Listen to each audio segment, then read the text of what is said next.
with my partners. What I had to do for my family, my everything. Chasing dreams, make a way.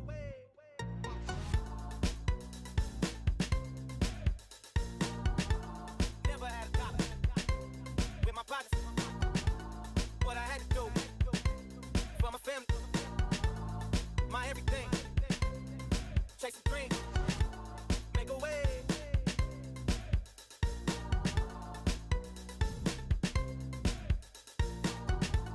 Never had a dollar with my partners. What I had to do for my family, my everything. Chasing dreams, make a way.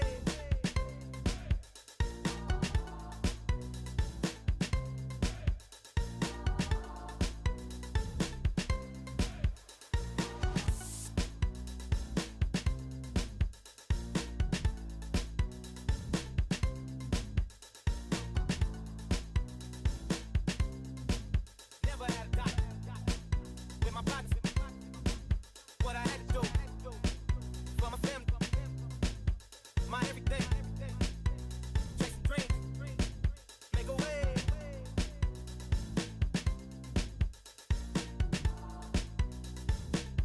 My everything.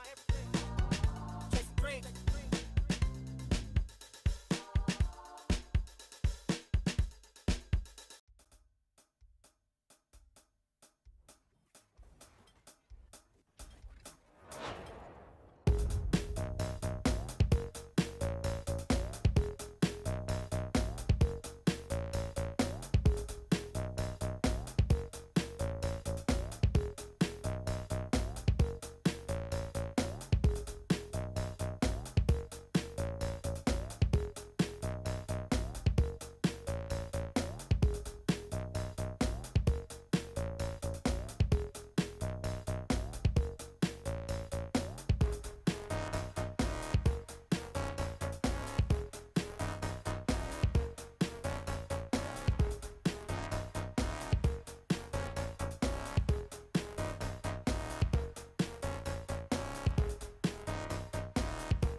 Yeah, boy. Yeah.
Think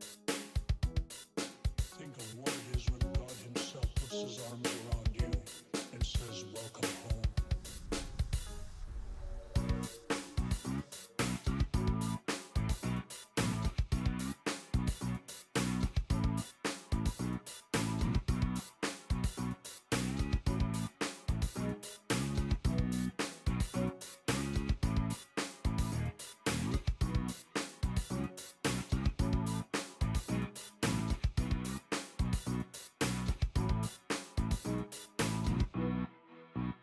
What happens when life breaks down, when there is systemic contradiction? 3, 2, 1.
Quartz Crystal Radios.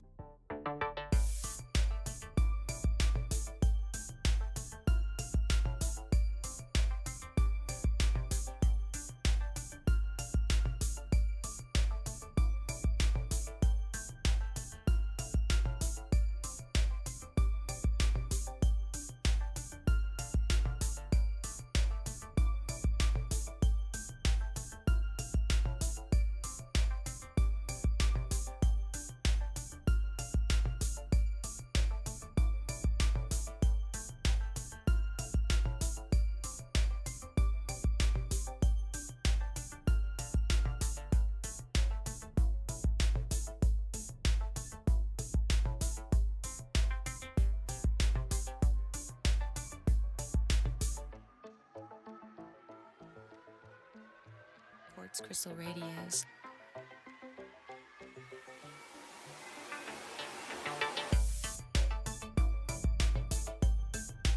Quartz.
Hello and good evening. Welcome back for some Civ6 action. It's been a few days, but it is what it is. We do have tonight Arcane going against Golden Age. We did want to actually take a look at G-Shark going against their opponents, their La Tribu de Fana in their first playoff game, but I did get invited here, so I did take this.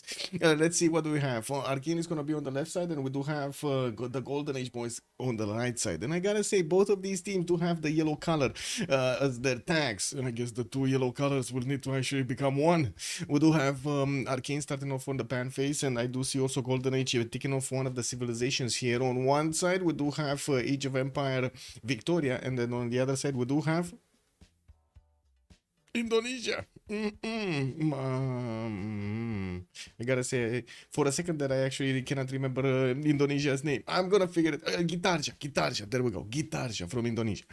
We do need to Also, take a look over here what did happen in the changes for the BBG. They are playing with the live BBG version. That's going to be 6.4. And yeah, this is the one that did actually introduce, first of all, a big nerf to the robots. We do have them. Robotics now actually needs composites and telecommunication over there. So you do need top 3 and bottom 3 at the same time to go for the middle.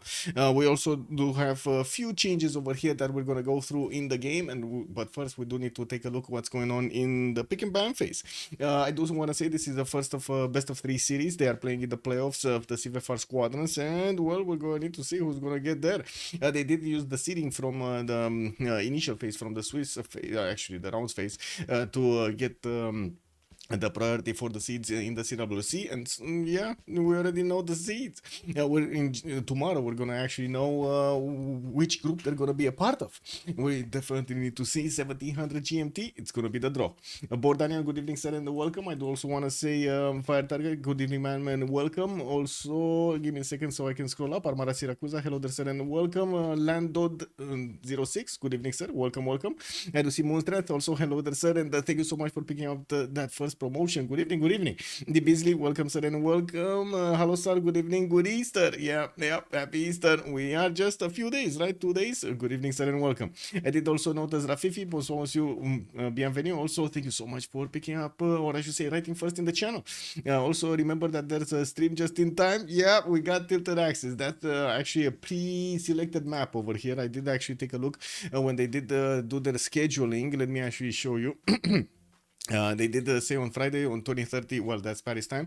Arcane is banning Primo, and then Golden Age did ban Pangea. I guess both Pangeas, because it's getting smooshed right now. The two Pangeas are getting smooshed because, well, yeah, they did change the BBM, and BBM, from what I understand, they did take out quite a few mountains over there, clearing the passes, or I should say, diminishing the differences between Pangea standard ridges and classic ridges. We'll see how the players actually end up on which kind of Pangea is going to be most played. I would imagine it's going to be classic. I guess we're going to need to see. We do need to also take a look what's going on. We do have Basil II being taken out by Arcane, and also Spain with Eleanor France. I do Eleanor England. I do also notice on the right side the Golden Age is gonna go for Norway, Congo, and also Portugal for their first bans. That's also gonna require another 1 and 2 to be picked up. They are banning 1. So it does take a while for Golden Age to actually choose their pick. 1 minute for each choice.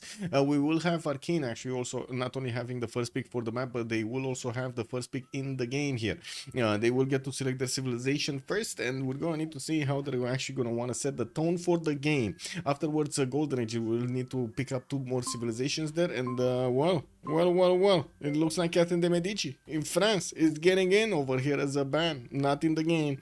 No more coursers. Of course, on Tilted Access, we've seen it so many times how the naval situation does influence the game significantly, but also if you do have a damage dealer like Nader Shah, Mapuche, or Genghis Khan, or Basil II over there that got banned, definitely is gonna cause quite a bit of a stir if you have him on the front line. If you can get him, or I should say, if the luck gets you in between 2 opponents, whew, that's gonna be amazing for you. We'll see what kind of civs they're gonna pick and what kind of synergy they're gonna try to actually make over there with their civilizations. Quite a few times they're making quite different concessions for getting the gold, for getting a lot more science, maybe a victory condition civilization. We'll see what they pick.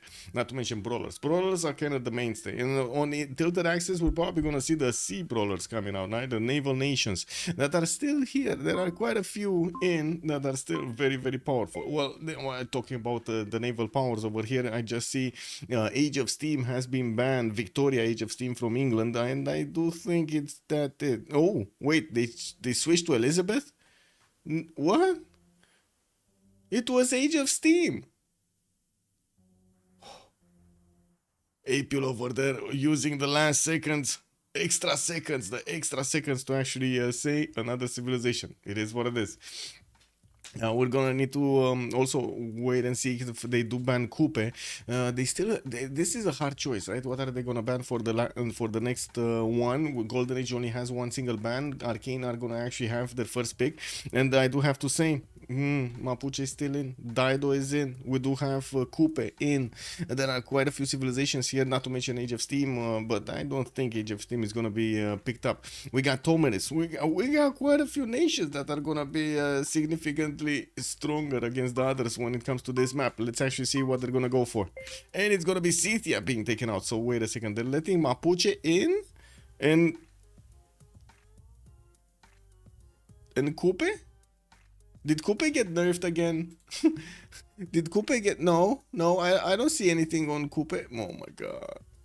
No, he didn't. Okay, England did get on Age of Steam's leader bonus. Okay, that's fine. Inca cities, we don't know. I mean, very few players actually play Inca, so it is what it is.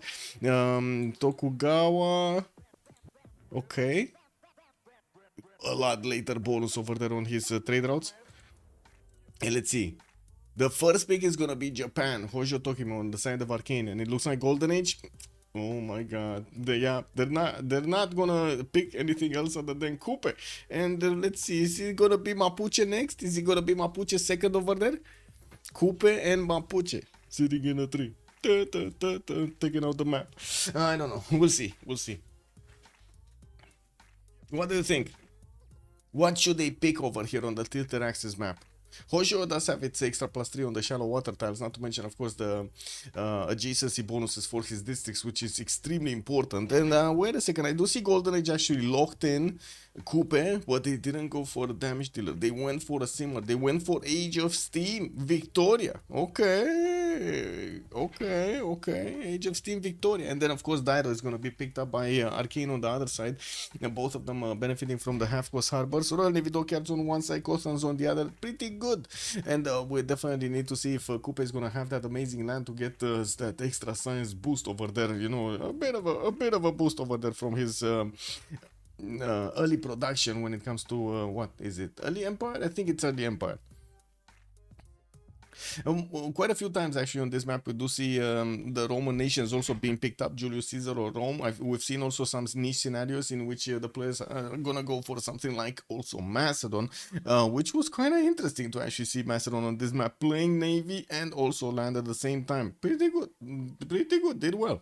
Now we do have Montezuma, which is kind of a mainstay over here also for its damage abilities from those extra amenities, and we definitely need to see if they're gonna pick something that will go for culture a lot faster. Actually, the previous maps that we've seen, these niche maps like Primordial, we've seen actually a culture victory, a very uncontested one, I should say.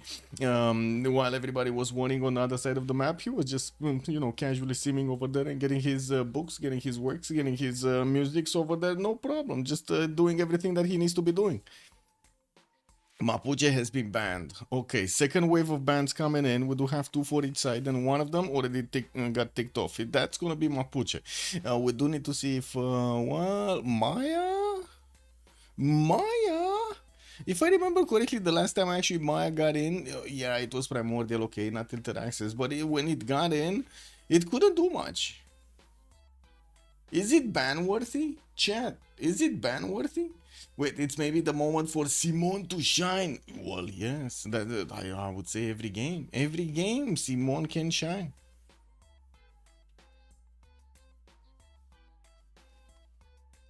I would still think they're gonna go for something like Nader Shah, Julius Caesar, Rome, or something like this. Usually the mainstays. Yeah, Matthias Corvinus could also be picked up, although we haven't really seen him that much being picked up on the side of Tilted Axis. We've seen him a few times, not that many times. You look like the Destroyer found herself my piano. Uh-oh. Oh my god, man. The cat is gonna learn to actually play the piano. Uh-oh. That's... boys, watch out, man. Watch out. That's gonna be bad. We do have Elizabeth also being taken out. That's gonna be Cleopatra Persona on the side of Golden Age. And one more ban is separating us from actually seeing the full rosters. On one side, Golden Age does need to pick 2. But first, they're gonna need to pick 1. And they're gonna need to wait for Arcane to actually get their choice on the board.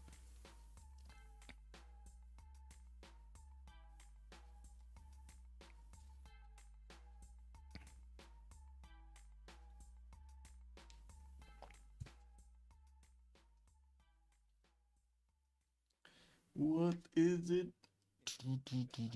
You did the game with Lady Six Guy today? It's amazing. Okay, okay. Kublai Khan, Mongolia. Okay, that's gonna be a ban. So no K-Shakes. No, wait a second. We got K-Shakes. We got Genghis.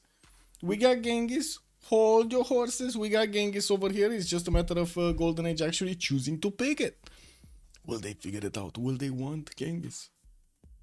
That's the biggest question. Do they want Genghis? Biggest muscles. Biggest intel. Biggest horses. But maybe they want something else. I'm still watching, but it looks like, no, it's gonna be Cyrus. Yeah, it's gonna be Cyrus.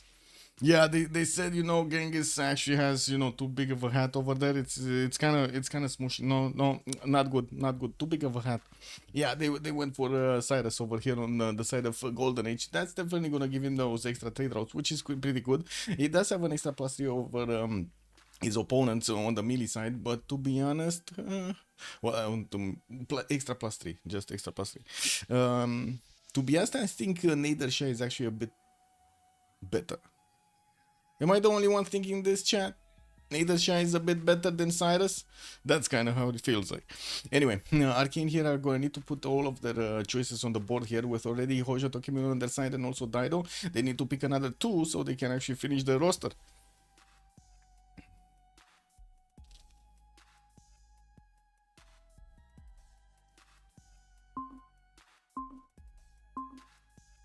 Well, there we go, the main thing coming in, Trajan Rome. And they're thinking quite a bit about this. They're actually running down the clock. Okay, I really hope that they actually thought about their next choice also, not just their third choice over there. Well, they do have Coupe, Age of Steam, and also Persia to actually contend with on the other side. And to be honest, they kind of are matching the bonuses here, with Rome definitely having a lot of culture. We do have Daido there with a big power on the coast, not to mention Japan. Hojo is going to be a powerhouse. There still is one more choice that they need to pick to finish their rosters. Of course, it's a 4 against 4 kind of gameplay. I think we can actually take a quick pick over here also on who's playing on which team. We do have Apil, Kradlov, Damori, and Mikado showing up today for Arcane, while on the other side is going to be Baptiste, Bobshu, Jofros, and Linxia playing today for Golden Age. For Golden Age. And still, oh, they picked it up, but it's going to be China. It's going to be Kublai China actually on the side of Arcane. I kind of feel bad for Genghis. He's just, you know, left over there, left in a corner. He has the biggest horses, the biggest intel, the biggest everything, the biggest hat, and he's just not allowed in. What's going on? Wow, not even picked, not banned, not picked. That's a, yeah, disrespectful, man. Disrespectful. Also, I was about to say Trajan wasn't taking it. Yeah. Oh, and it's gonna be Babylon on the side of Golden Age with those 3 buildings. Is definitely gonna rise up to the challenge. Athena, Athena, you know, kind of got bored playing the piano, so she came around here. Yes. Well, last choice got locked in. It's gonna be Babylon. So now we're gonna need to wait for them to actually pick their civilizations in the game. We do have them starting to move on their slots here, and slowly we're gonna get there. Let's actually put up also the remap choice, I should say, the prediction, to find out, or I should say, give you the chance to win some more channel points over here from correctly predicting if it's gonna be 0 remaps, 1 remap, or 2 remaps. And of course, submission period for 15 minutes. We got a bit of time. Welcome back. Also, good evening, Echo Supreme. Hello there, sir, and welcome. Yeah, Athena is just, I don't know, moving around here. She's jumping on my stool, jumping down from my stool, going for the piano, coming back from the piano. I don't know, she's kind of restless today.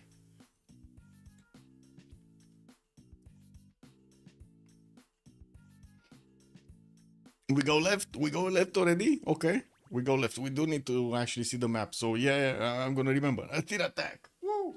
Athena. Huh?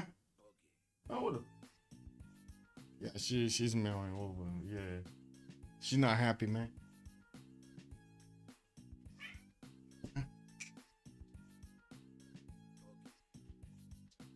Oh, doesn't want to get picked up.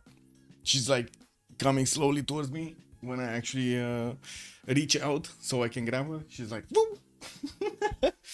Cat stuff, man. Cat stuff. Okay, so we do have the boys actually picking their civilizations here. It's gonna be Damori going for Dido. We do have Baptiste going for Victoria, Age of Steam. Bobshu on Kupe. Mikado is gonna go for Hojo. We got Jofrus on Hammurabi. Krudlov is gonna go for Trajan. Apul is the one on Kublai Khan China, and then Lixia on Cyrus. Okay, so we got this going. We got this going. Well, so I ready it up. We just need to actually wait for them to all ready up, and let's start our engines. Bam bam.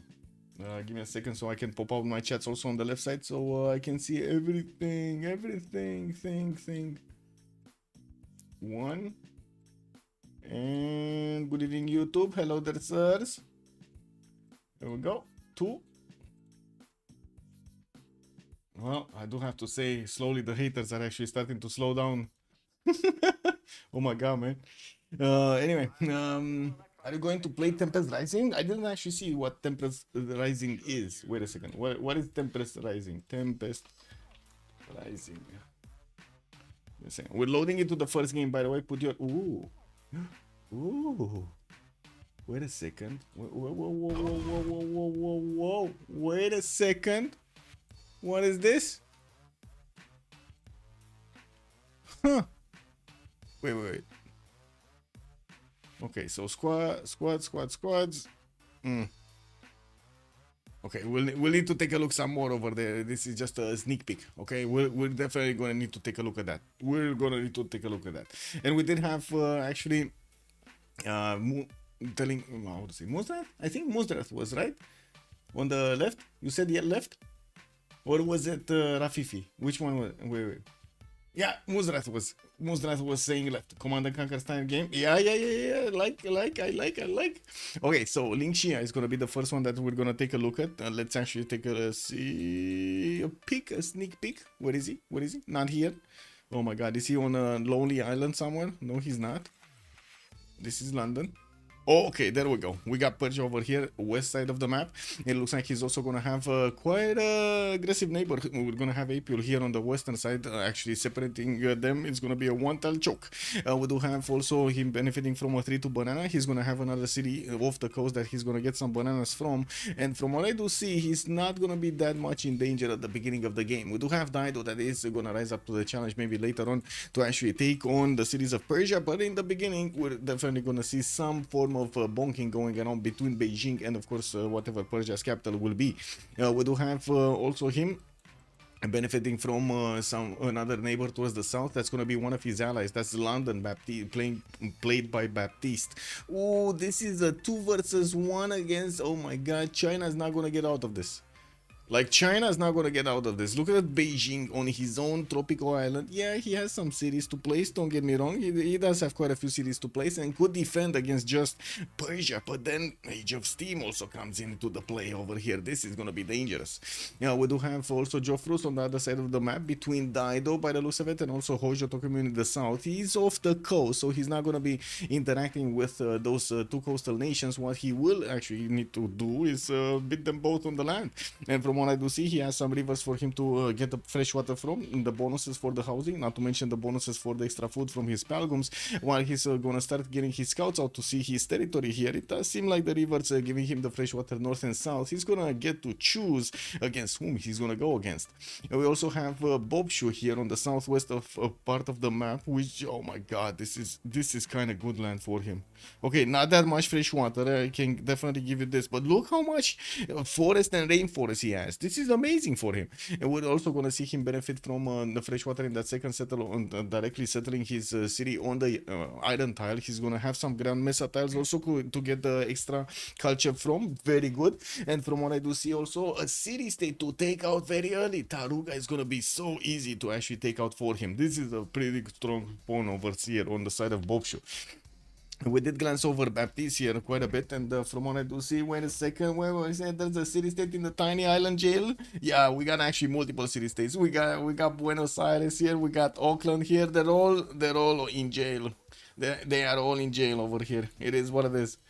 Also, 1990s to 2000s era state of war game, futuristic with all those air carriers, robots, and even GDRs. Very nice, very nice. And also the big explosions over there with all of the new graphics.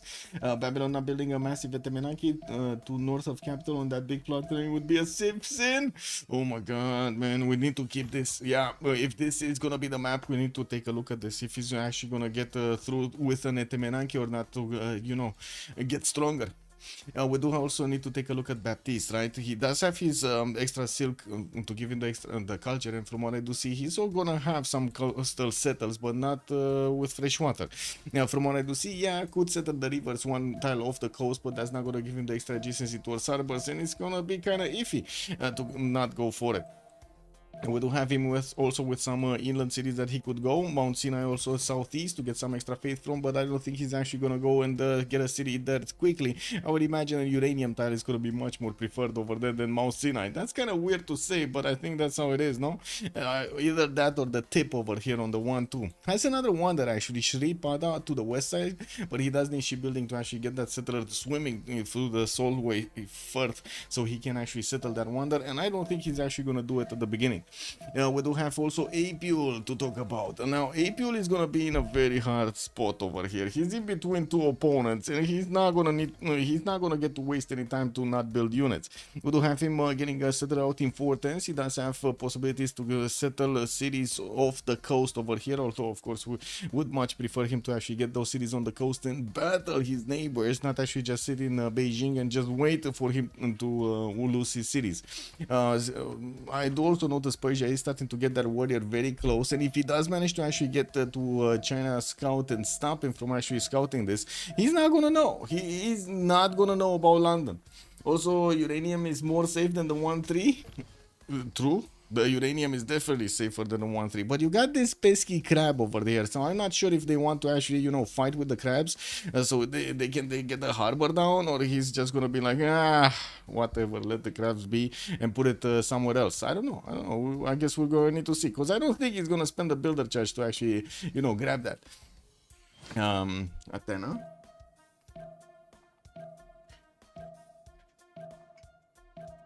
She's tickling my toes, man. Oh my god. She's tickling my toes. Nasty cat. Anyway, Krudlov, let's see.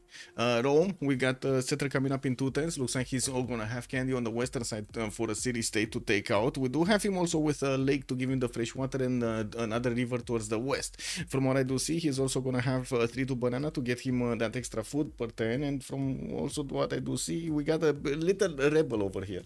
What's going on with the rebellion inside of you? Huh? Are we gonna chill out or no? Come on. Chill out. She wants to go play. It is what it is. I really hope she's not gonna be playing with wires or stuff like that. That was it. For a couple. Yeah. She said, yeah. you know that, yeah. Anyway, we do need to see also on the other side the neighborhood, right? We do have Kyoto actually quite close to Krudlov. Krudlov is an ally, so they could get those coastal trade routes going. It does seem like on the eastern continent it's just going to be Babylon off the charts here. Babylon doesn't know about his north, but he does know that he doesn't have that much vision over there. As you can see, he doesn't know anything about his south, he doesn't know anything about his north. So we do have basically two continents with a 1 versus 3 situation on each. We're going to need to see if Joffrus here is going to be in with them, or they are on this continent with him. I would imagine they're with him right now. Now we do need to see also if Japan is actually going to go for his encampments here and go against Babylon on land, or is he going to prefer to just sit on the coast and try to seem a little bit stronger for the late game? Damori, or I should say Phoenicia, is not really well known for going down the encampment first, so I wouldn't really call Phoenicia actually getting his war moves going against his neighbor here. But Joffrus might be overwhelmed later on in the game when there will be a lot of power coming out from both of these nations. We do have Mikado moving his first city towards the south. Looks like he's getting scouted by Babylon, and he does have one of these slingers to push him out. We also do see Mikado is going to try to put some extra scouts in between him and Babylon to see there's nothing coming in. There is another one coming in, and probably one of the reasons Mikado chose to go to the southeast because of the great population over here of Babylon. Just the people of Babylon, the unknown people of Babylon getting through towards Kyoto. Hamish, also hello there, sir, and welcome. England won't regret sending medieval era series to that island. Radioactive crabs, yeah.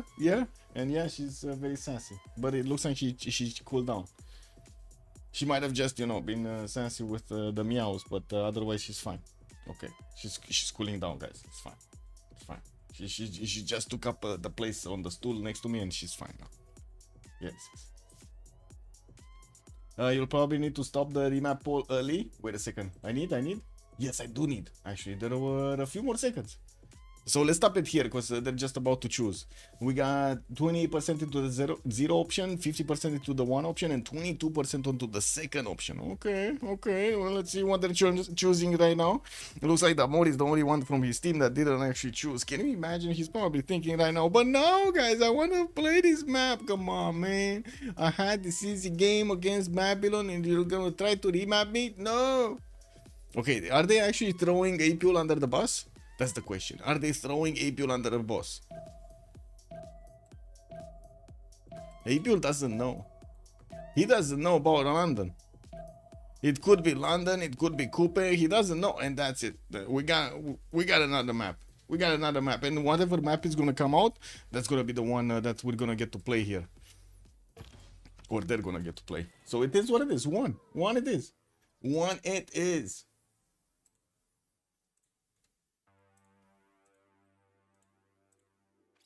Ooh, not possible for Japan to attack using frigates, battleships necessary for naval battles, but it would have been meaningless to go that late and not have a land army at all. I agree. I think samurais would have needed to be built over here. Mikado would have needed to train on the way of the samurai here, I would imagine. Yeah, they did get nerfed, right? If I remember correctly. The samurais, don't they come a little bit later now?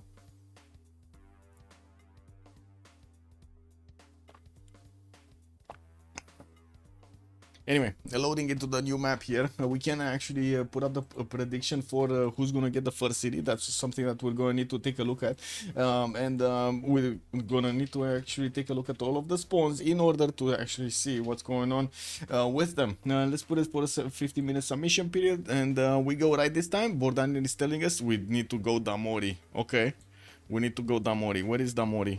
Damori is here. And Damori this time around is actually quite close to Coupe. Maori. Ooh. Yeah, but Coupe. I was trying to take a look at if he has the opportunity to actually settle a freshwater city to the south, or maybe 2 of them to actually get his canals going. He does, but not early on in the game. And taking a look at Damori, he's also gonna have Babylon in the south. So it looks like this time around he's actually gonna be in a 1 versus 2. Oh my god, wait a second. I think that Mori knew this is gonna happen. You know, he was the one protesting the last time. He didn't want to vote. This is like he got in between two civilizations here. One of them a land civilization and a pretty good one, Babylon. And not to mention to the north, we're gonna have over here Maori Bobshu, which at some point will definitely want to do something against Daido. And we do have the city of Tyre also benefiting from his Coco tiles on the right side. He's gonna get his 2/2/2s. We also do have him. Benefiting from quite a few coastal settlers without the fresh waters. 1 single inland lake, or if you count this one far away to the northeast, that's going to be 2. We do have him with the river that is going to give him some fresh water spanning to the northeast, and I don't see him that incentivized to go to this river towards the south because it might be a bit too close to Babylon. I'm pretty sure Babylon is going to go quite high up over there. Let me actually write over here, good luck, have fun, and take a look next. We do have Tyre also with his iron tile in the capital. He's gonna have it in the first ring. He would do have the horses in the second ring of the city of Tyre, and by the looks of it, he's also gonna have another one in the third ring. Well, I'm pretty sure he's gonna keep on settling the coast. Has delicate arch to go for to the southwest to get some extra gold, and of course the era score from settling next to it. And I'm pretty sure he's gonna settle that niter tile over here to the southwest of Tyre. I'm actually curious during the span of the game how much he's actually gonna want to settle that coast and come basically towards the south over here towards Babylon, or settle towards the north. It's probably gonna be hard in both directions, and I'm pretty sure he's gonna try to take some cities on the right side on these lakes. And let's take a look at Hojo, which is going to be on the other side of the map. We got 5 civilizations on the western continent, with Kyoto being on the northwest. He does have Rapa Nui to take out early as a city-state to take over, but to be honest, that's a very bad city. That is a very bad city. Like, wow. But anyway, a free city is a free city, so you know it is what it is. And we do have Kyoto getting a builder coming up in 5 turns. He does have to the eastern side over here the coast to give him the extra settles without the fresh water. On the west, he does have at least one city that will be on the river. I wouldn't really count this second one, although I'm pretty sure later on he's probably gonna want that coal anyway, but might put it off the coast. Tiny island jail. Yeah, Rapa Nui is definitely tiny island jail. We got another one here. Hansa has a bigger island though, and it's much better. Do you see this? Oh my god, this is actually next level jail. This is basically, you know, jail with TV, with toilet and stuff like that. This is next level. Rapa Nui better than Armagh? What do you mean? Well, Armagh? What? Where is Armagh? Oh, this one. You're talking about this one. I mean, there's also Mexico City over here, but yeah. Anyway. Now we do have Kyoto coming up with his horse in 1 turn, the first ring I mean. He does have his iron tile in the second ring, and from what I do notice, he's gonna have his coastal resources, the reef fish. I do see he's gonna have 1, 2, 3, 4 in the capital to actually improve. Not bad, not to mention some more crabs on the right side, and some of these pearl tiles that he's gonna get to acquire with other cities. Well, to be honest, he kind of needs to be careful where he's gonna place these cities, because he might not have the adjacency to get them, but, or I should say the length of the tiles to get them, but I think he will, right? A third ring over here. Ooh, expensive. We do have him also to the northwest of China. That's going to be one of his allies over here, and I would imagine China is going to get a city past the Yuan Wonder, so he can actually get to trade with Japan, while southwest he's going to have Rome. Kralov going to be an opponent. We do have wait a second, no, another ally. He's another ally. And what is this for the extra gold over there? Cotton tile from the beginning? Oh my god, Kralov is going to be swimming in gold. So the first opponent is going to be past the Wash, and that's going to be London. Okay, so I guess the action that we're gonna see over here is basically gonna be Damori fighting in a 1 versus 2 situation, while on the western side is gonna be Passagarde and the Age of Steam, just you know, duking around over here in the Persian Gulf.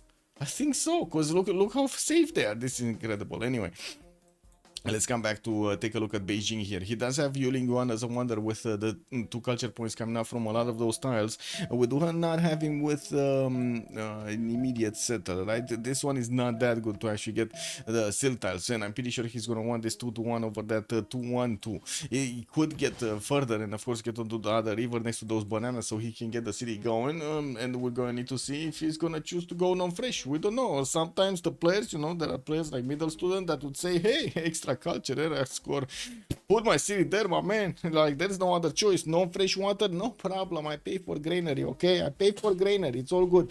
Anyway, we do have him getting his scouts into the south side, and from what I do see, we do have also an iron tile there in the second ring. I do also notice we got a horse over here in the first ring for him to get to improve, and I'm pretty sure he already scouted out England towards the south. As you can see, he does have one of his warriors over here actually passing one of the scouts of London. Well, that's kind of a blocked area here. He cannot move forward even if the war declaration hasn't been sent. There isn't enough movement for him to actually climb up to the hills when he's passing these cats over here. Can you imagine that? The cats are actually putting this, man, they're putting this warrior to respect over here. And we do need to take a look also on Rome. We already have him getting 1-2 scouts out, and of course his warrior has a 2-2 stone tile to go and settle on the western side. While he's not gonna get attacked by anybody at the beginning, we might actually see some form of action between him and Persia later on. We do definitely have him also with the requirement to get the trade routes with Japan in some form or another, so I'm pretty sure settling at least one coastal city for the Reina connection is gonna be a must. We do have him also benefiting from the cotton for the extra gold, not to mention cattle settle southeast and the banana city to the southeast, not bad, southwest and southeast, not bad to actually actually get both. Pretty good spawn. Pretty good spawn. Iron in the second ring. I do see he moved one tile. Probably he was on one of these hills over here because that horse tile is a bit too far away. It's third ring out from Rome. Anyway, expensive, but I guess his allies are still gonna get some horses for him, so shouldn't be a problem. We do need to see if he's gonna invest in horses, because yeah, he does have the ability to go through these mountain ranges to actually get to London. We definitely need to see how this is gonna fare later on.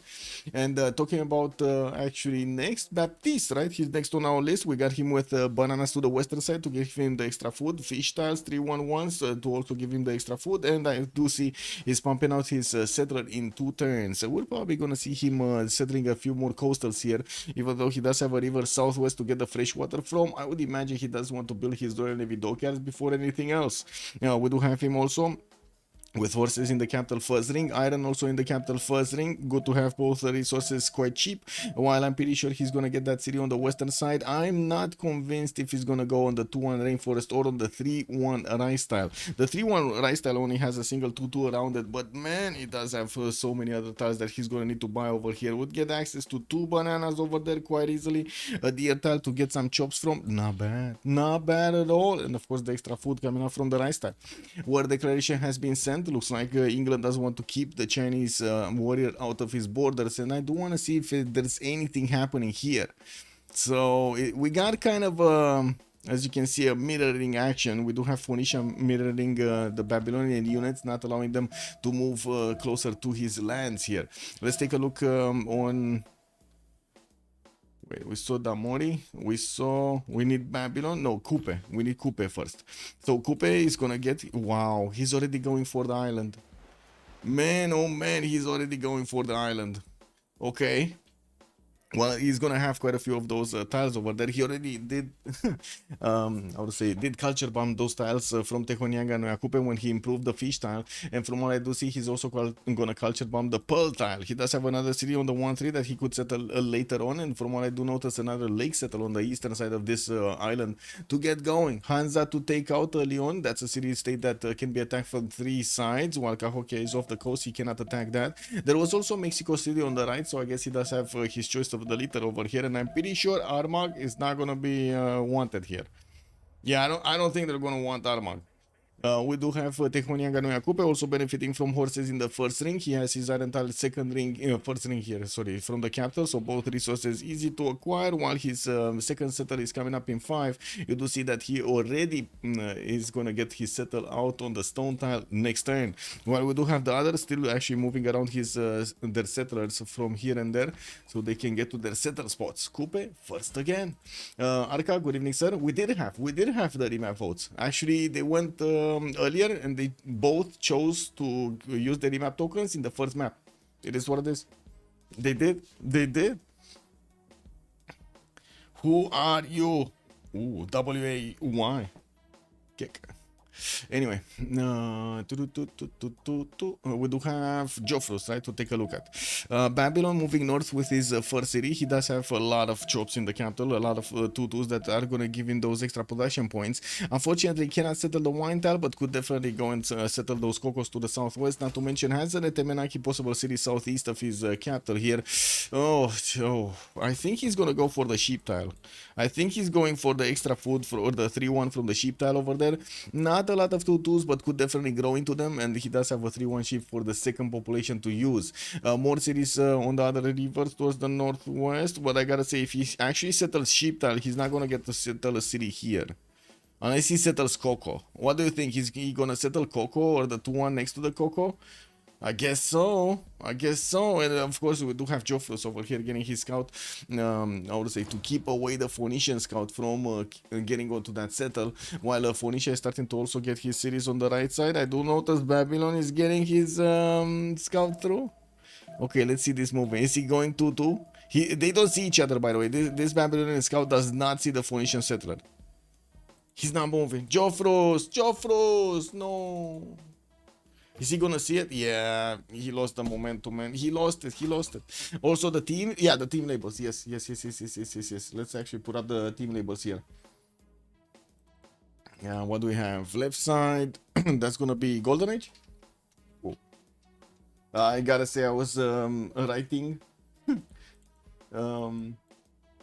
after the yesterday title, and it was Great Barrier Golden Age. Anyway, next one would be Arcane. That's gonna be the name. Okay, and click, click, click, click, click, click, and another click. There we go. Coupe will have so many fresh water. Yeah, he will have quite a bit of fresh water on the east side and on the southeast, not to mention the island. Pretty good. Not the lake on the left side also. Never mind. Let's take a look also on Babylon's strategic resources. I do see horses in the first ring, iron in the second one. He does have his settler coming out next turn, and as you can see, Coupe did manage to settle his city, just as also Rome and Persia did. Not to mention, we do have 3 cities already from Japan. That is very quick. Did they buy him as, I think, I mean, they might have bought him as a settler or something. That is very quick to get this series out. Now, we do have also to take a look at on Persia, that it's going to be here in the western side of the map, on the south of this western continent. We do have him starting to scout around with a builder. He did improve his 4-1 fish star first. Didn't get his celestial navigation boost. We're probably going to be seeing over there Coupe managing to get that celestial navigation boost, or maybe Baptist. Let me take a look at his spawn here. No, I don't think it's going to be Baptist. I'm pretty sure it's going to be Coupe. He already did manage to improve his 2 tiles, so he does have his celestial navigation boost. It's just a matter of clicking that technology and getting it. Pasagade is 3rd city coming out next turn. We do have, what I should say, 3rd settler coming out next turn. We do have him with a horse tile in the 2nd ring to the southeast, and also an iron tile on the right side here in between the city of Tarsus and Pasagade. Has cities to place in the north, and I'm pretty sure we're gonna see him call out to Baptiste over here so he can get his cities on the southwest of London. And yeah, there we go. My answer. Manchester did get to settle on the rainforest, not the 3-1 rice tile. He didn't want to spend those extra points of gold over there on all of the tiles around them. It is what it is. He's still gonna have the banana. He's still gonna have the deer tile to chop, and he does have access to 3 bananas, and of course one of them being cheaper in this location. We do have also Persia benefiting from horses iron in 2nd ring. Moving west here, looks like he cannot settle the cotton because it's a bit too close, and to be honest, he could settle this southwestern cocoa. He does have a possibility to get units on in the Persian Gulf, but doesn't look like he has a possibility to actually make an easy canal. He's actually going to need to put the city here and get his canal later on if he does want to get the boats, all of the cities, to actually make boats on the western side, where of course we do have Japan here that could be attacked from the east. So it does seem like they're gonna have 2 choices, and we're gonna need to see how they're gonna choose to go about it. We do have also some pantheons being chosen. Looks like Age of Steam already did take God of War and Plunder for the extra admiral point on his Royal Navy dockyard. We do have Rome going for religious settlements, and I do see his 3rd series coming out from Rome here. Kublai, no, oh my god, he did go non-fresh. This is just middle student time gameplay. No? Middle student style gameplay. Easy peasy. Non-fresh water, going granary first, has a lot of culture, doesn't need his monument coming out there. Ooh, yeah.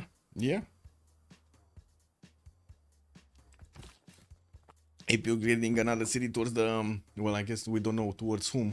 He does have Mikado northwest, and from what I do see, of course, he does have Rome on the western side. Could get a city later on this southwest side, or I should say on the southern river, next to the coast, so he can trade with Rome, and I'm pretty sure also he's gonna need to get a city on the right side. Well, when Japan is gonna also manage to get some more cities on the east.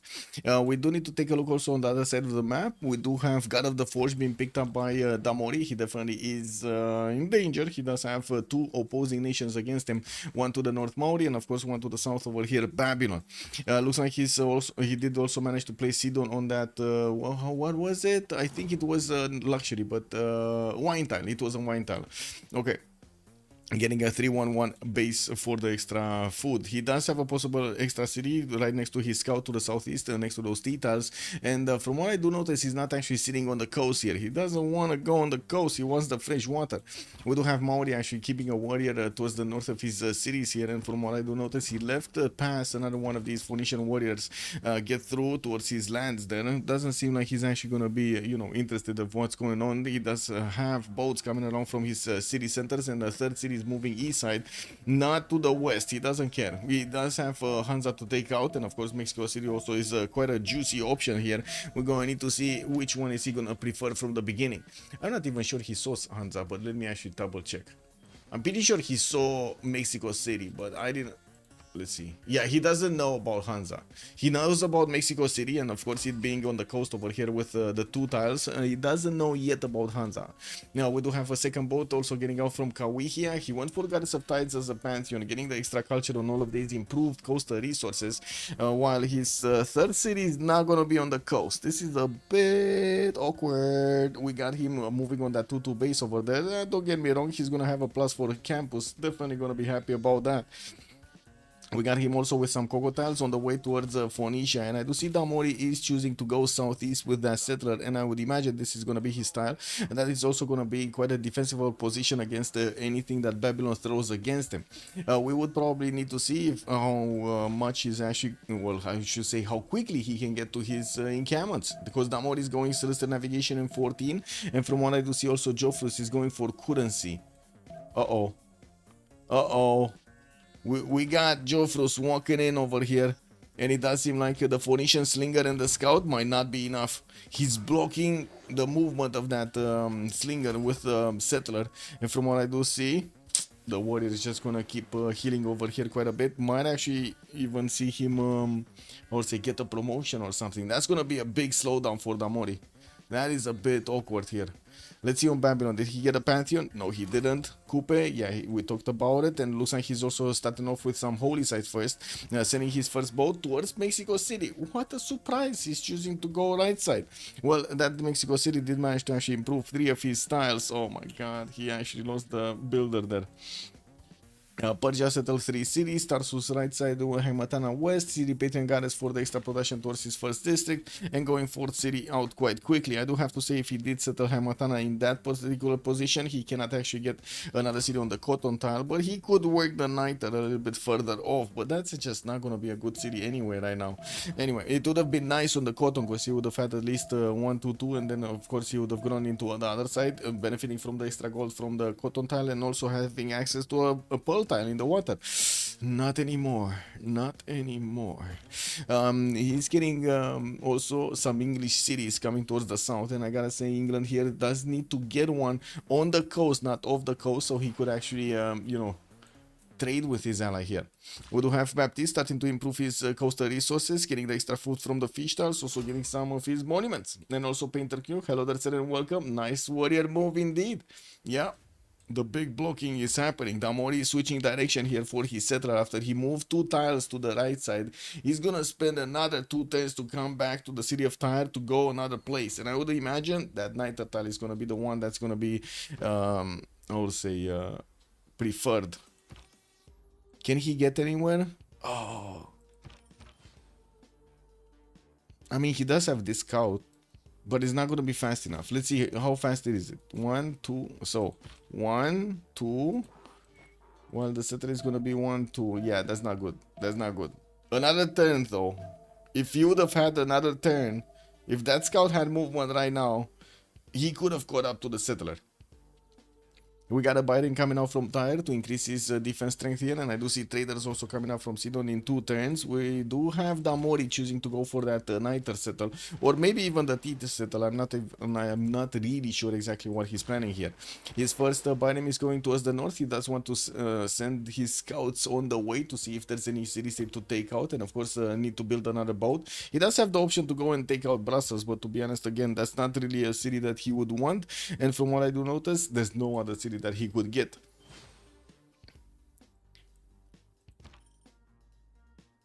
Wait, another slinger buy? Ooh. Okay. Well, they're spending this gold defensively. Well, we're just about to actually see Bobshu increase his production per turn. He does have craftsmanship coming out next, and from what I do see, oh no, he did increase his production per turn. Look at the 2-3 tiles. Wait a second, he's only 26 with already 2-3 tiles, or did the production number not actually update or something? Yeah, he does have the most production in the game, but to be honest, I was expecting a lot more. 4th city also in 3 turns coming around, while he's gonna get his moksha in the capital for those extra culture points, not to mention the faith points. We do need to see him choosing choosing a path here. He's definitely going to get quite a few advantages from his holy sites, and he does need to get his harbor down. Celestial Navigation finishing next turn with also that craftsmanship, while on the other side Baptiste is just waiting for his boost here. Yeah, we do have still China actually sending his units towards the south. He did manage to get the third city out, Changsha, and it is working on a Temenanki here. He's gonna try to get it. And we do have Beijing choosing to go Lady of the Ridzer Marshes for the extra production on all of these floodplain tiles when they're gonna get improved. Not to mention the Mars tiles. Well, those do not get improved, but you know what I mean. Fourth city coming around also next turn, while we do have Magnus establishing there in the city of Beijing for those extra production towards the chops. Not to mention possibly some stronger trade routes. It kind of depends on how many of those how to say promotions is he gonna get on it. Doesn't really seem that he's gonna have very good campuses. He does have a +3 on the right side on that 3-1 sheep tile, but that's kind of it. He's definitely gonna need to choose to build Government Plaza to try to increase his adjacency towards, of course, some districts. And the question is, what kind of districts is he gonna want to actually get to increase his adjacency?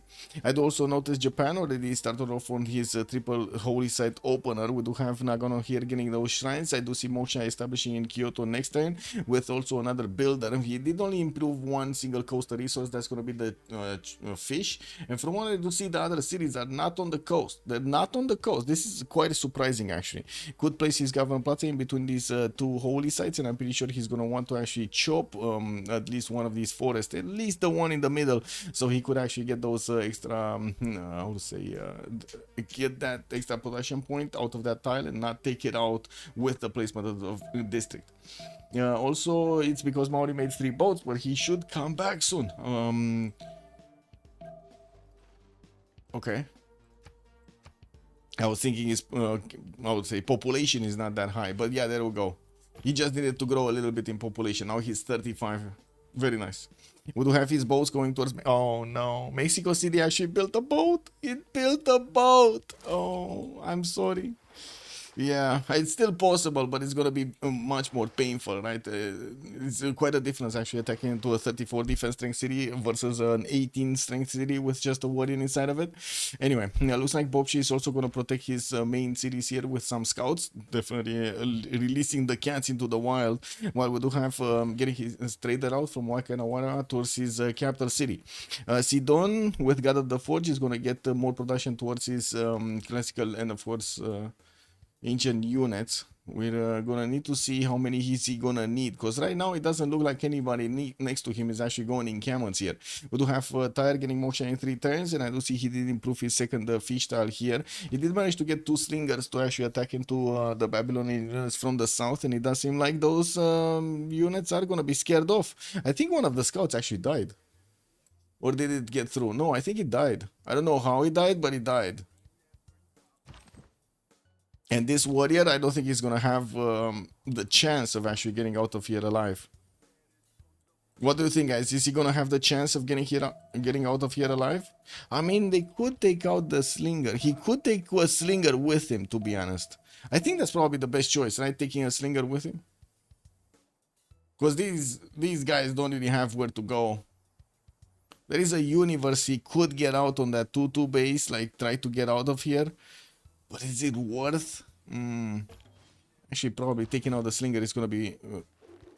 take out the slinger. Oh my god, he's... okay, he's getting out of there, guys. He's getting out of there. Okay, he's trying to get out of there. And to be honest, it does seem like Damori actually clicked on the promotion instead of actually clicking on the attack, so that's fine. The warrior is gonna get out. We do need to see also if Babylon is gonna start moving towards the north. I would imagine he did already scout around Sidon, and he's seeing the pathway. That's the thing, right? He's seeing the pathway for this trader that the trader made between Sidon and Tyre, slowly getting built. Is he gonna try to actually get to it? Because Joffrus does have the hill promotion on this one. It's gonna go quite quickly. Look at the river west of Baptiste. Looks like it's 1 tile sea water entire way. West of Baptiste. Baptiste being England here. West of Baptiste. This one?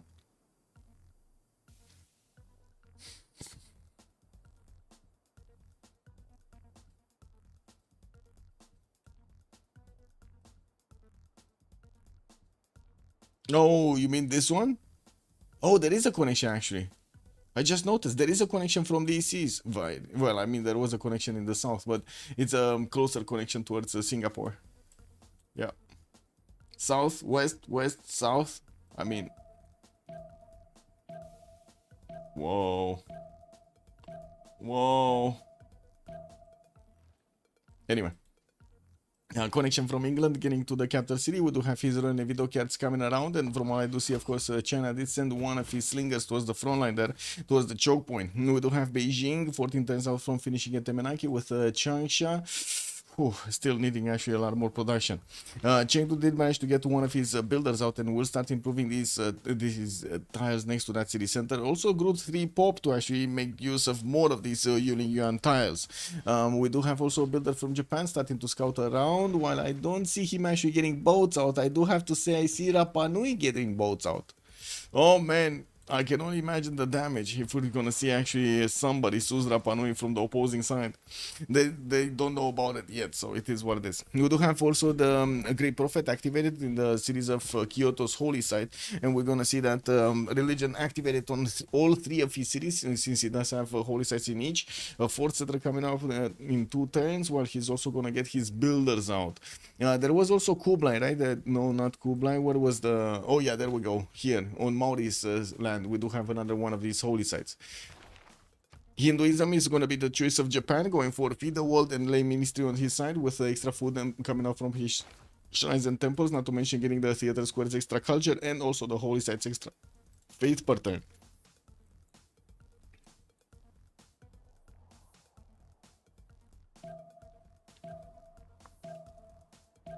Moksha establishing Babylon 1 turn.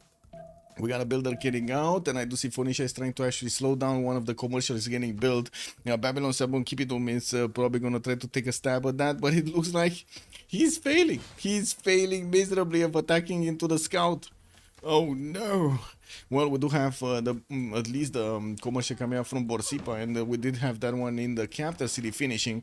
Babylon is going to get the chance of recruiting Ifatlan, which is going to be the first, as you can see, merchant here with the increased trade route capacity. I do see Rome is also starting to make general points, and that means he got the encampments now. We do have him starting off on 2 campuses from what I do see, and 2 encampments, while he's getting his encampment training project coming out from Puteoli. We might actually see him try to get a stab against Baptiste here from an early stage. Kind of looks like it's happening. Which version of BBG is in this game? Luxembourg, good evening, sir. It's 6.4. It's not the static version. It's 6.4.1 actually, I think, if I remember correctly. Yeah, it's 6.4.1.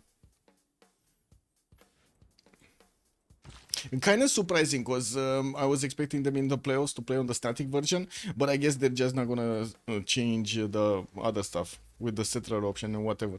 Pingala getting in Pasagar the next turn, and from what I do see, he did finish off his harbors here, starting on his lighthouses, while he doesn't really care about Baptiste towards the north. That's one of his allies. We do have him probably... Oh yeah, they fought one of the scouts of Rome or something, if I remember correctly. Wow, okay. Well, do we have more Pantheons? Babylon still didn't pick up a Pantheon. We're 1027, and let's actually take a look at the city states, since it doesn't seem like we do have Phoenicia actually getting anything done here. It looks like also the warrior of Babylon did not make it out. His scout made it out, the warrior did not make it out. We did have that scout being taken out from Omashka Shafpir from the commercial, and I do see Brussels with Buenos Aires, Hong Kong, and Singapore with Auckland will be providing some industrial bonuses. I do see Armagh is going to be the only one for religious bonuses, and that's going to be here, right next to Mauri. I do also see Zanzibar, Hansa, Cahokia with Venice will be providing some trade bonuses. Rapa Nui will be the one with culture, and Bologna is going to be the only one for the science. Where was Bologna? Here, right? Bologna is right next to Babylon. Okay. Well, I do see the Cothons are coming around from Phoenicia from his 3 cities, placing down one of his government plaza to increase that adjacency, and also trying to get more adjacency towards campuses a little bit later on. In the tech side, Damori is going for bronze working, even though his opponents right now did not actually go for any kind of war technology. I do see Joffre's, what I should say, for their, not war technology, for their encampments. I do see Joffre's is going to get his archery in 2 turns and might actually follow up with that with horseback riding directly. On the other side, we do have have a bit of a dangerous situation here with Krudlov already working on his encampment training projects. He's the only one making general points here right now, and Burica is going to be the first general to pick up. He's getting another encampment training project from Aquilea.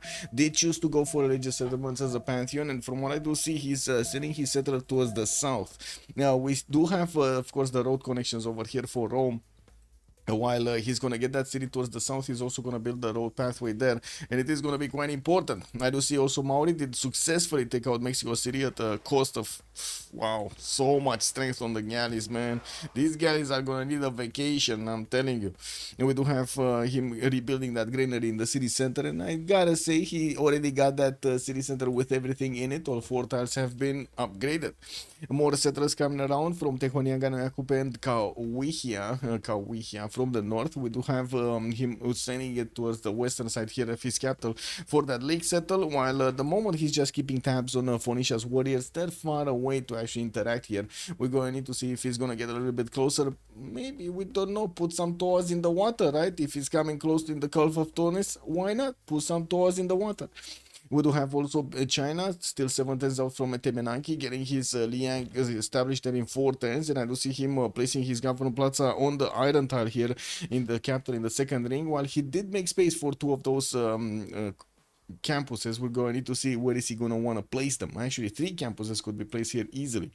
We do still have him, of course, with Magnus established in the capital. He doesn't have yet builders to actually start chopping everything, and I do see he met one of the English galleys on the coast here that came out from London to scout out what's going on. Well, I don't think actually at the beginning England is going to be that happy to go for his bronze working, but he needs to, and I do see him discovering it in 5 turns. He probably did see that Krudlov here is getting his generals going, and I am a bit surprised that he's actually choosing to go for ironworking. Basically, he's I would say his legion technology, the legions being a replacement swordsman. Well, I guess we do have another encampment training project finishing. Rome did get 1 finish. He's gonna get another 2 next turn, and he's probably gonna get 2 generals here. Burica giving him the ability to get a military engineer activated, and we don't know what the next one is, but it's probably gonna be important. We do need to also see how quickly or how slowly actually Maori is gonna get his religion, because right now I don't see him actually stepping it up. He's barely making 1 great prophet point a turn. And usually the players do choose to go for at least 1 project. It doesn't seem like at the moment he's doing it. Sending another settler, so he already has 2 settlers out, with another one coming out next turn from Kauwihia. That's kind of quick. That is kind of quick. Also Echo, I'm sure Rome is not a warmonger, probably building encampments just to deny. Yes. He's wait, we need to say it. No, we need to say it. He's building encampments to build ponies and unicorns. Yeah, there's a lot of fluff coming around from these encampments. What do you mean? These are peaceful encampments in peaceful lands. That's how you do it these days. No, that's how you call them. Anyway. We do have Governor Plaza coming up from Rome in 2 turns. While he did place it in between his campuses, Rome is starting to actually add quite a bit of science on his side, with 11 science per turn and also 16 culture. We're just 1 turn away, or I should say a few seconds from switching the era, and I don't see anybody actually missing their golden ages. We do have everybody on the right track here, with even some of them going a little bit too high. Damori here being on 31 points. Well, let's actually take a look. Damori, Wallace Throne coming up in 4 turns. Damori did get that God of the Force, so he's gonna add a lot of production on his side. We don't have his neighborhood actually getting dangerous. Not yet. Peaceful encampments building peaceful units that will conquer peaceful cities. Exactly. No. That will pacify. No. What do you mean conquer? No conquer. That will pacify. Peaceful cities. Peaceful encampments building peaceful units that will pacify peaceful cities. That's perfect. No? Beautiful. Yeah. And you with unicorns. Don't forget about the unicorns. Yeah. That's how you do it. A lot of poof.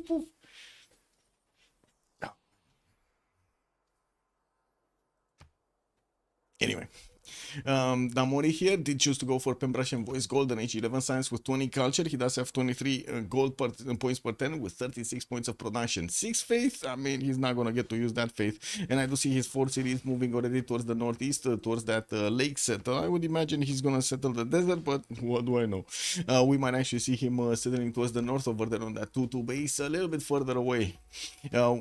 Maybe he wants pyramids. I don't know. Maybe he wants pyramids. I do definitely know some players over here in the community that would stay away from settling that one tile desert, that random tile of desert, just so they can get their pyramids in. We're going to need to see also Damori getting quite a few builders to start chopping out his territory here, and of course give him those extra points of bonus. Not right meow. Hojo, 3 cities strong, got his religion, 4 city moving inside here from his capital city, also getting 6 settled here to the south of Sendai. Actually, that's a 5th one, sorry. The 6th one is coming out from Kyoto in 2 turns. Probably gonna put it on the ivory tile towards the south of Sendai, and I do see he did manage to start off buying builders. He is in a monumentality, he has 37 faith at 10, 9 science, 15 culture, and 37 points of production, with that monumentality giving him the advantage to use his 174 faith right now in the bank for something. Maybe it's gonna be a peaceful settler, maybe it's gonna be a peaceful builder. We don't know. There's a lot of peaceful things happening in this game. We got also Krylov with a Pembrush and Voice Golden Age getting his piece expanding towards the south here. Looks like he's gonna place that settler in between the mountains on the iron tile, also working on his Warlord's Throne in 5 turns. A lot of chops are allowing him to actually get so many units, and from what I do see, he's kind of denying this. Oh my god, he's actually gonna deny Age of Steam from getting a general. He's not even getting bronze working, he's getting denied. Like, look at Baptiste. He's barely getting bronze working in 1 turn. Oh my, okay, it is what it is. Magnus establishing Akina in 4 turns, and I gotta say there aren't that many units from Krylov that he could actually use offensively right now. Could upgrade one of his warriors when he actually gets the settler on that iron tile, and I'm pretty sure he did manage to already upgrade his tile in from the city of Rome, so he's getting those extra resources coming through. Has quite a few chops to also allow him to hard build, and I'm pretty sure he's gonna try to hard build and keep chopping with the legions, giving him 1 extra chop each. Right now 17 science with 30 culture is definitely quite a little bit higher than Baptiste when it comes to the science, but you know, matching that culture, we do have him with 22 gold at 10. Apiol 11 science, 19 culture. Did not finish at Temenaki, not yet. He went for Pembrush and Voice Golden Age 1033. That's a kind of a late at Temenaki. At least he did manage to get Governor Liang in there, but I don't see him actually benefiting from the how to say, production boost. And we do have markets coming out from Chengdu, from the other cities that he settled on Yuli in Yuan. From what I do notice, he's also started to make 2 great merchant points a turn, but it's still Babylon that's going to get the first opportunity to get Ifadlan, unless China gets a project, which I don't think he's going to get, especially in the next 2 turns. We do have Ifadlan probably going to get recruited here by Babylon in the next 2 turns. And I do see more builders coming up from Beijing. Did settle Shenyang towards the south, towards England, and at the moment I don't think he's actually gonna go offensively over here. And as you can see, there is a bit of a skirmish between the English slingers and this warrior. I guess sparks are flying. You know, the warriors of China actually tried to get into the bars over here of London. They didn't like the ale, they liked the Chinese ale, and the English ale wasn't that good. And then they ended up actually eating some fish and chips, and they didn't like them. They started vomiting outside. The English bartender actually got mad over there because why didn't they like the food? So, you know, tables started flying, chairs started flying, and this is the result. We do have him backing off on over there on the cotton tile, and we do have one of the Chinese slingers trying to get in over there, but he doesn't have the range. This guy actually cannot shoot that far his rocks, so unfortunately, yeah, he's just not gonna do anything. I don't know what he's doing here. Like this slinger, what is this slinger doing? Is this maybe more moral support? I guess it's moral support, right? You can call it like that. This is a slinger for moral support. Anyway, Baptiste, 13 science with 31 culture, 39 points of production, getting his 4th city out from London next turn, while he does have quite a few builders that will need to start chopping here. I'm pretty sure he actually sees what's going on, no? He sees that Rome is getting everything he wants. So already 2 generals got picked up, Tungtrak and Boudica, while this first encampment is not even set. Yeah, he's chopping. He's chopping like a madman here, but is he gonna get it in time? I don't know, because we do have Krylov also chopping. As a military engineer, giving him quite a few chops, and I do see he did recruit Trungtrak. Of course, the military engineer came out of Burica there. Ooh, Babylon did actually recruit Ifadlan. Nice. And what is this? 20 out of 30. So he definitely needs at least 2 more projects. At least 2 more projects. I don't know if he's gonna get it. I mean, I don't know if Baptiste is gonna get it. Because it looks like he's getting ready to chop the project next turn. He needs to chop 2 projects here if he actually wants it. Wants the general. What do you think? Is he gonna get it? He might. There is a chance. There is a world in which Manchester is gonna get. It all depends if this city is gonna get the project or not. Is he gonna put another project or is he gonna put a warrior? That's what I wanna know. Well, just give it 50 more seconds and we're gonna be talking about the others anyway, like Coupe and Babylon and Persia and so on. But we gotta see this. We gotta see if he's getting the project. And this military engineer is actually building the pathway, the road pathway towards the south. Okay. Guess it is what it is.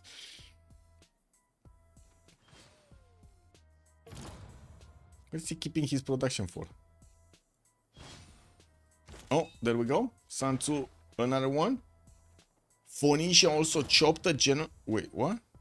Okay, he's getting another encampment training project. So he did manage to deny at least one of these nations, at least Phoenicia or Age of Steam, one of the two. Okay, England chopped another one, and that's it. Oh my God, he needs another 2 turns, guys. He needs another 2 turns, and next turn, no, he's not gonna get it. Why did he even chop? He didn't see. Baptiste, oh, he kind of wasted a chop here, to be honest. Because Phoenicia already was like 1 turn away from finishing his encampment training project next turn. So that's gonna guarantee him having the points necessary to pick up the 4th general. They just didn't see the generals. So Age of Steam is not gonna have a general against the nation that is actually getting war units against him. That's a bit unfortunate. That is more than unfortunate. Yeah, it is what it is. Anyway, Bobshu, what do we have? He's expanding everywhere. Look at that. This is like termite empire here. We got 2, 4, 6, 7 cities already being settled by Coupe, and by the looks of it, he's getting his Pingala in Kawihia, that 2nd city. He finished hanging gardens in the city of Wakarawa. We got him getting his shrines out, and of course, with the shrines, he's gonna add another point per turn on this Great Prophet acquirement. He does need 30, but with 1 a turn, it's gonna be an eternity. 30 turns. And we got more harbors coming out from his newly built cities, and of course he did manage to repair the one in Mexico City, getting it finished next turn. He got the granary repaired, I should say. Didn't go for the 3rd city out from Kawihia yet. He does want to get his light horses first so he can connect his cities to the capital, and as you can see, he's doubled the amount of production of Baptiste, for example, with 80 points on his side. 15 science, 35 culture. Okay, let's see. Phoenicia got the general. Phoenicia got the general. England did not get the general. He's 1 point away from getting the general points. Oh, that feels bad. He's gonna pass it. What do you think? Is Phoenicia gonna pass it?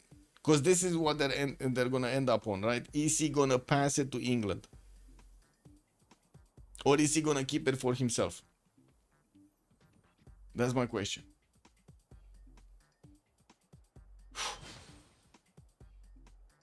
My God. He took it away. He took it away. So we're gonna see legions and horses coming out from Rome against a pretty undefendable nation over here of Baptiste. Ooh, that's gonna be dangerous. Danger. We got Krylov going for his engineering. Looks like he's getting ready his army of builders here to start chopping units. And we do have him with, at the moment, a single warrior in the city of Lugdunum. He did manage to settle that city, as you can see, and getting banners in there in 4 turns. While we're gonna need to see what kind of units is he gonna use against Baptiste. I gotta say, right now we do not have Baptiste getting classical units out. He probably has vision over the cities of Rome. He does know that Rome did not actually get a classical unit of his own either, so maybe he's not feeling the pressure right now. Looking at Jofrus, we do have horseback riding coming out next turn with feudalism, and I do not see him getting down an encampment. His 4 cities moving towards the south, probably Cocotile. He did manage to settle Mashkova Shapir on a Cocotile, getting himself some extra gold per turn from underneath that settle. With 14 science and 42 culture, he actually has the most culture in the game. 49 points of production, with Pingala establishing second city. Actually, no, that's third city. Bosipa, that's going to be his second city, got Governor Magnus in. And I do see Babylon, the capital, did go for Moksha for the extra culture. We do have him also with the Palgum starting to give him those points here. No? Wait a second, did they? Oh, wait a second, he didn't get the Palgum, right? He didn't get it. He's gonna need to get the Palgum, never mind. Okay, we're gonna need to see how quickly he's gonna manage to get that replacement watermill, which is giving him some extra points of food whenever he's gonna have an improvement on a tile. I think he did get one in Marshal Shapir. Yeah, he did get one here. Okay. Linxia, 28 science and 28 culture on Cyrus. He's going to be to the south of Age of Steam and going to try to let Age of Steam actually get the defense up. We do have Parsa also being settled towards the north as another city on the coast towards his ally. Persia does have cities on the western coast and on the eastern coast, which are not easy to actually connect here. We do have him also with Pingala opener. He's getting some extra culture from his internal trade routes. With Moksha established in Tarsus, he did start to put a few Perizezas down, especially in the cities of, I would say, on the coast that do not have the extra housing here. It's very important to actually get this going. He also started off with an entertainment complex from Hagmatana, getting Magnus in there and also getting another settler in 3 turns. We might actually see him trying to get a very quick chop into Colosseum. That's going to be very nice. And let's see what's going on. So, okay, first legion is coming out from Puteoli soon. We do have the generals moving on to the front line here. 2 of them, Trungtraka and Sansu. While I do see another army of builders coming in. Okay, first legion got out, moving to the south. That would also give away to England that Rome has the units. Does he have the strength to go against him? Oh, Baptiste going for currency. Wait a second, he did not get horseback riding or iron working. Army tab. Okay, at least he has horses. He has 11 horses. Nobody has iron on the side of Golden Age. And we do have another legion coming out from Lugdunum. Okay, is Manchester gonna fall? Chat, is Manchester gonna fall? Also, Hamish was saying Rome makes a desert and calls it peace. Yes. Papa's good evening, sir, and welcome. Yeah. Kind of weird. Did anybody notice how close the pronunciation of peace is with, like, P-E-A-C-E is with P-I-S-S? They're kind of the same pronunciation. Is there a difference between peace and peace? Oh my god, man. Now that I say that, you know, all of the weird words are coming into me. I will piss the corner. HTW, good evening, sir, and welcome. How Baptiste will defend? Yeah, I don't know how either. Does he even have, like, this is the main question. Does he even have? Oh my god, he's 3 turns out from horseback riding, and the roads are closing in. The roads are closing in. We do have Baptiste here managing to get that 3rd legion on the board, and I gotta say these legions do have that extra strength. They are already 47 with oligarchy to go against the English troops, and there aren't that many to speak of. I'm pretty sure this legion is well, gonna need to start moving. He does have some rainforest tiles that he could chop, but I'm pretty sure he's also waiting on that forest to try to get the chop into another unit or a builder. We do have him also starting off on his baths, and I do see he did pick up Euclid as a first scientist. I don't see Hypatia available for him yet. Also, Ojek, good evening, sir, and welcome. I have no idea what you said over there. Let me actually get that through a translate, because I have no idea what it is, and it is what it is. Oh, oh, I see. Yeah, yeah. I mean, Ojek, this is what it is. Yeah. That's how you say. That's how you say it in Russian. Interesting.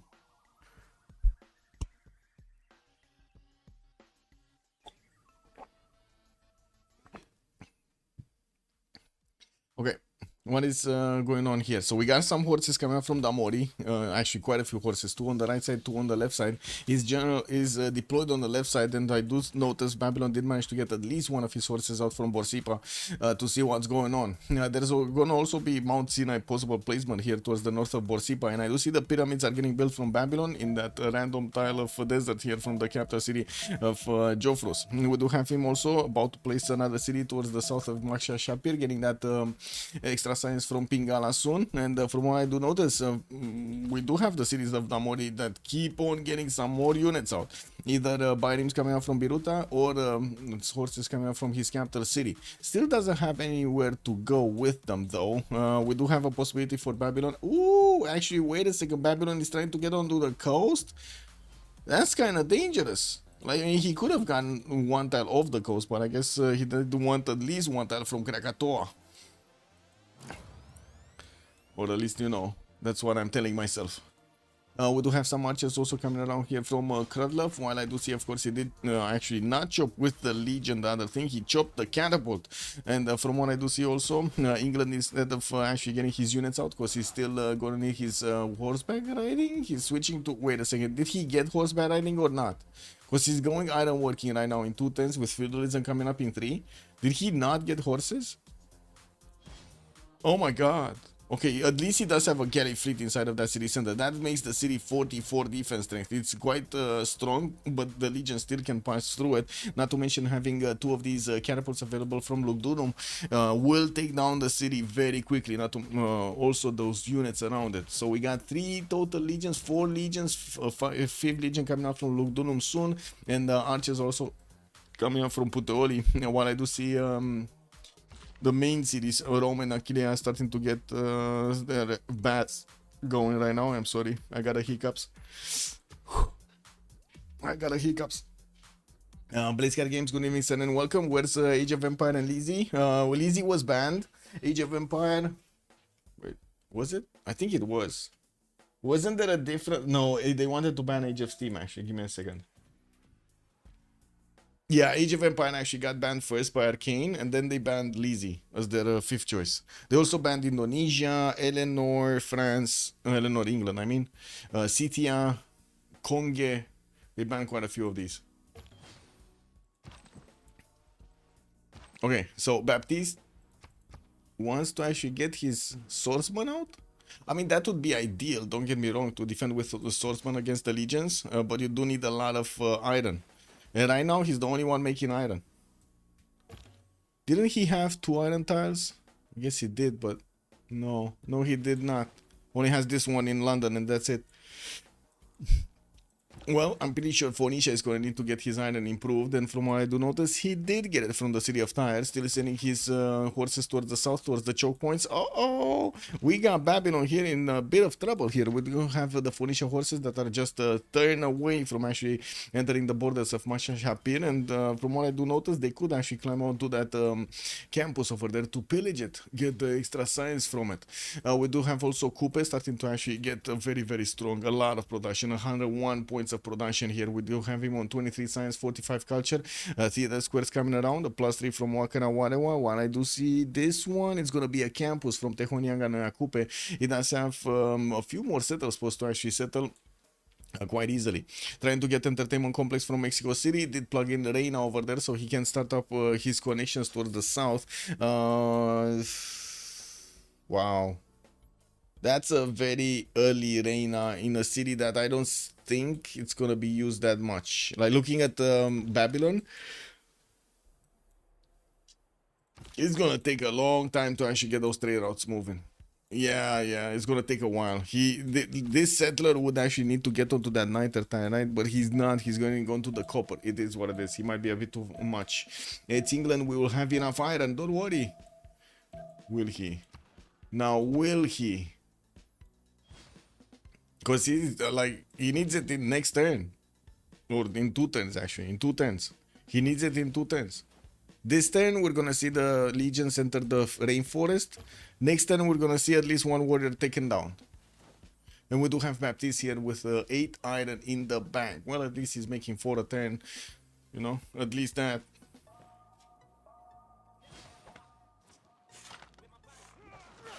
Oui, je ne vois pas souvent dans les autres communautés.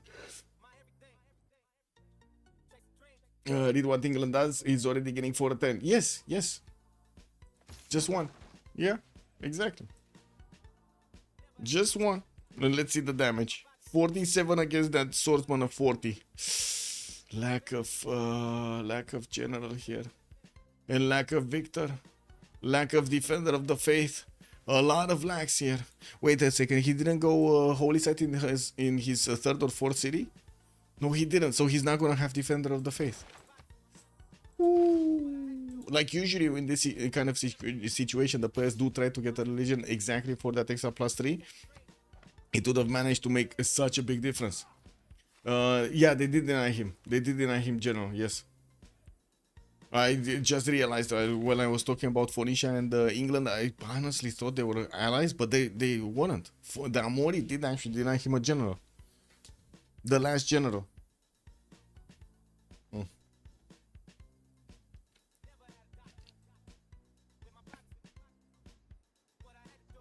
Okay, Temenanki, how's the Temenanki doing? Chansha did manage to get those farms going and looking great over here in that city center. We do have him with 21 points of production, while his capital is barely 19.4. Getting another city towards the eastern coast, another 2 cities actually towards the eastern coast, and training another one from Chengdu. That's probably going to take up the position on that marble tile northeast. While we do have him with Japan very close to actually trade with. I do see Japan at the moment is busy building wonders. We got Temple of Artemis coming out. Also, Oracle finished over here in the city of Nagano. Quite a few of those extra amenities being given to all of these cities, while yes, he's following up with temples for the extra food. He did manage to get feed a world over here for his holy sites, and as you can see, he does have a lot of food per turn. 104. We do have him on 63 culture with also 23 science, 123 faith a turn, and I don't know, man. What's the Blaze Cat Games? Where's the swordsman? Where's the swordsman? There's no more swordsman. Oh my god. Oh, the 2 naval civs on each team are land warding. Yes. Yes. Well, I mean, we do have Bobshu here. That is not... I don't think he's going to land ward for some time. I think he's just going to try to sim. And I think Phoenicia over here is actually the one that's going to try to do as much damage to Babylon as possible, since he knows Babylon doesn't have a general, and he does. We do have some archers coming around. As you can see, Babylon's horses are trying to actually keep away as much as possible the Phoenician ones from attacking into the city centers, getting new units out, and has the ability to chop some of his forests. But I don't think he did get bronze working so he can chop the rainforest. And from what I do see, he's getting apprenticeship in 2. Ooh, wait, that actually means he did get it, no? No. No, you just need horseback. It's fine. Why not one choose Brazil in tilted axis like some big good evening, sir? Well, sometimes we do have it, but in this kind of matchup, it looks like they didn't want to go for it. To be honest, Brazil didn't have very good results on this map the last time we saw it. That's just a misplay, not a problem with England? What? I mean, he lost a swordsman just sitting. I don't know what to tell you, man. He just sat over there and the swordsman died. Now, though this is why people go horses before iron, even with England, it's hard to get enough iron on your own. I agree, and it looks like it's gonna be very hard to actually get pre-builds also. Looks like his city or center of Manchester is already started to get attacked. We do have another archer and another catapult getting in onto the coastline there. Actually, a bit surprising. It is what it is. The third catapult also coming out from Lugdunum, while oh no, oh no, he's hard building swordsman from London. Oh no! Get a chop, my man. Get a chop on the 1-3. Build the swords. Get it out there. Oh man. Yeah. I don't know, man. Maybe he's maybe that guy's you know, the swordsman was waiting for his father's armor or something, and his father was away somewhere, you know, on a vacation on an island. Yeah, yeah, yeah. That's not what happened. He must have moved it up. What do you mean? No, he died right there to two attacks from the Legion and the catapult shot. That's how he died. Horrible. This horrible. Actually, can you imagine after you get, like, imagine this, you were those legions, you actually come out on, you know, banged up, but at least you're alive, and then you see a big boulder coming towards you. Yeah, I don't know, man. That's some next level matic stuff over there. I don't know what to tell you. That just sounds dangerous. 2 tens for. Ok. Je ne comprends pas. Je ne comprends pas. Well, why walls?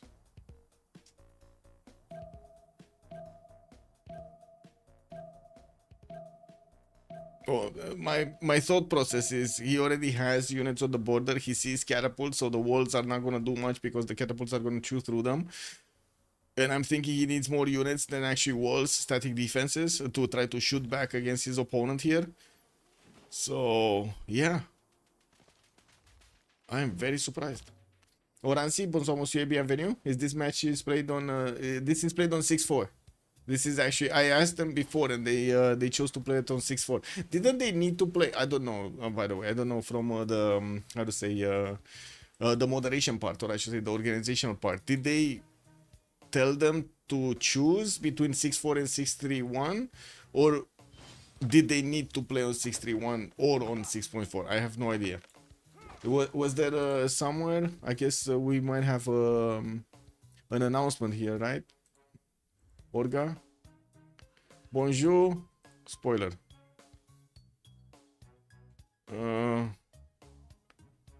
Wait. What is this? Actually starting to look a little bit like Rome is the warmonger? No. Oh, so wait a second. They needed to play on 6-3. That's what Adrid is saying here. Here's the static version that we'll be using until the end of the playoffs. Oh, they kind of stepped in poo. They kind of stepped in poo right there. Anyway, you see the walls went up. Well, in 2 turns they're gonna go down. It is what it is, guys. We do have the other units of Baptiste here getting some reinforcements from the city of London. I do see he is also starting to get some heavy chariots out. But if he's planning on getting stirrups anytime soon, that kind of seems a bit too out of the way here. We do have also the catapults with the ability to shoot the galleys if he wants to, not that he actually cares. And I'm pretty sure the legions next turn or this turn are actually going to start attacking into the other warriors. There we go. There we go. Getting some more damage done, getting their experience to actually get their promotions up, and of course repair themselves, heal themselves. More legions are coming out from Lugdunum, and this is quite a party, I gotta say. We got Kralov here dealing a lot of damage to England. On the other side, we do have also Jofrus trying to defend his city of Marcia Shapir, while Damori is attacking into his horses. He's managing to take out quite a few of these.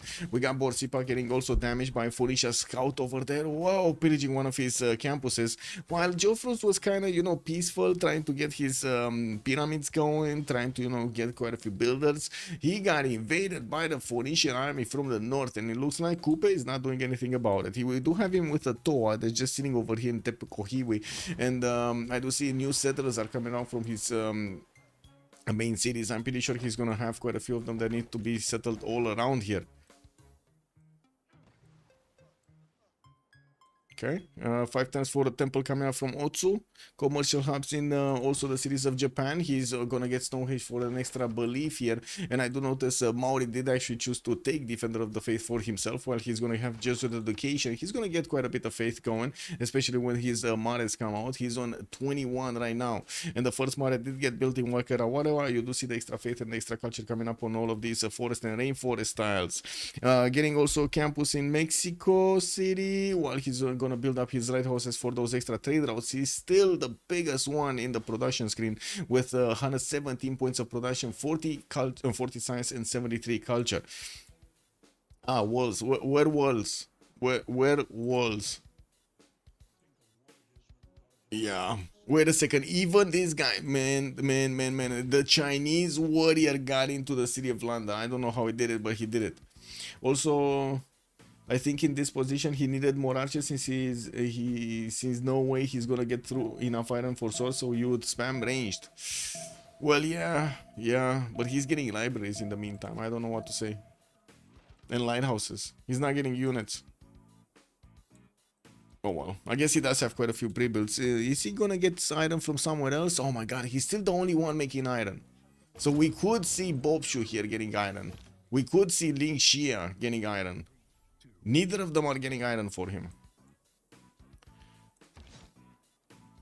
And that city is just gonna go down to the catapults. Like, there's no way that city is gonna stay alive with 3 catapults able to attack into it.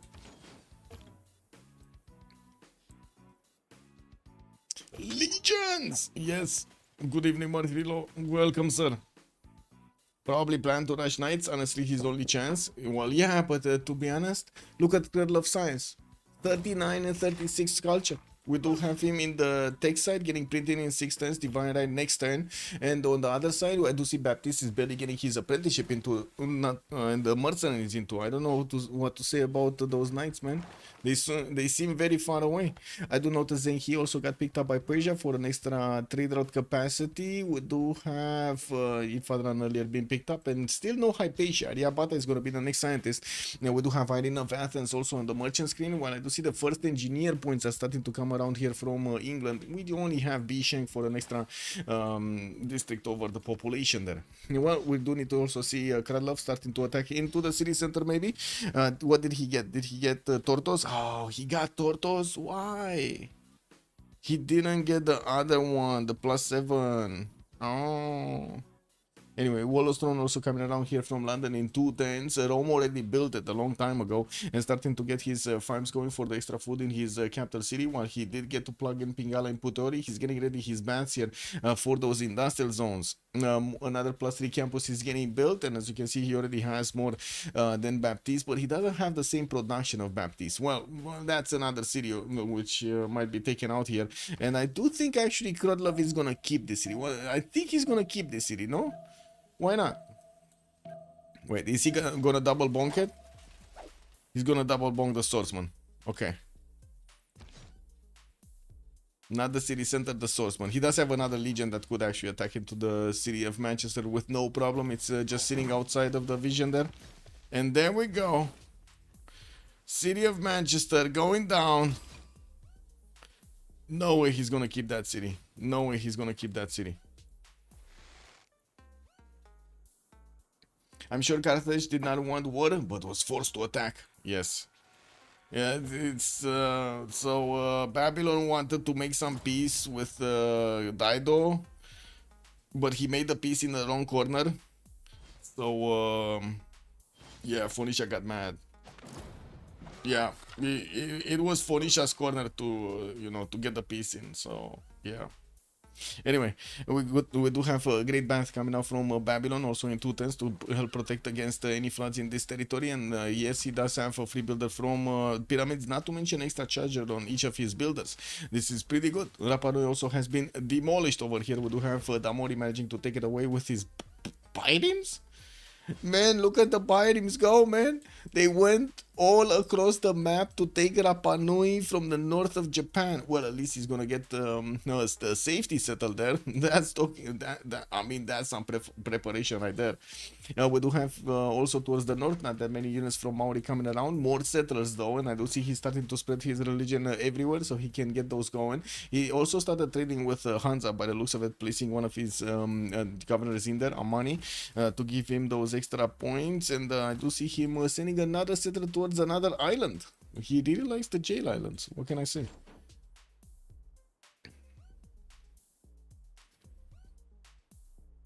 Oh man, if this first defense is broken, I'm not sure about his chances to get the next ones. Yes, after apprenticeship, he's gonna need to get this stirrups going.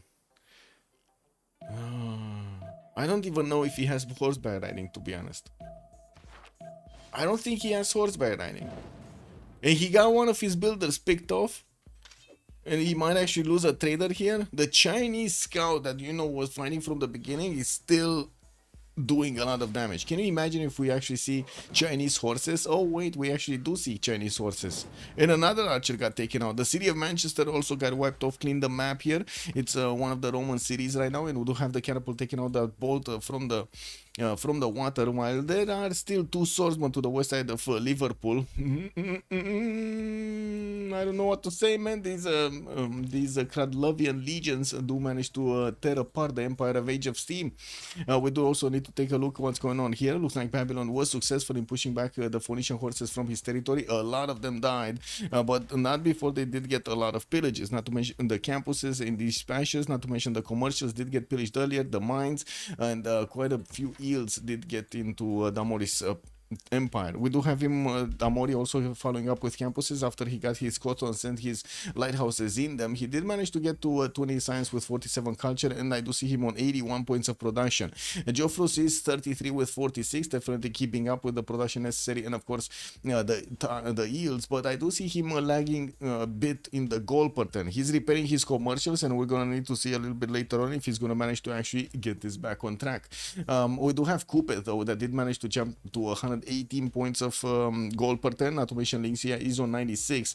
Both of them actually trying to get to sim behind their neighbors over here, and I do have to say Persia is gonna need to come to the aid of England, because otherwise he might actually lose his ally before he can get stronger. Colosseum did get finished in the side of Persia here, and we do have Persia with 49 science, 74 culture, 111 points of production. More of these lighthouses coming around, and he did settle a city on the western side here, Mazaka. Could try to take out Singapore on the western side. I do see he would get the easy opportunity to attack into it from 4 sides here. I'm actually quite surprised we don't see a few galleys getting there. More Pedizas being placed, and of course an army of builders coming out, because he does have feudalism charges on them. That's going to be 2 extra charges over the 3 that he's getting base. Okay, so Rome did get to actually keep Manchester. He's getting Magnus over there to actually stabilize the loyalty, and I do see he's gonna start attacking to these next upcoming units. Did manage to just take one of those swordsmen down. Horses are coming out from Baptist, also pick up this slack, and we manage to see one of the legions being taken out, but I gotta say that will come at a very high steep cost over there. This swordsman barely damages the legions enough to take it down. It will take it down, but at what cost? Look at that. It's dying. It's dying actually right now. It's dying. There's no more way for him to get through. Anyway, and we do have also these legions with some of them actually with enough promotion points. For example, this one is going to turn into a +1. Kralov is going to get a galley also to force Baptiste to try to get some units out of his own, while we do have the first horse of China coming around. I definitely would have expected a lot more. Newcastle upon Tyne and Leeds are actually exposed to the coast, and we do have China starting to get Guangzhou and Xi'an on the right side, with galleys also coming around from him. Apule is going for machinery, not on the top 3 to get his cartography going. He's also going to get guilds in too, and I'm actually quite curious if he's gonna go cartography afterwards. We do have him with only 32 science, so I wouldn't imagine he's gonna be fast whatever he does. He does need to get more of these campuses out, and he does also need to get more of these builders out to keep improving his territory. Industrial zones from Changsha. We do have Liang already giving him all of the bonuses he needs, and of course that's a pretty strong city. Still has a significant amount of chops, and for some reason he's getting a source. He probably does need a bit of era score, that's why he's getting it. I do see Lingxia. Wait a second, we're 3 turns away from switching the era. Cyrus is Dark Age right now. He's only on 44 out of 45 points. He's getting a boat, but he already got a boat. He didn't get his immortal. He can get an immortal. Okay, that's gonna be 4 points. I don't know, man. Doesn't look like he's building a wonder anywhere. This is dangerous. Anyway, Joe Frust is 5 points off from getting a golden age also, and I do see he's getting more palgums, commercials, but that's gonna be a +3. No era score from settling the wonder. I don't know. We'll see. We'll see if he does manage to get maybe monarchy. Did he get monarchy? Not yet. Not yet. He's going for guilds next time. Okay. Interesting. Bob Shu also did manage to secure his Golden Age. Baptiste, the Dark Age, we do have him 41 out of 44, and he did lose one of his cities, one of his 5 cities. From what I do see, he's probably going to lose his harbor also, but we do have some more units coming around to help him. 4 turns away from Stirrups and 1 turn away from Divine Right. I do have to say, Stirrups upgrading to Knights is going to help him actually get some defense going, but it's still not going to help him counter-attack into these legions. The Knights are not that strong against the legions. We do also need to see if Rome is going to get his machinery. His 2 turns out from printing with diplomatic service coming up in 5. That's definitely going to be extra intel over his opponent. Then Victoria can get it. And I do see Zhang Heng is another scientist that Rome did manage to pick. Maori did manage to secure Hypatia for the free library and the extra points of science on the libraries. Very nice. Very nice. Krudlov's catapults are starting to move towards the city of London. He could take on Liverpool, to be honest, when there are a few heavy chariots coming out here.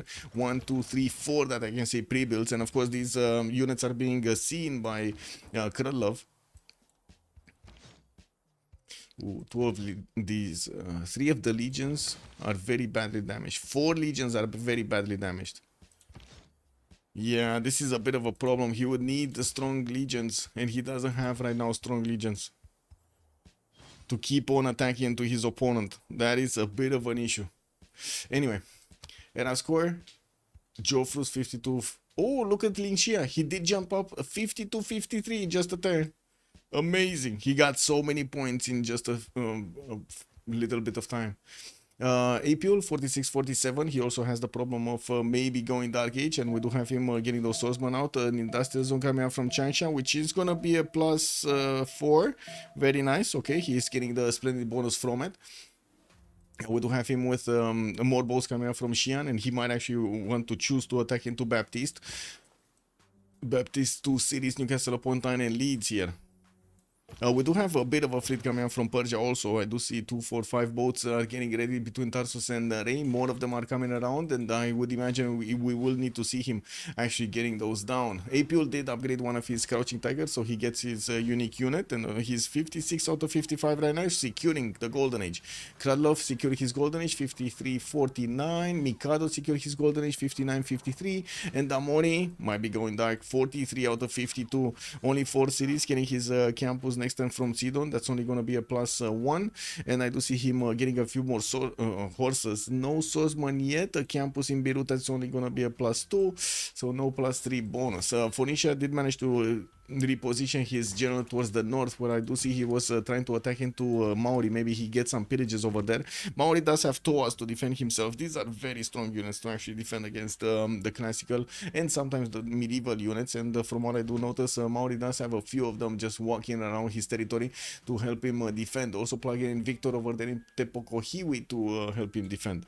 Babylon did go for God of Open Sky. He's getting the extra culture from his pastures, and I do see he got to push back Phoenicia quite strongly. Now we do need to see if he's gonna get over the science of Phoenicia slowly. He's 42 science with 62 culture, while Damori is 33-54 right now on the side of Phoenicia. Is it just me, or Kralov is slowing a bit too much down here because of the lack of units, basically?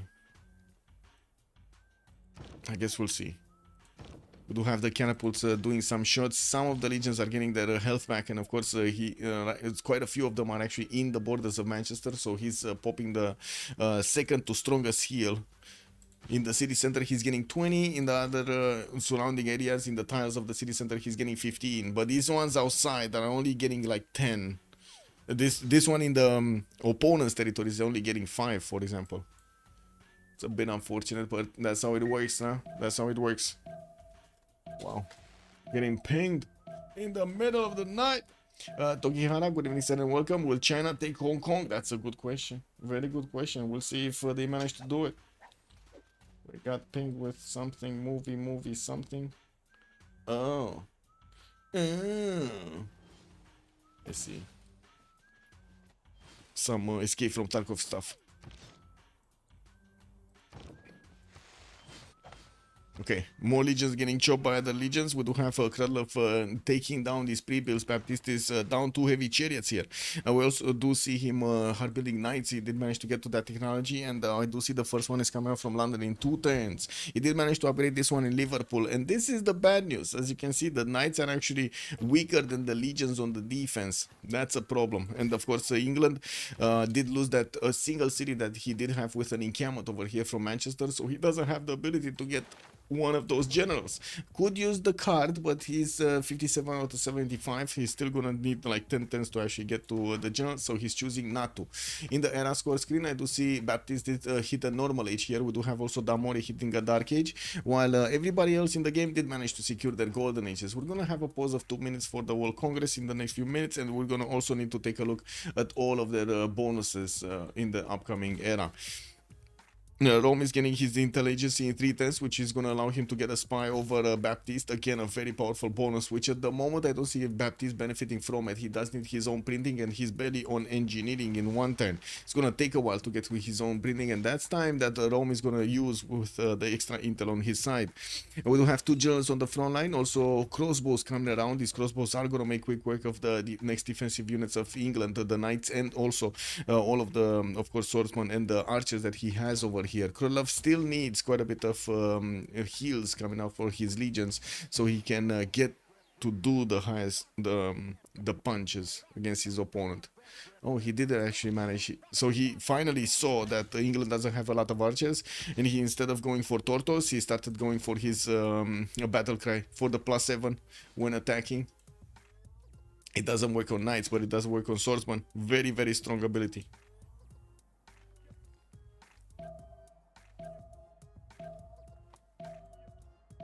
And it looks like Hong Kong is being left alone. Apple is ignoring Hong Kong. For the moment, he's ignoring Hong Kong. Anyway, let me get this out of the way, and we're gonna have that pause.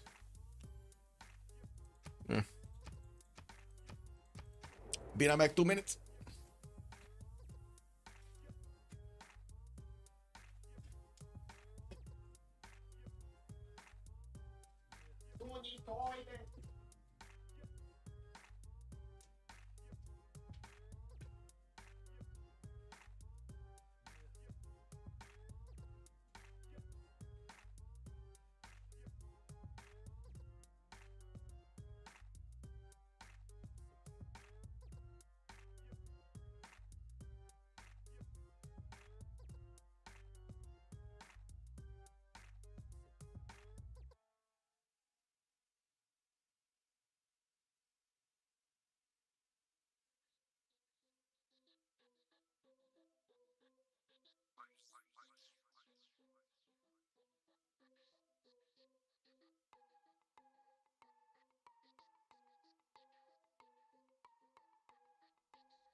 Okay, what do we have? Linksea getting cartography next turn, and he does have 2, 4, 6, 7 boats coming up next to the city of Ray and Tarsus with another galley also in the Bilgius. 8 over here with the one in Tushpa. Very nice. More city centers being settled into the south. I do see another one coming out, and he's in a Frinkuri Golden Age. He's on 92 science with 59 culture. In the World Congress, we did have Hoja Tokyo getting 20% faster population growth, while Honey Tiles are going to grant more amenities. We also have Coupe with the extra 2 Diplo points. More of these theater squares also coming around here from Linxia, while in the north there's a lot of boom boom going around. He needs to take care of this also. It looks like he's giving as many funds as possible to England so he can fend this off, while he's also going to need to start upgrading his units here. They do have a decent amount of gold. Joffrus on the other side, 42 science and 59 culture, went for a second Pembrush and Voice Golden Age and started attacking back, lashing out Damori towards the north. With more settlers in the build queues, he's getting his markets out for those extra trade routes, and I gotta say he's only on 90 points of production at the moment. Not that far away from Damori in the stats, but yeah, he's not managing to overtake him that quickly. Bobshoot towards the north, totally different story. Double the science of Damori, 75 science with 105 culture, almost triple that culture. We do have him on 155 gold at 10, and I do see he did manage to get quite a few horses out to help defend against whatever Damori was sending against him. We do have Bobshoot getting engineering. We might see him going for courses over here, so he upgrades these horses into the next tier unit, which is going to be quite a bit stronger than what Damori has at the moment.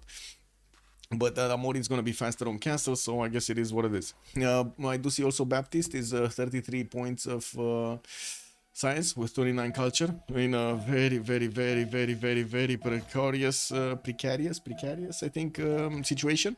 We do have from Krylov actually those crossbows starting to eat into the strength of the English units, and that is gonna be dangerous. Rome is getting through, and I don't see the knights being able to counterattack into these legions effectively. If they do this, they will lose a lot of strength, and I'm pretty sure the legions will counterattack quickly. We did have some boats in the water from Krylov putting pressure on England here, but it looks like he's not managing to get through, and that's another one of the swordsmen getting taken down. Oh my god, it's mating season for the cats, and there's a cat meowing outside over there doing some serenades. Oh my god, guys, are there maybe some mushy ears for the cats? Do you guys know? Are there some mushy ears for cats? Also, oh, wait a second. I do need to finish this, right? The prediction. It was Golden Age that did manage to take the city. No. It was actually Arcane that did manage to take the first city, right? Yeah, Arcane did get the first city. Let's put up the prediction for who's going to win. Oh, thank you for reminding me, by the way. Much appreciated, chat. Much appreciated. Arcane. So yeah, I was asking, does anybody know if there are some, you know, some of those like mushy ears over there for cats to not hear anything? That would be extremely helpful in the next 3 weeks, for one month or so. But she's gonna get mad, man. She gonna be mad. Yeah, it should be an achievement, pillage spaceport with a slinger. It should. It's basically like Tomorrowland, you know. Have you seen Tomorrowland, Morphilo? With the, what was it, the teenage girl that did actually go and was terrorizing the spaceport so it doesn't get taken down, and her father actually keeps his job over there as an space engineer. Did you see that? Also, Saps, bună seara, domnule, și bine ai venit. 100% for Arcane. Japan will be in space before the others get out of the mud. He might. We do have the crossbows moving forward, and of course as they get closer to the English troops, this is getting more and more dangerous. April from the north is getting his batteries out next turn. He did manage to get his galleys to start attacking Hong Kong, and it looks like he might actually be taking that city. We do need to see a lot more boats coming around if he actually wants to get the caravels and start to actually attack into his opponent. Did send one of his horses to do damage over here to England, and with just one single unit he's gonna get more pillages, and not to mention take out another one of these archers from London.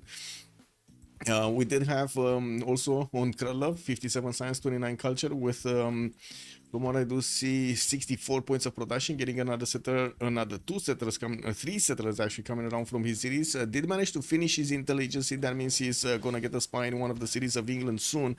There we go, established in Newcastle upon Tyne. Just needs to assign him to actually get his extra intel, and he's gonna be on +6 against his opponent. That's gonna be massive over here. Not only he's gonna have a very strong damage from the crossbows, the next tier ranged unit, but his legions are also gonna be strong units. Mikado, 103 science, 150 culture in the north of Rome. He did manage to get quite a few wonders. He did also get Stonehenge for the third belief. Holy Waters was his choice over here. And I do see him keeping up on expanding his science generation with campuses, preparing his empire also for those industrial zones to get as many yields as possible from the aqueducts, being hitting into multiple of them. In Nagano, he's only going to have this one as a +3, but will get the opportunity to actually aqueduct it a little bit later. Did start off on connecting also his economy with China, starting to make 92 gold a ton, while Apul is on 103. 173 points of production, 174. Chose to go for a second monumentality golden age over here. Doesn't seem like he's, he's slowing down.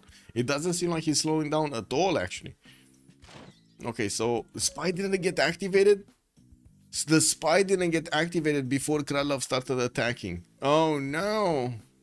I mean, that's just damage lost over there. Very inefficient, very inefficient. I'm calling it now. Very inefficient. Anyway, hit of the moment, I would say. Also, if it was on the news, then no. Okay. Okay. It wasn't in the news, but it's a very cool, it's a very funny movie. It's actually, the idea is, how to say, the idea represented is basically that you basically create an echo if you start feeding basically the population with toxic news, and you keep feeding it, and you basically create the reality that you're afraid of.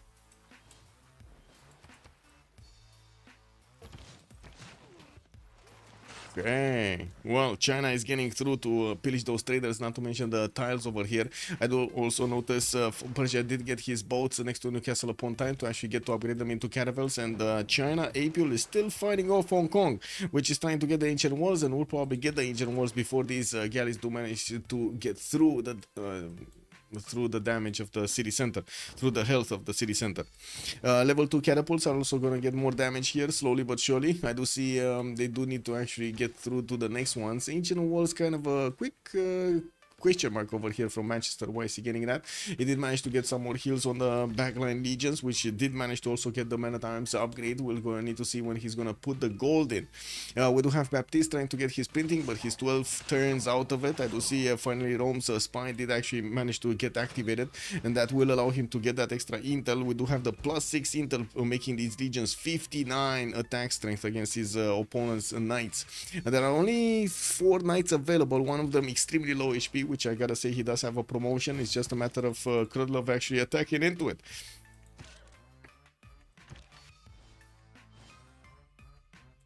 Oh, and finally got a general. Very nice. He got El Cid for these knights. These knights finally actually do manage to get an extra +5 on them, with garrison commander bonus from Liverpool also. Man. Oh. Yeah. My nose itching.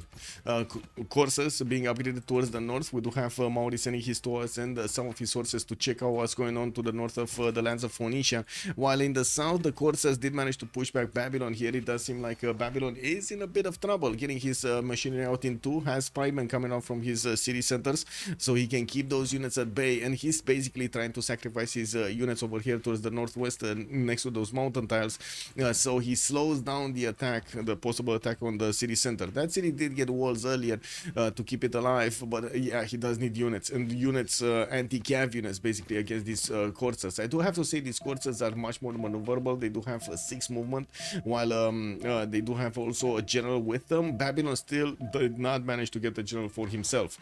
He does have 12 points out of 60, and his 2 points a turn. It's going to take a long time until he gets it.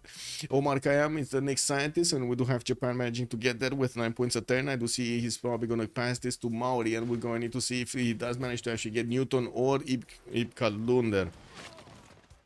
Okay, looks like Rome did manage to take out the galleys of England from his coast. He's going to also start to pillage the harbor.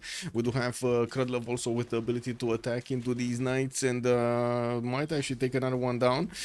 Started upgrading his legions also into men at times, especially the strong ones. He's going to need to keep repairing them and just took out one of the knights, another one of the knights. I think actually England did manage to get this back. Krudlov did choose to not attack into it. Okay, well, let's see. Another knight is getting pushed from there. There's a legion that does need to get back and get his health up. Yeah, this one. He needs to GTFO out of there, man.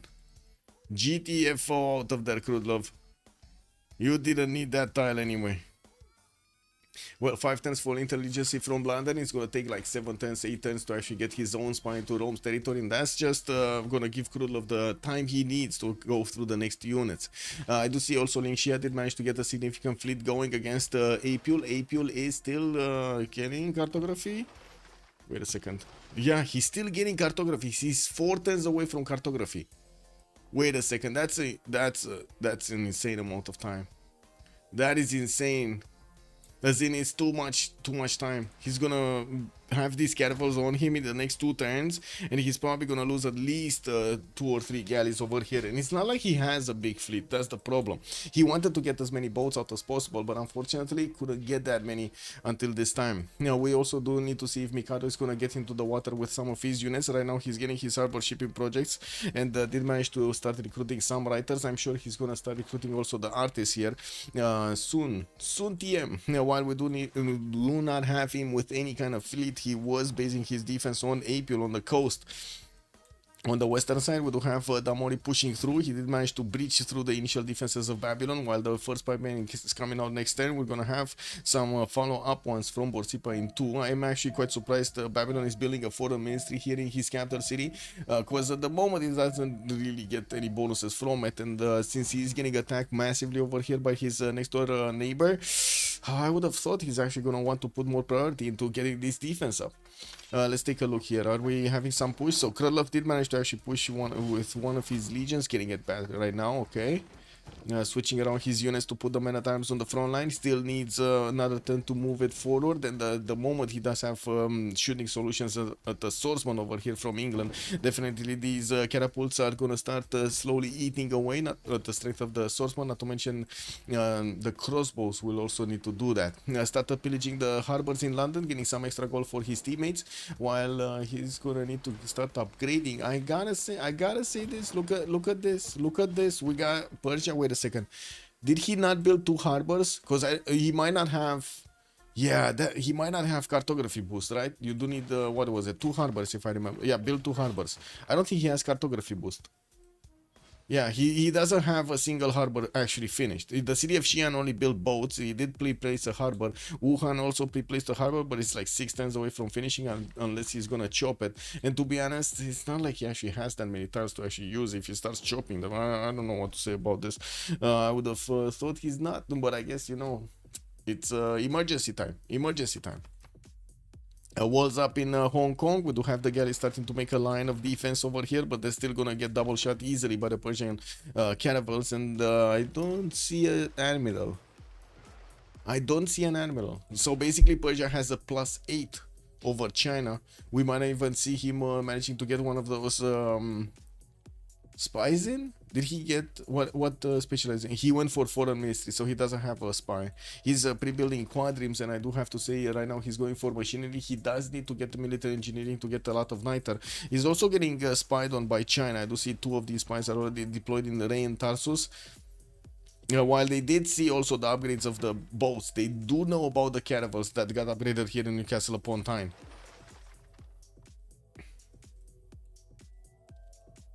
Mikado will boost. Yes, Mikado will boost. That's how it looks like.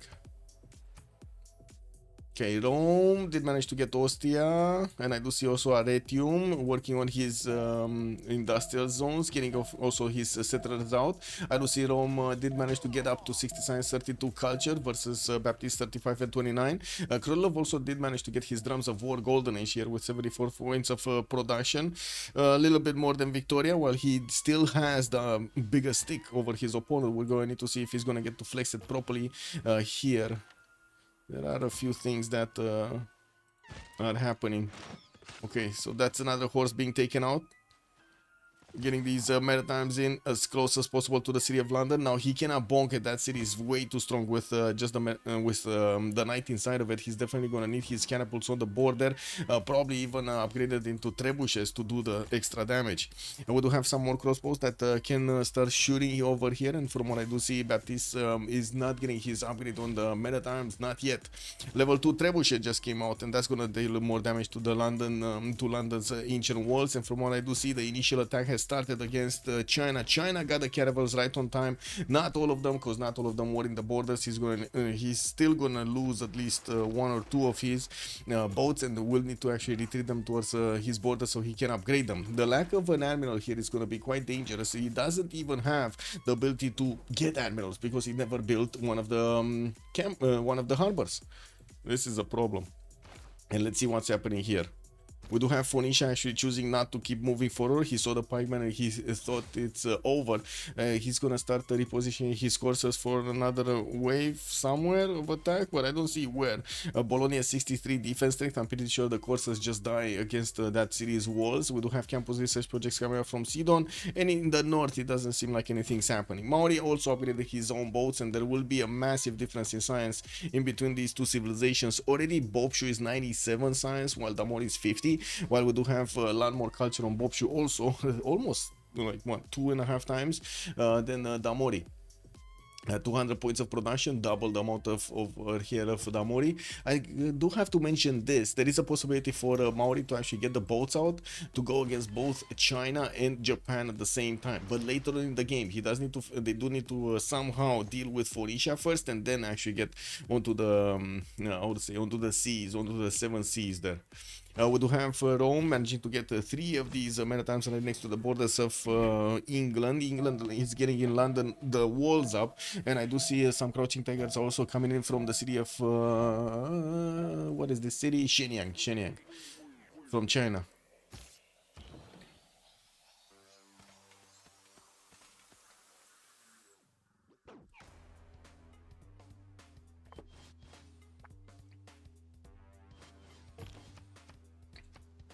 Okay, still 410's intelligence, still 710's printing. Well, I guess we're gonna have printing from Linxia and Bobshu soon. And from what I do notice, the initial attack has started. You look at the boats, oh, they can do some damage over here. They can double shot these weak Persian caravels. We do have another one coming in. We do have 2, 4, 6, 8 of these Chinese caravels, with Persia benefiting from 2, 4, 6 at the moment. Okay.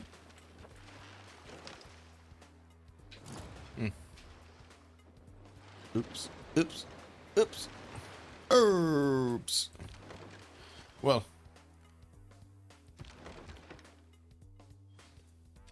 are they just gonna, they're probably just gonna keep on bonking, right? Still no harbor. Oh, he did get the one in Wuhan. So he did chop the one in Wuhan, started chopping the projects there, but it's still 2 turns out from getting the first one. And let's look at this. Frederick Magellan is 300 points. Okay, let's be real about this. I don't think he's gonna get it. Okay, I'm gonna say it right now.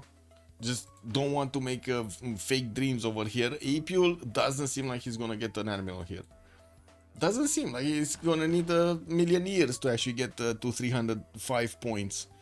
Like right now, he's barely on 1. Oh man, he's gonna need like 7 projects to go, and he's barely making like 1 in like 7 turns or something. That's not gonna be cool. That's not gonna be easy.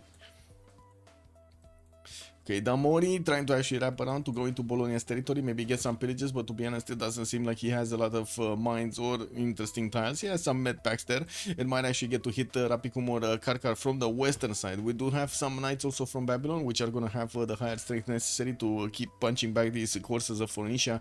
Still doesn't have a general yet. He's building another one of his encampments, and we do have Babylon here, 20 points out of 155. He's kind of far away from getting his own general there. Rome did manage to get also Timur. I do see Santa Cruz got picked up over here by Mauri, and Virgin and Magellan by Persia. Oh, the next one is 155. But wait, Japan is probably gonna pick it up. Is Japan gonna pass it? Because if he passes it, it's gonna be Phoenicia next. Okay, they might actually just pass this, so China gets one. Okay, let's see the initial skirmish from Apul into Lingxia. Because I'm pretty sure he's gonna be the one lashing out. Or at least that's what I'm thinking. Like, these Persian boats are stronger on the offense, right? They have that extra +3 on them.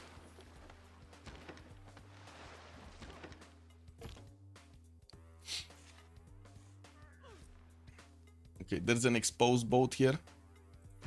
3 attacks possible. 3 attacks, strong attacks, no? No most beautiful attacks, no? Anyway, London is getting hit by the trebuchet, slowly taking out those walls. He just needs another 2 attacks, and that wall is down. There is another trebuchet getting ready in Manchester, and he does have the movement to move it there on the front line. Started also using his crossbow to deal some damage, while he's going to need for the trebuchet to get into the encampment so it can be ready next turn. I do also notice the pre-built frigates here from Persia are starting to get onto the front line. Lingxia is getting his military tactics going, does need to come back onto the top 3 to get the frigate technology, while at the moment he's more worried about what China is gonna do. I don't see China is getting his own quadrim, so he's probably gonna be at the same time over there on square rigging. Bobshoe getting printing next turn, while Baptiste is still 6 turns out. We do have Damori also getting his printing in 2, and I do see Zanzibar has been taken down by these Persian caravels for an extra city for Persia. Persia is 167 science with 77 culture, definitely much higher science than Apul. I don't think it's that much of a difference, so he could get efficiently to ironclads over here. We're going to need to see if Apul is actually going to manage to overtake that and defend, push back Persia, or he's going to need to face those ironclads in front of him. We do have also Rome needing to actually keep expanding. He did slow down his attack on the cities of his opponent of Baptiste, and in the meantime I don't see actually Baptiste managing to get a safety settle out anywhere. We would need to see if he's actually going to manage to get out of this territory successfully, like Damori did, for example, in Rapa Nui, right? He went from the other side of the planet to take a city-state from the western side next to one of his allies there. Okay, so Trebuchet ready to attack next turn. We do have these Maritime that also need to keep on ramping around the city of London, maybe place it under siege. China does have some units to also get over here. And from what I do see, these knights are just overwhelmed by the Maritimes. They're overwhelmed.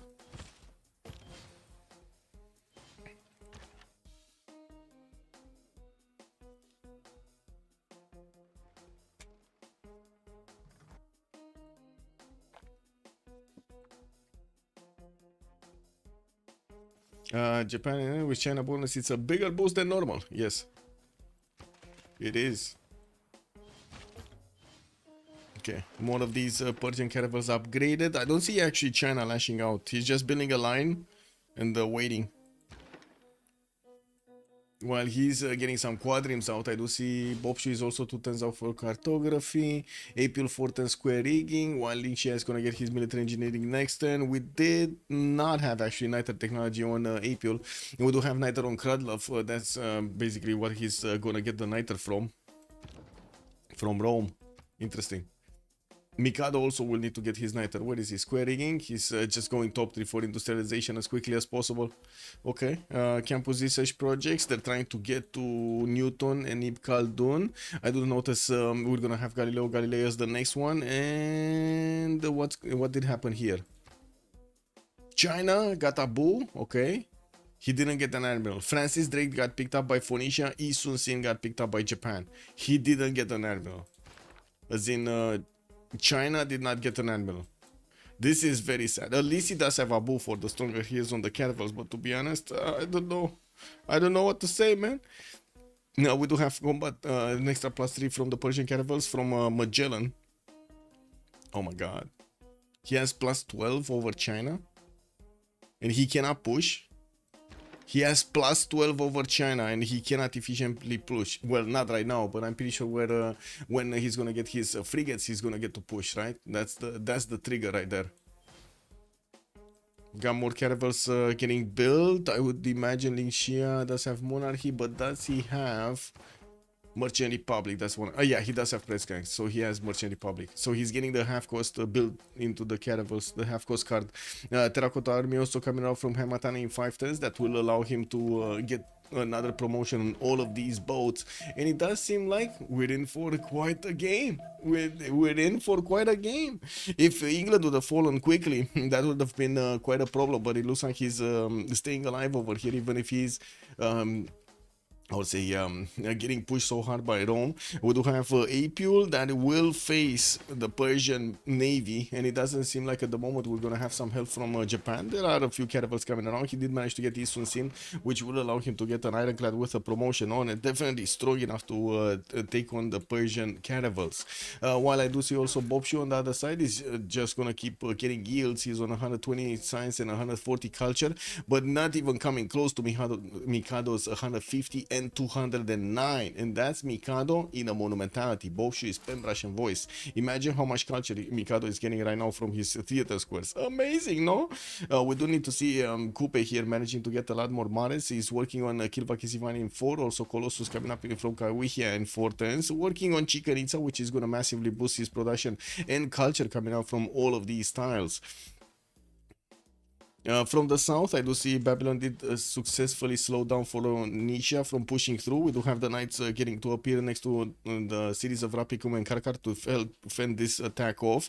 There are only 4 of these Phoenician coursers being sent towards Bologna, and I do see the general. He got distracted. Like there's no other way to say this. The general got distracted. I don't know what they did to him. He might have seen some, how do I say this? Balloons? And he got distracted. It is what it is, no? What? Don't you get distracted by balloons? Raise your hand up if anybody's getting distracted by balloons over here.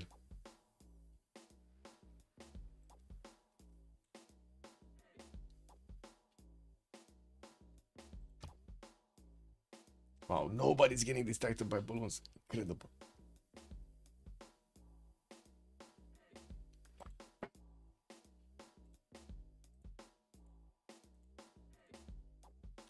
Oh, Francis, good evening, sir, on YouTube. Did Persia secure the Golden Age? Yes, sir. He actually got it very quickly. He did manage to get the free inquiry Golden Age this time around, and did jump up to 176 science and 80 culture.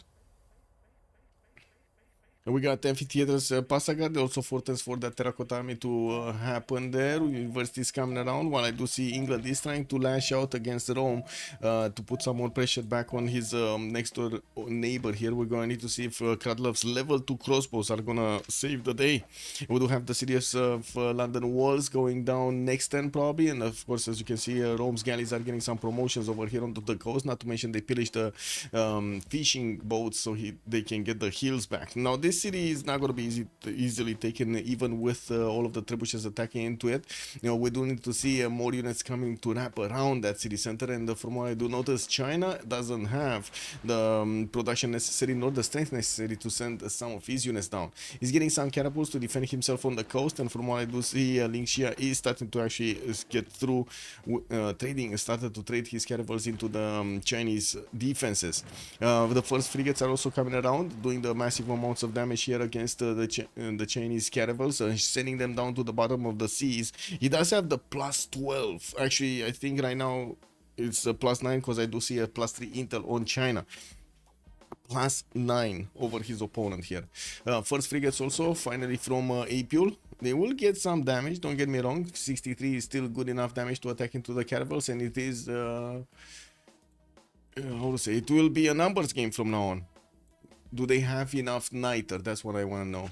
So Bobshu has some more niter for Persia. Whoa. England actually took out 2 of these marittimes or 1? Where's the trebuchet? Oh, both trebuchets actually got back. Muskemen coming out. Ooh. Yeah, that's that might be a bit too much. A bit too much for Victoria to defend with. To defend against, actually. Crossbows coming out. Men-at-arms can upgrade into them. I guess the question is Niter. 4 Niter, 5 Niter, Apil and Krudlov. They don't have that much Niter between them. And did he manage to get... Okay, he did. I do see Rome managing to get one of the Niters improved. Does he have another one somewhere? Anywhere? No? Just a single Niter in his empire? Okay, what's Apil doing? Does he have Niter? No. Unless it's underneath one of his districts and we didn't see him getting placed. I don't see Niter anywhere. I see aluminium. I see uranium. Where's the Niter? It must be... Oh. Now that's the saddest place to place a Niter tile. Is that his only Niter? That's awkward.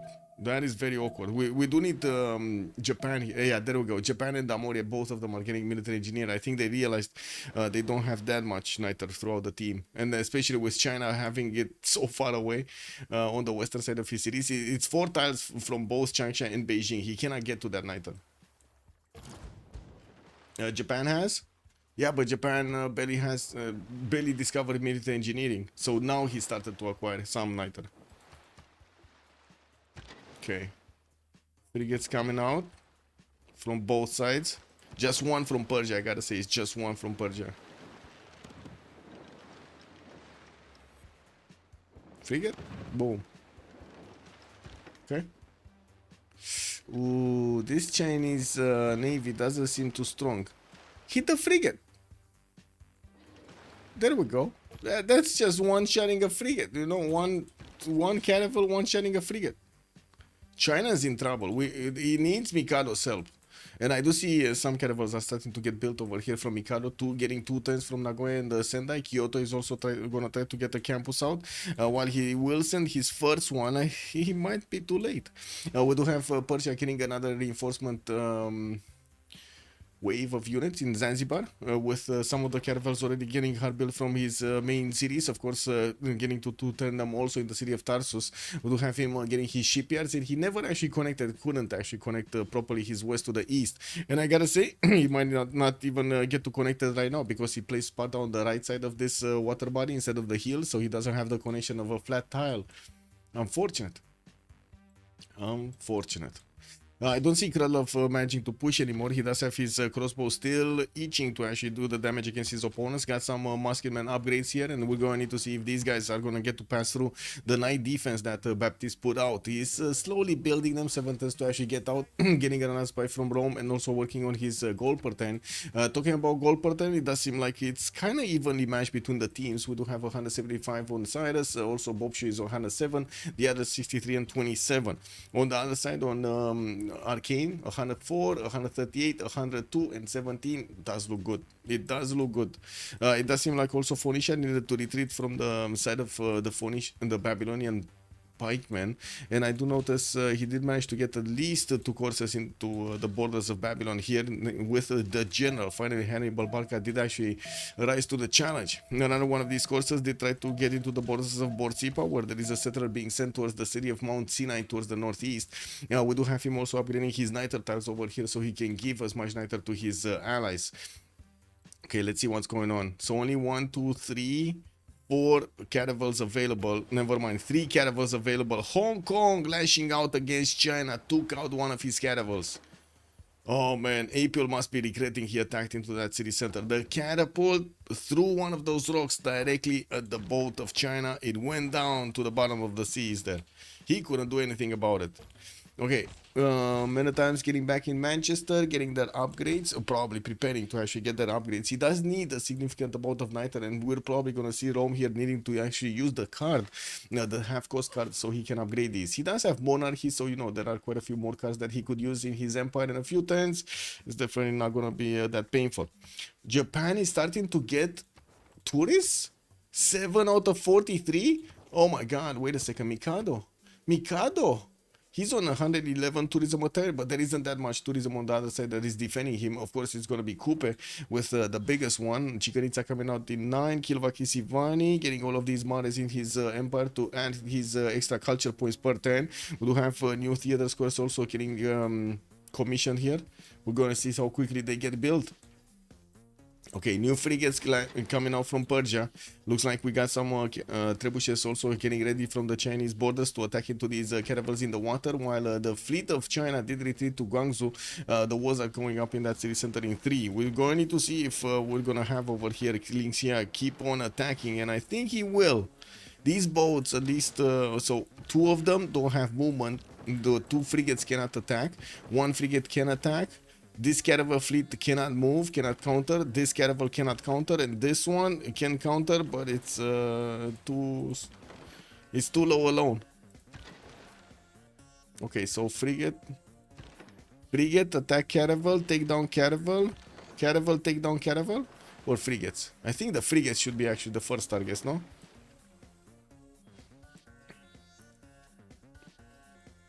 We have a wide coupe. Yeah, we do have a wide coupe. I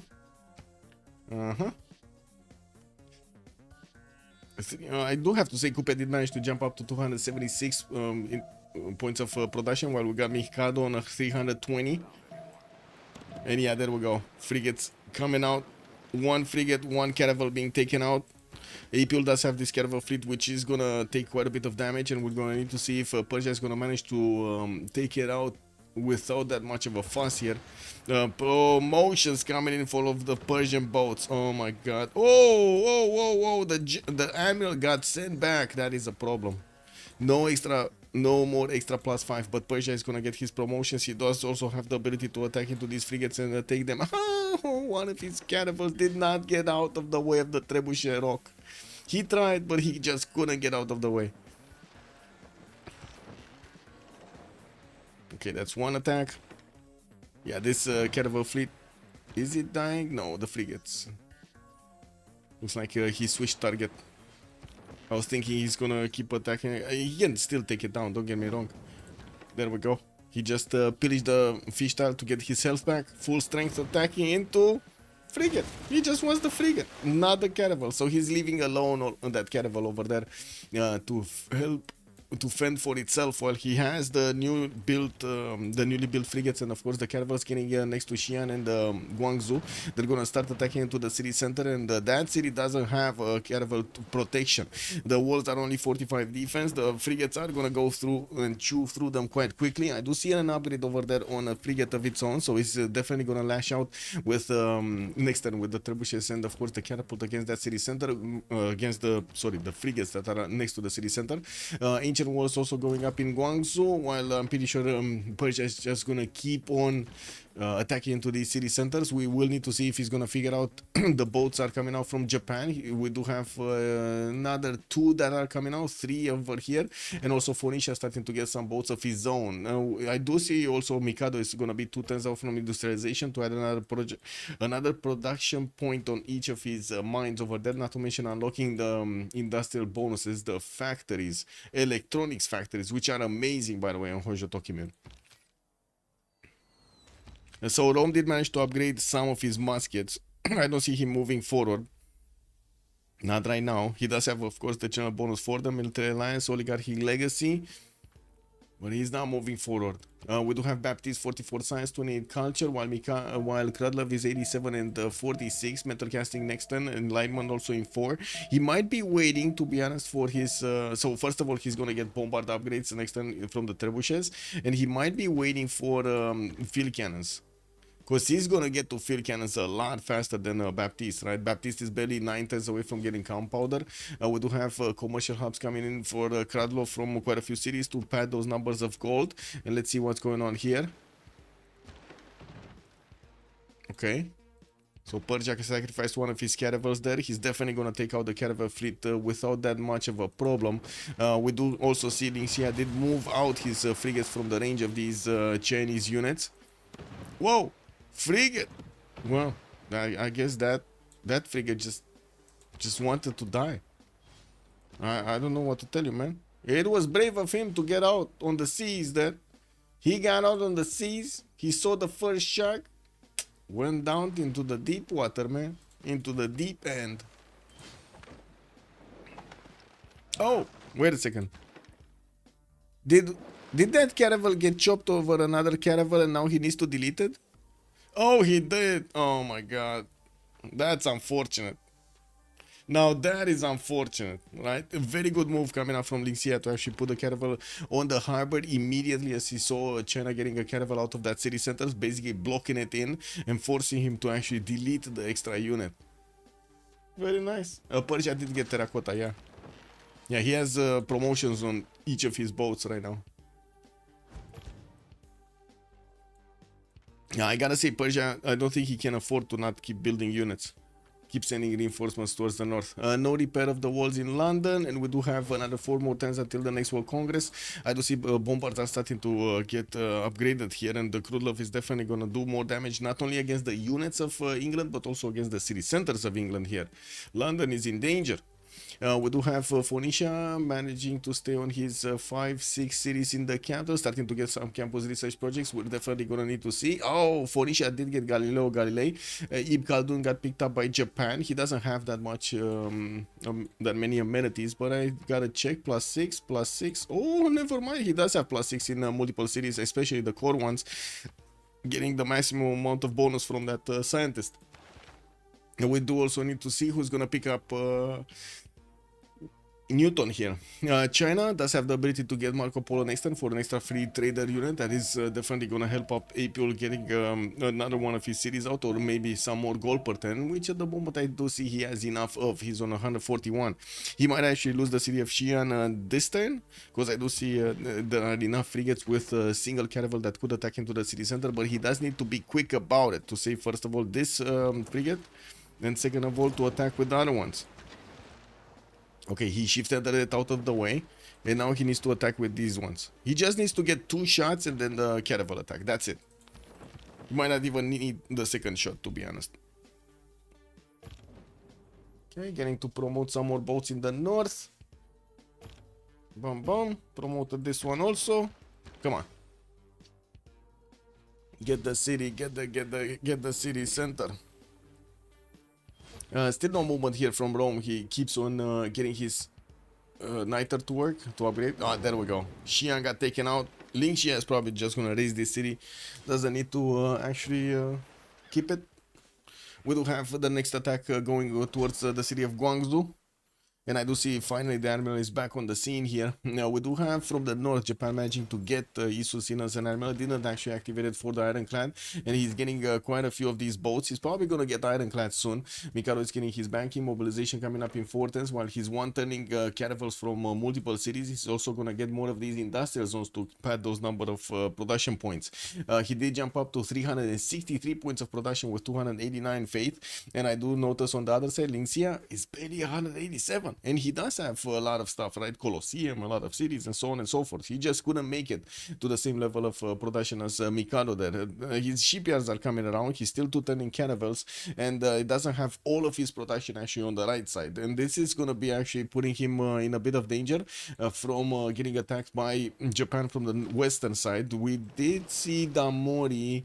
Wait, it was Damori that scouted? Oh, they don't know. Damori is scouting. So you can see this Bairim is trying to figure out the way towards the south of Singapore. When he's going to sniff out, there is a possibility for him to actually attack into the puddle of Persia here from the western side. All of these trade routes are going to be in danger. And we're going to need to see if Japan is actually going to build a fleet on the right and on the left also. Looking at the era score screen, since we're 3 turns out, looks like Lingxia is going Dark Age. We got Joffru's going Dark Age. Bob Shu is going to secure his Golden Age. He's 106. Baptist is going Dark Age. Apil going Dark Age. Krodlov going Dark Age. Mikado did secure his Golden Age. And Damori is going Dark Age.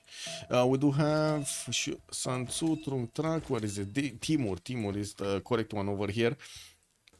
And I do see more of these marksmen are starting to get upgraded from the legions, from the meta times, and we're going to need to see when they're going to start moving towards their opponents. England does have level 2 crossbows to defend off himself, and I do see he did manage to recruit James of St. George, getting to repair the City of London walls, and also getting to add more defense. That's 150 strength defense walls for free from those charges of James of St. George.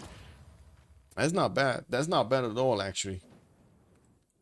And let's see, Guangzhou gonna be taken out. That's the second city taken from Apul.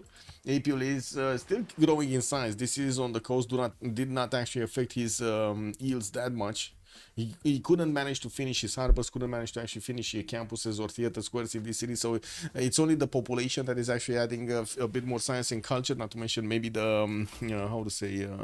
No, the external trade routes are actually going through Wuhan. It's fine. Japan is actually having that defense. Okay, here, still no second attack from Phoenicia into Babylon. Phoenicia is getting some more campus research projects. Still, it's Emily du Châtelet, the next one, and it looks like they're going to need to keep on passing it. We're going to need to see when he's going to get that going. I do see Isidore of Miletus did get picked up by Mauri, and he's working on Venetian Arsenal in 710s, working on taking on Hansa as well. Looks like that city center did get taken seized by their opponents. The Roman Empire got in there. So he's just gonna work to take it down. He already took Mexico City, so that's not gonna be able to be kept over there. He's gonna need to get the settler if he actually wants to keep it.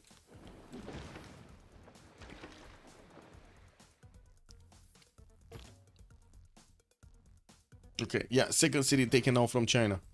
Next ones, I don't think he's gonna get through.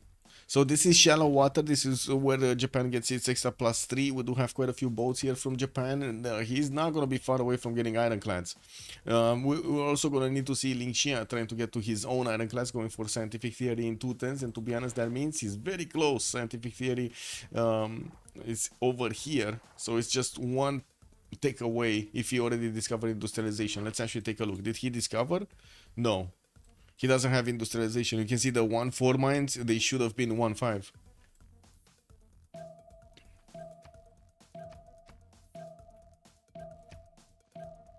I don't really see anything changing on who's gonna get the golden ages or not. So I'm just not gonna look for the next few turns. I think we already know who's gonna get the golden ages, and that's gonna be Bob Show over here with Coupe and Mikado, and that's it. The other ones are gonna go dark. More of these super traders coming up from Rome soon. He did finish 2 more of those markets, and he's gonna get a third one. Luke Dunham also working on another commercial, so I'm pretty sure Krudlov's gold is gonna go a lot higher in the next few turns. 133 points of production, that's put him double the amount of production from Baptiste. And I do see he's not taking that much damage on these musketmen. I also want to point out these knights don't have the ability to attack into the muskets anymore. They're gonna be way too weak. I do see Manchester is starting to get a siege tower going, even though I'm pretty sure the bombards should be the correct way to go against London over here to take out those walls. The medieval walls are gonna be a problem. Medieval walls. What was it on the siege tower? When is it getting obsolete? So attacking does not affect Renaissance walls, ineffective against urban defenses. So urban defenses is still basically Renaissance walls. These are only medieval walls. So okay, he can actually attack into them. It's fine. That's what I wanted to double check. I was thinking that's it, but I wanted to double check. Anyway, we do have Mauri here managing to take down Hansa, and that's a bit of gold being taken away from his opponents. While I do notice they still have a decent amount coming out per 10. Venetian Arsenal is probably gonna get built with the help of Isidore of Miletus in the capital city of Mauri. He's also gonna finish Chichen Itza in 2 turns from Tepoko Hiwi. I didn't see anybody actually contesting this.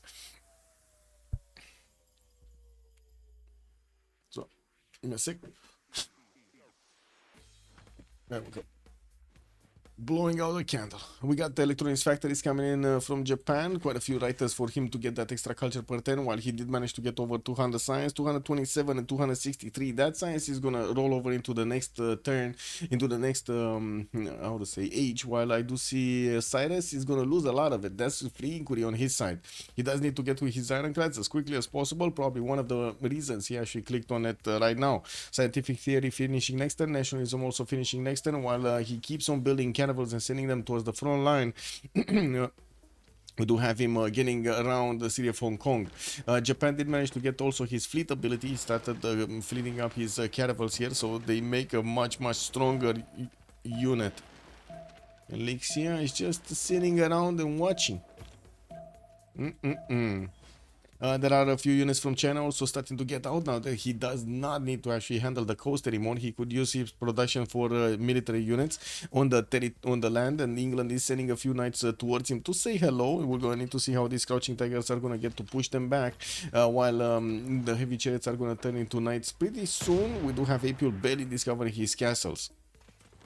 And that's basically coursers, so not that quick. And that's one musketman being taken out. Krylov only sent one towards that banana tile. Got into the range of all of these crossbows, and the Baptist did not wait. Do we have anything happening here? No, the trade routes are just connecting between the cities of Babylon and the Maori, and of course they're getting the extra gold per 10 with Jofros on 124. We got Bobshu over there on 164.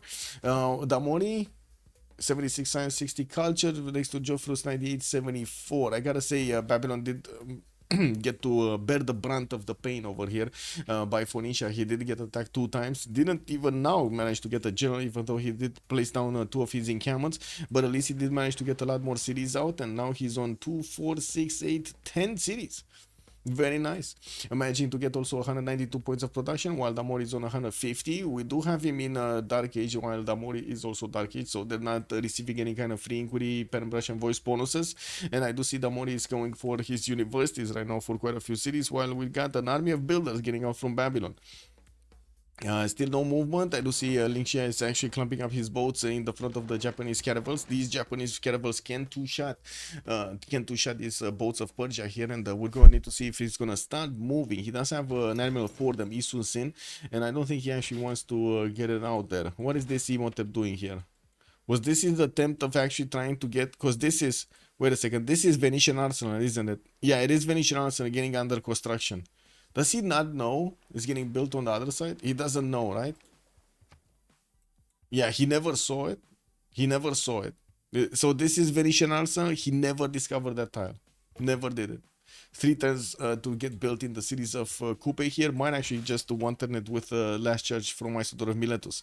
Next time we're going to have Chichen Itza being finished in Tepoko Hiwi. And right now Bobshu is on 122 culture and 424 points of production. Very good from Coupe. He's in a reform the coinage golden age, because we did jump into the next line. He's getting 236 points of gold, while also Mikado is reformed the coinage on 204. We do have the pause just about to start. We're going to need to go through the World Congress really quickly and press on the B buttons there, and then we're going to need to see what's happening with all of the wars.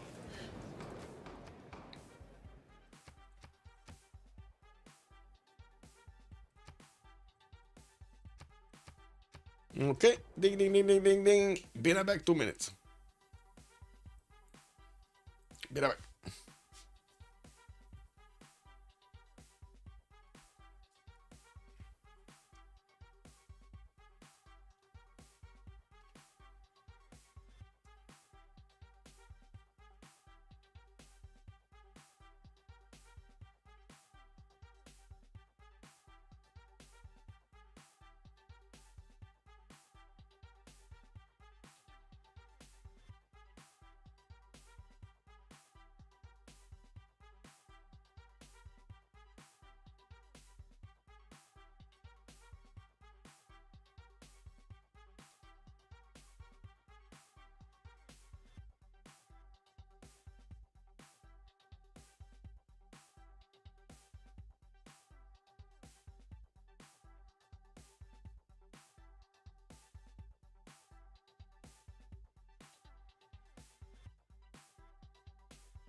Okay.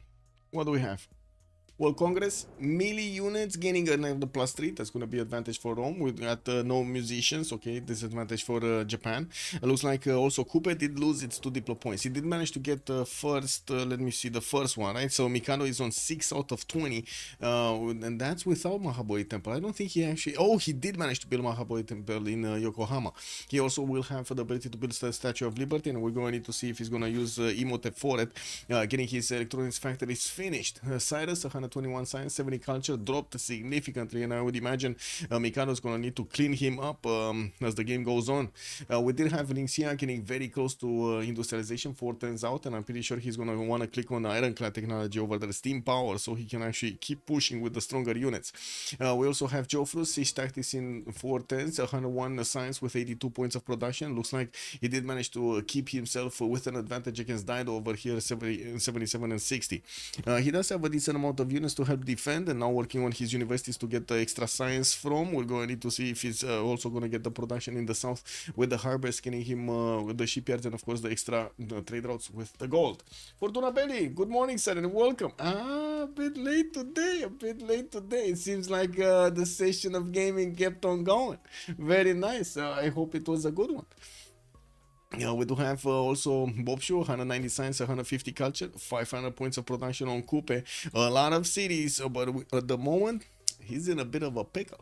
He's going to need to start defending the culture victory, because you do see the tourism just keeps on getting higher over there on Japan. We do have Baptiste, also 57 science with 27 culture. Looks like he's not getting that safety settler out, but at the moment he did manage to get a successful defense here with multiple crossbows between the city of London and Liverpool. Got lucky with getting the engineer, the wall engineer, and he has 150 fortification strength on both of these walls. With Rome benefiting from bombards, oh my god, he could pull off that tactic. Can he? He can do that. Oh my god, he can do that annoying tactic. Move on banana, shoot London, move back next turn. He did not get to shoot? No. Good love. He moved, but he did not get to shoot. Now that's a problem. He's going to need to move it back quickly, because otherwise the crossbows are going to lash out. Yeah, there we go. He's moving it back. But he just showed it can be done, right? You slept in? I didn't notice on any game earlier this morning. Yeah, I did put it like a little bit, like half the day or something throughout the day. I keep on I need to update the CWC website these days, and I still got like 6 teams, 7 teams. I'm 9 out. Well, I'm more than half. Like I'm 9 out of 16 updated, and I still need to get the next ones. Apil, 173 science with 96 culture, 246 cities. He did manage to lose a few of them, but now he's getting his knights out from the city of Shenyang to push back into English territory. He has his crouching tigers that are going to help him push through the initial defense here. Baptiste does have a one-tile choke to defend himself behind. England is also getting a settler out in the water, and we're going to need to see how quickly he can get it to a safe position. Also, in the main cities of Apil, he did manage to get to 258 points of production, got industrialization, getting his coal power plants built for more production there, and getting spied on by Persia. I do not see a spy yet from him into the side of England. Looks like he used his spies to actually send them to... where was it? He sent them somewhere else. I don't know where. I'm pretty sure I saw somewhere a few spies. I don't know where they are. Spies from China, I mean. Oh yeah, there's one in the city of Ray. That's it? Just one? Where's the second one? Maybe he lost it or something. Anyway, Krudlov, 94 science, 53 culture. Dark Age, he's getting his encampment training projects for the next generals, and I'm pretty sure he wants an industrial one. We do have him finishing his traders that he got from the markets, and also getting some more of these campuses to pad those numbers of science. He keeps having an advantage against Baptiste here on the science screen and on the culture screen, but cannot really capitalize on that advantage from the extra science, because the defense on England is very strong. We do have also Mikado, 300 science, 280 culture, definitely much stronger in the science and in the culture than anybody else in the game right now. And we do need to see if he's gonna manage to actually upgrade his boats here, because, oh my god, wait a second, he's losing his borders? He's actually losing his borders to Persia's boats, which are not even, they're not even fleets?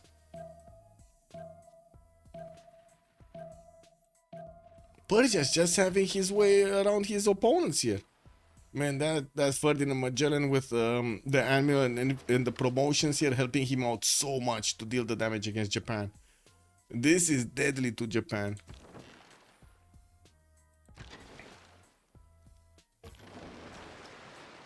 Whoa, whoa, whoa, whoa, whoa. Get the frigate back, man. Get the frigate back. But yeah, there we go. Ironclads started to upgrade here. Much stronger unit.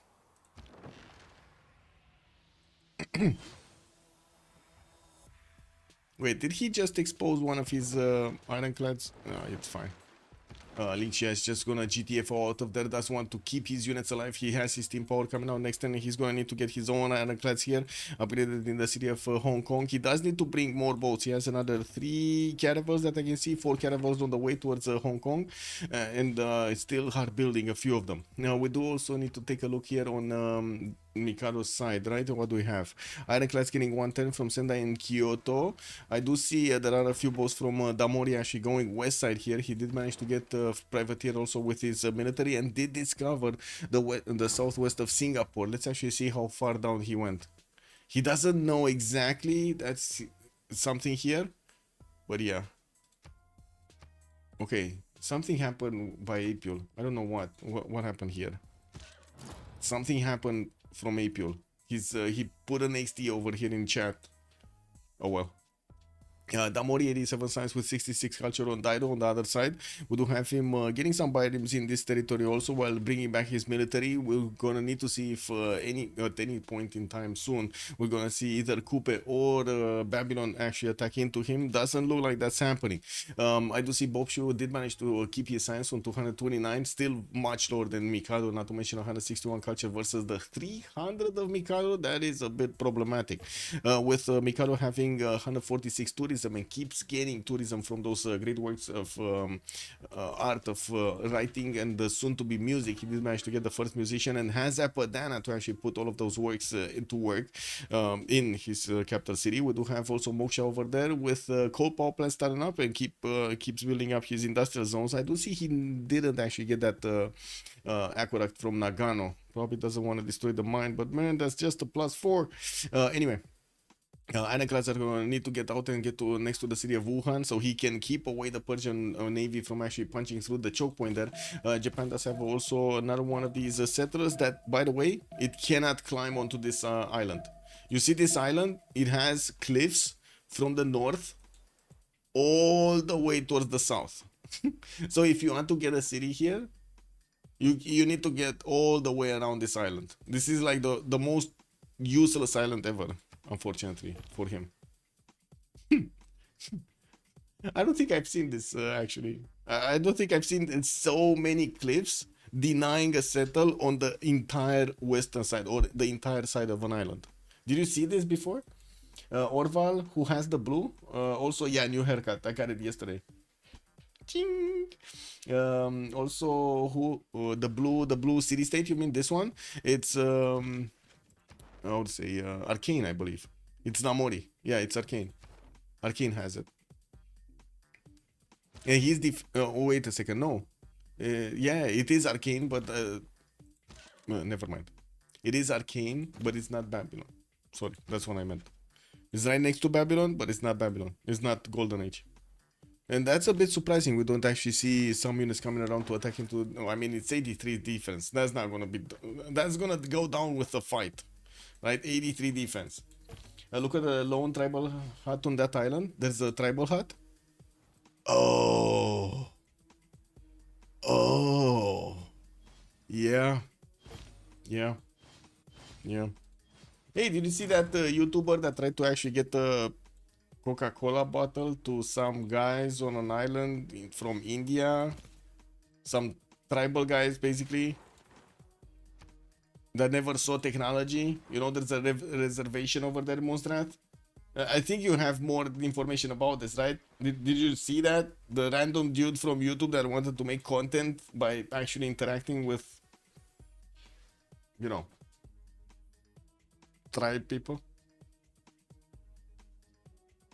He got lucky. He got out of there alive, man. What can I say?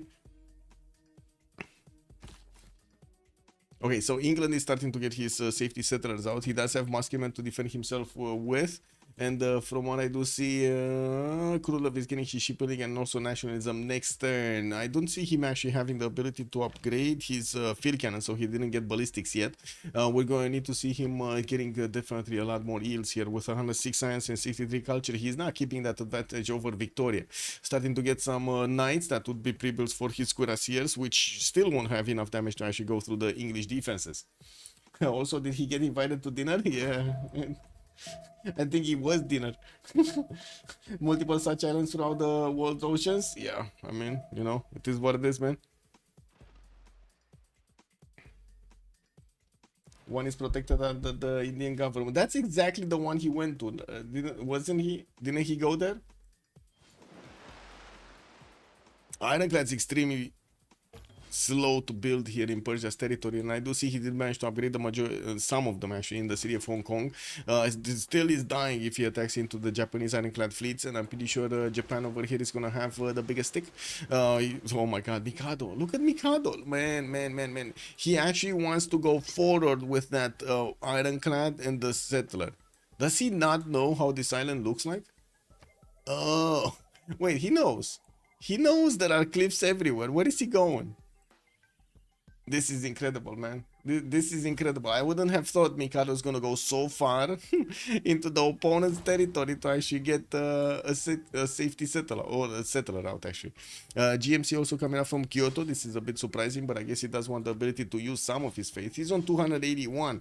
Did manage to also recruit Leonardo da Vinci and Filippo Brunelleschi. Didn't get Mausoleum though. I didn't see Mausoleum get built anywhere. We do need to see if a Mausoleum got built here somewhere, because I would imagine Maori would have that ability also. Wait a second, Maori did get the Goddess of Tides, right? So he's getting all of that culture there. I don't see Mausoleum.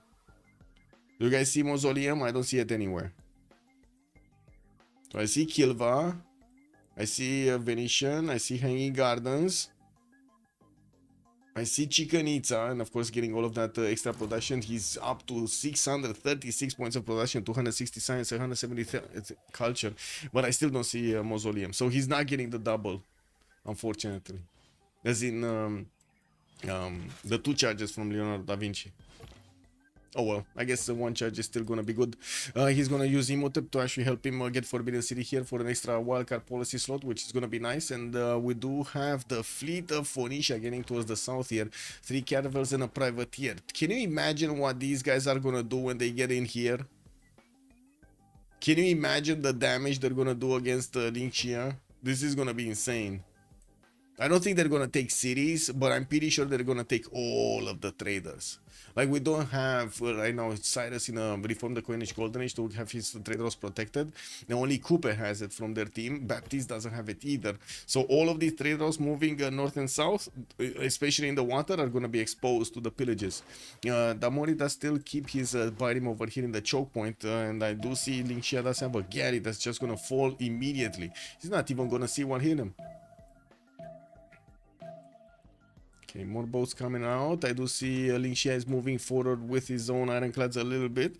We do have frigate fleets and some frigates also available for him to shoot at these ironclads. It will make it easier to actually attack into them. He did get also the fleet ability on his ironclads. He just needs a lot more. And I gotta say, Japan managing to actually get a Mausoleum of Halicarnassus in 3 turns here, that will help him get those extra yields. And I think it's probably gonna be worth to actually wait for the Leonardo Leonardo da Vinci to get its second yield out. Filippo Brunelleschi also has a charge that he could use there. Looks like he did teleport him to Nagoya, so he can actually finish Mausoleum next turn and get that extra charge on Filippo and on Imhotep and on Leonardo da Vinci. That's gonna be so good for him. In the Great People screen, the next one is gonna be Gustav Eiffel. Maori is on 14 points. We got Japan here 70 points. It looks like he did manage to finish a project, and we do have new projects coming out from Otsu, from Nagano. Both of these are working on industrial zone logistic projects. He's also starting to actually spread his religion to his neighbor cities. We do have stupas available as specializing building of choice in his holy sites. And from what I do see, Krudlov did manage to get to his line infantries. Still. Oh, well, now these crossbows are not doing almost anything to these line infantries. Also, that missionary was warned many times not to go there. Whoa, he was even warned that he still did it. Wow, there was a bit of talk about this on Asmongold stream, and Asmongold was just saying, you know, as a punishment, just let him stay there. Well, he wants to go there, just let him stay there for a night, you know.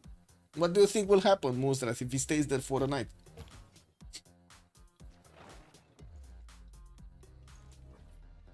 There's gonna be some horror show on his YouTube. Can you imagine that? Oh my god, man. That's gonna be like what was that horror movie, taped horror movie back in the day, like in the 2000s or something? That was Poltergeist? I know. Was it Poltergeist? Poltergeist. I don't think it was Poltergeist. It wasn't. Was this? No, not this one. What was this? The one in the forest, right? The family's dream home turns into a worst nightmare. No, not this one. Horror movie forest. What was it? Not the ring of the ruins. Witch? No. Come on, it was back in the day. It was like pretty big horror movie back then. Does anybody know? Blair Witch. There we go. Fortuna Belli knows, man. Blair Witch Project. Yeah, that one. Imagine the Blair Witch Project that came out of that YouTuber, man.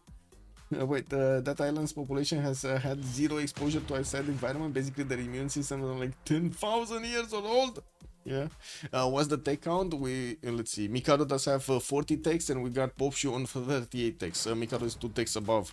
And I do see we do have Krylov getting his line infantry corps right in front of the city of London. We do have him getting some medics also, and gets his line infantry shot from so many sides. Getting his bombards also slowly on the front line. Unfortunately, he still did not manage to get ballistics.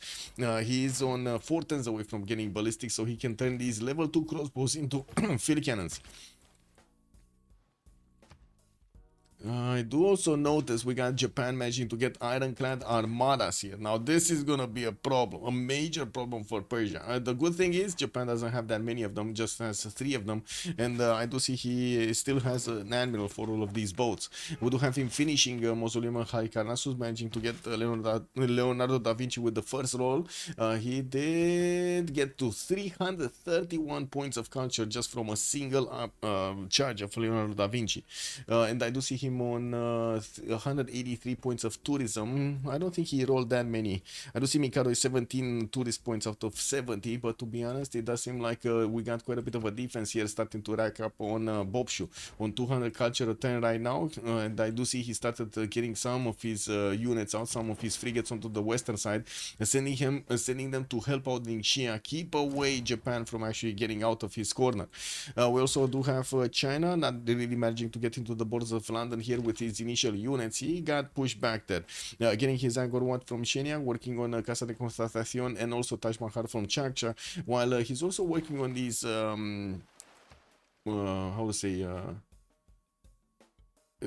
campus projects. I wanted to take a look who did manage to get Newton. Newton is actually on Coupe. Interesting.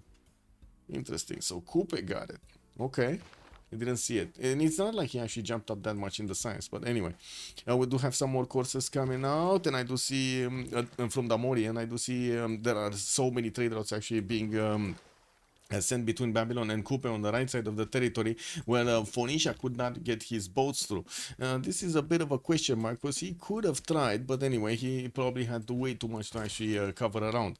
We got courses coming in, and I would imagine we're going to see Damori trying to get to his CAF technology here, so he gets to upgrade these courses into the next tier unit, while right now he's on metal casting coming up in 2 turns. And let's see... Krudlov is still 4 turns out from ballistics, getting another wave of builders, building armories, and also getting those traders out. The goal per turn does still look very grim on Krudlov. He's on 33. But yeah, now he's starting to do the damage. He needs to take out these crossbows. He really needs to take out these crossbows. So many of them. Anyway, we do have China starting to push through from the north, and I do see Krudlov still has this lining infantry corps right next to the city of London with without the siege tower anymore. I guess that is a bit awkward. It is what it is. They cannot attack into the city center anymore, and of course get out alive. That's the main kicker, right? He wants to actually get them back or keep them there alive. Also, even singles night stay could possibly cause that island's population to lose a lot, or yeah, even due to simple flu. Good that Japan moved away, that settled from a path of self-destruction. Yes. Where have all my cake W emos gone? The players finally got it right, and only the channels emos show up. Oh my god, finally! Like, this was actually so frustrating for myself. I was like, when I press hey or something, and I want to do my emote for hello, it actually shows me like 20 other emotes, and I need to go through the list to find my own. That is like so stupid. I gotta say, that is like so weird.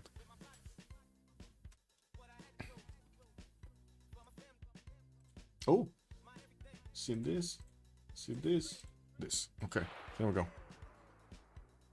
Okay.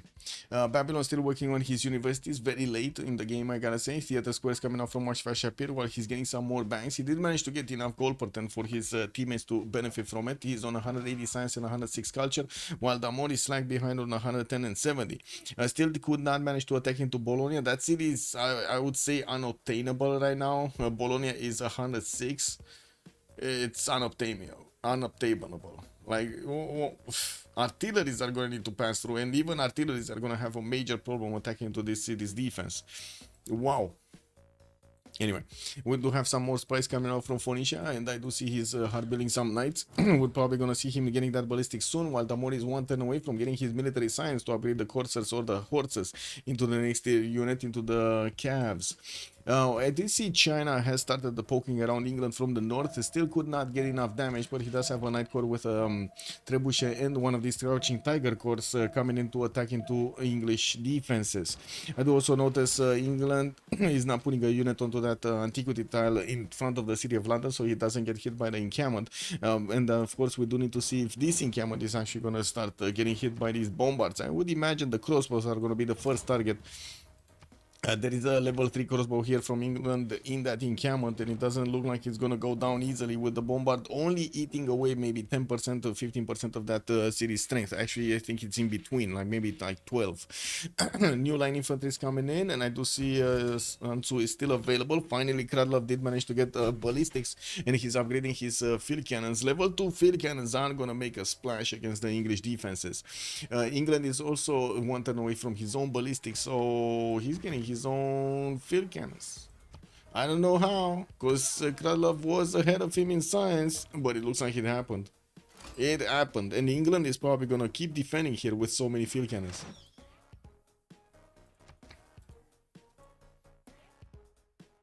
Okay, what's happening here? Japan not getting more boats. 3 turns Oxford University still has Gustav Eiffel with 3 charges to actually finish it, getting coal power plants for the extra production. Japan is significantly lower in production than Kupe. He's on 578, but definitely much better yields, 341 and 352 science and culture. And I do want to double check what's happening here. So it looks like, you know, we had Damori actually attacking into Singapore, but Singapore must be shown. It must be visible to his opponents. Yeah, it is visible to his opponents, to Persia. So Persia knows he's getting some ironclads out from Hamatana and Parsa, so he can put up a defense in this puddle. And I'm pretty sure the Phoenician caravels are just not going to be strong enough to handle those those ironclads from Persia. Ironclads east side, safety settlers from Baptiste getting into the water. More ironclads north, but only fleet ones. Definitely the ironclads of Japan are gonna be the stronger ones. Morioka? Wait, isn't this a name from Stargate also? Wasn't Morioka the name of the mate of the fish thing? That was like thousands of years old, and he was asking what happened to Morioka on Earth. Wasn't that it? Any Stargate experts over here?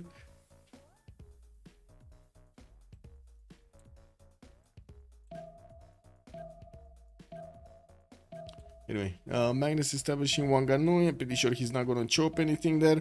We do have quite an army of builders from Bobshu, and I do see quite a few of his traders are actually not going through the water. Looks like we don't have Stargate experts. Or maybe we got all of the experts that I know on Google. Oh, Google, give me answer. Wait, China is still trying to get this niter improved. The city is just not growing there fast enough. Lol. Anyway. Doesn't seem like there's any movement here. Japan not building his next boss. He did finish his Oxford University and now jumped up to 44 technologies over Bobshu's 40. So 4 techs difference between them. We also do have in the tech side, the rifling coming up from Bobshu, while Mikado is going to go top 3 over there on economics, finishing up his electronics factories for those extra production points. And I gotta say, Coupe here did manage to get a lot more production. A lot of caps also coming up from Phoenicia will allow him to start attacking into Maori. This is going to be dangerous. I do see Maori does still have some Toas that are going to be two-shot quite easily by Damori's units, and we do have also Maori starting to upgrade some of his horses into calves. He only has like 2-3 of them. I do see line infantries can be upgraded from the Toas. It's just a matter of getting the gold there and of course the resources, while I do see more spies are coming around from Phoenicia. We do not have him getting attacked anywhere. Field cannons from Babylon. I do see also cuirassier cords coming out from Jofrus. This is going to be a technology that is going to pass through the crossbows like their butter. With also some of these piking shots getting out, so they can take on the calves and of course these coursers from his opponents. Couldn't manage to get a lot of units out, so we're going to need to see if these are going to be enough to actually punch through the Phoenician defenses in the south, and of course we're going to need to see what Maori is going to do against Phoenicia in the north, if he's going to do anything about him. Still no movement here. Casa de Constatacion 2 turns down from finishing. Bolshoi Theater is actually a bit surprising that it's getting built by Apule. I was imagining that he will want to keep it for Japan, so he actually gets those extra points for the tourists. For the musicians, which will turn into tourists.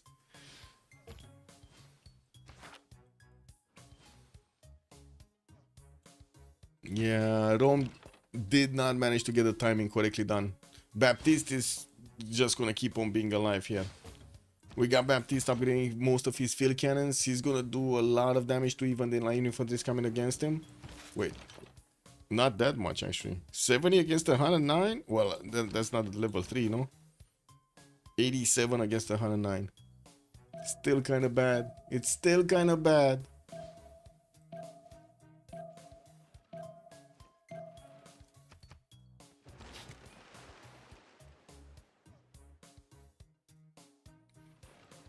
Okay, ironclads coming in from almost all of the cities of Persia here. He did not manage to get to 200 science. He's working on getting a few more universities out, and I do see Singapore is definitely going to go down to Phoenicia's caravels. We do have a trebuchet coming out, but that's not going to increase the defense strength, and I'm pretty sure the walls are going down, and the city is just smashed right here by the units of Phoenicia. He's just going to raise it. Ooh! Oh no! One of the caravels went the wrong way. Well, that's a problem. Oh well, it is what it is. Maori sent the frigates So we're gonna be talking here probably battleships soon, right? He's getting refining in 2 turns, has quite a few battleship fleets that he's gonna get to work, and I gotta say this is dangerous for Japan. If Japan is not gonna get a lot more ironclads and his own battleships here, he might get overwhelmed by the coupling of the battleships of Kupe plus the ironclads of Persia here. There are quite a few of these ironclads that will turn into fleets, and with the help of the battleships, they're gonna do significant damage against these ironclads. Uh-oh. What is Star Trek? Some Romanian space. I said Stargate, not Star Trek. Stargate. But yeah, Star Trek. I don't know, man. Star Trek kind of went down. It went down, and they keep on going down heavy. We're gonna have a pause next turn, by the looks of it. Okay, so Babylon lashing out, getting his field cannons to flex against the Phoenician defenses, while Phoenicia did get to upgrade some more of these caps and send them towards the south. I do see ironclads from Persia are getting through, and they're attacking Beirut. They got Beiruta down. Just 3 ironclads from Persia did manage to get into the borders of Phoenicia, got one of his cities unprotected, and I do see he has another one to take out Ugarit from the southwest. That's definitely not going to build the walls in good enough time. We do need to see also if Phoenicia is going to manage to retake the city. After he did upgrade his units, he doesn't have the movement speed, and of course it has the army of Babylon from the south that will push into him.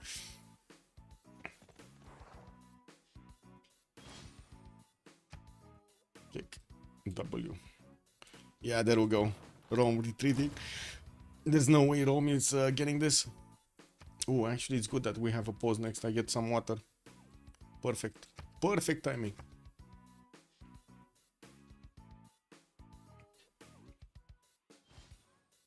Our museums, shipyards coming in from Maori. He did manage to add a few more culture points, but I gotta say Mikado's tourism keeps going higher. 228 points of Mikado right now of tourism with 17 out of 78 tourists acquired. So many writers available, so many of these works are gonna need to be built in his theater squares. While he keeps on getting his electronics factories, he also keeps on building up his art museums. The biggest danger is him not having enough strong of a fleet to actually withhold the attack of Maori and Persia against him. Yeah, Stargate, man. Stargate. Big Ben Nagano. I do see Gustav Eiffel is gonna get it going, and they're probably gonna need to keep quite a bit of gold. I do see Lingxia also did manage to keep. First of all, he did manage to take out the Phoenician city, and he's on 1,077 gold a turn right now. 1,077 gold in the bank right now. Does have the opportunity to go Ugarit. He could get into the main borders of the city of Tyre, but I don't think he can actually punch through that city center other than pillaging the harbor. He's not gonna do much. And there we go. Ugarit getting attacked, smashed, taken down. And that's right before the pause. We got a 10-minute pause right here, and we're gonna come back right after it. No? I guess be right back.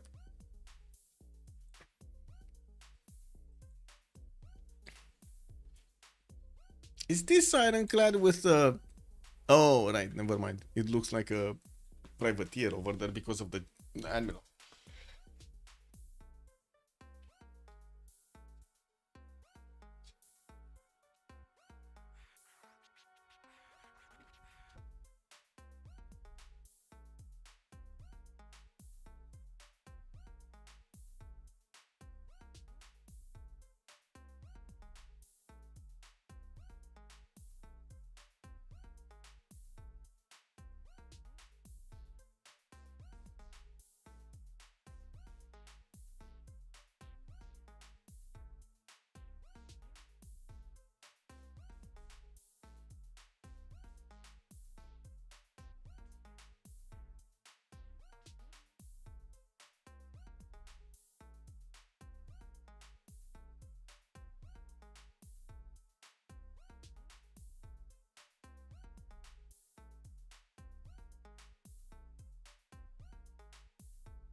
Crystal Radios.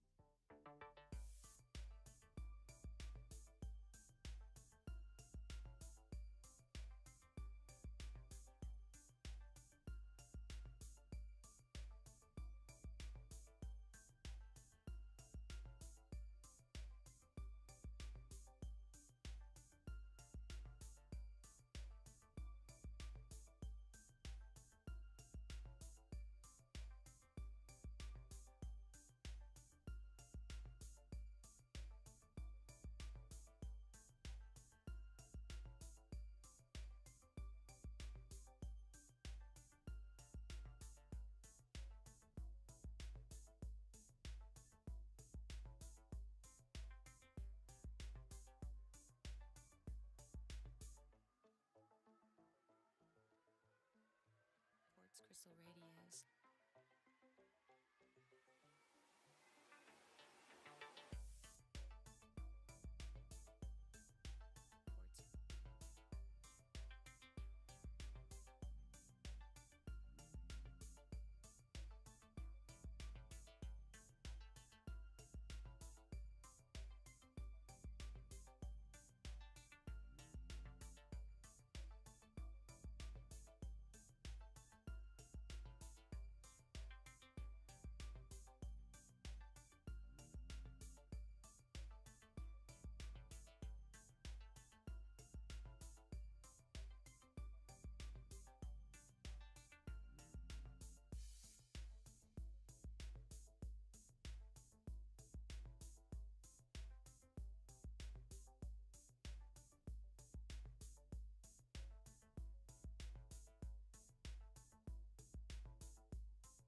Bum, bum, ba-dum.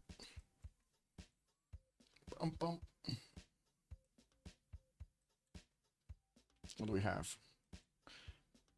I'm not sure when the pause was, but it looks like also Apple did put a T plus, so we're just waiting for the other team for Golden Age to actually put a T plus, and it is what it is.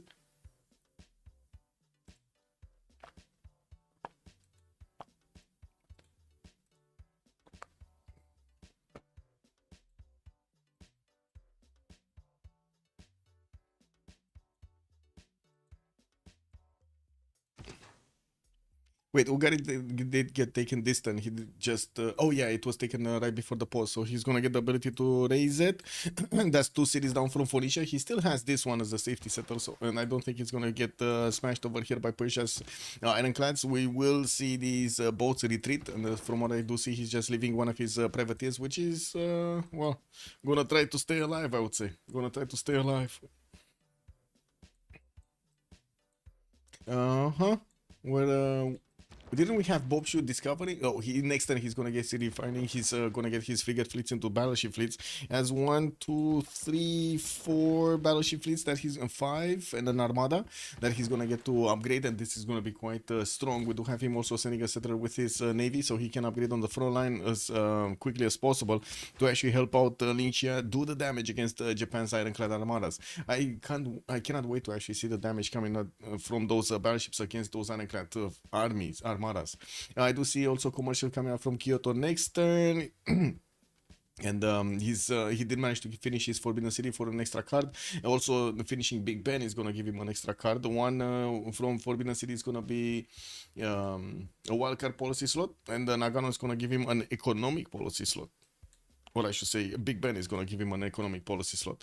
Starting to get a few neighborhoods so he can get the shopping malls in them. And we're going to need to see if he's going to try to also get his Diplo score going. He's on 20 out of 83 points of tourists right now. And I do see in the Diplo screen, he's 6 out of 20 also. But he would need to actually get statue. He would need to get at least 2 more congresses going if he wants to get this win. Not to mention he's going to need to Potala Palace somewhere.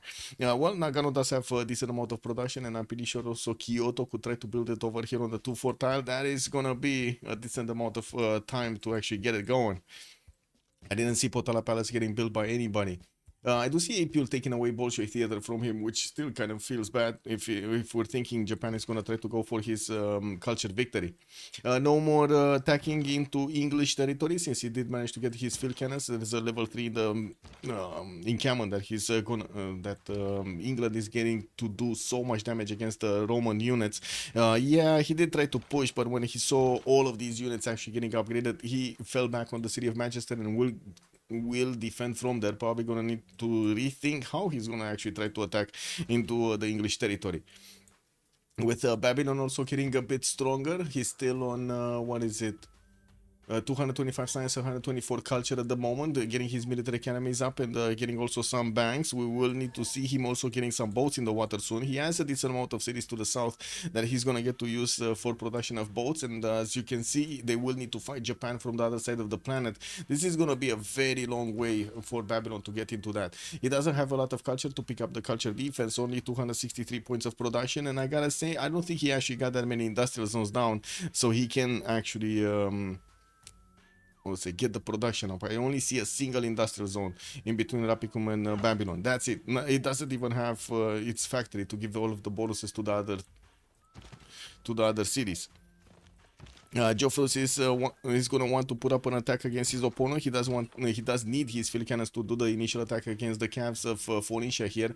And as you can see, Linxia doesn't have the ability to attack into a tire and be successful about it. Could chip away against the walls. As you can see, the Ironclad fleets do quite a bit of damage against those walls. And he does have 2 med packs with, of course, the pillage on the harbors, the 2 pillages on the harbors for the gold. Persian spies are ooh, there's a level 2 spy in Beijing. Wait a second, why is he keeping it in Beijing? Oh, I don't know. This spy really needs to move into the lands of Japan to give him the extra +3 against Japan, because he's gonna be fighting Japan, and I do see Japan actually has a +3 on him right now. He definitely needs to get stronger. That would basically equal out the extra damage that Japan has, not only from the intel but also from his shallow water bonus, the +3. It's gonna be so valuable for Persia to actually move this. But anyway, university is coming out from Rome. Statue of Zeus also getting built in Aquilea. Rome still is struggling to get his science on the board with only 101 and 62 points of culture. Starting to get a few cuirassiers hard built and plugging in Reina in one of his cities here. Keeps on doing damage if he sees any one of these units from England getting outside, too much outside. He's punishing them, and as you can see, the field cannon core is quite strong, but not as strong to withstand the damage from the level 3 field cannon from the encampments of Liverpool.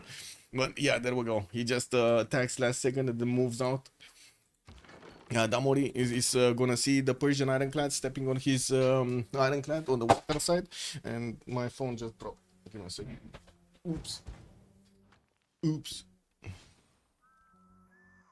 It's still alive. It's still alive. I don't really see a way for Babylon to actually punch through whatever Phoenicia has over here to the south of Tyre as a defense, and I definitely don't see Maori actually getting onto the attack successfully. Maori does have quite a few line infantries being upgraded, and I do see him trying to put some offense over here against the city of Ainuk, which is trying to get the ancient walls for that encampment to stay alive. Bobshu is attacking it with frigates and also privateers, doing a bit too little damage. Even his line infantry is not strong enough. There are cuirassiers and also calves on the defensive Anuk, and more of them are on the way to actually keep out these Maori units from doing too much damage.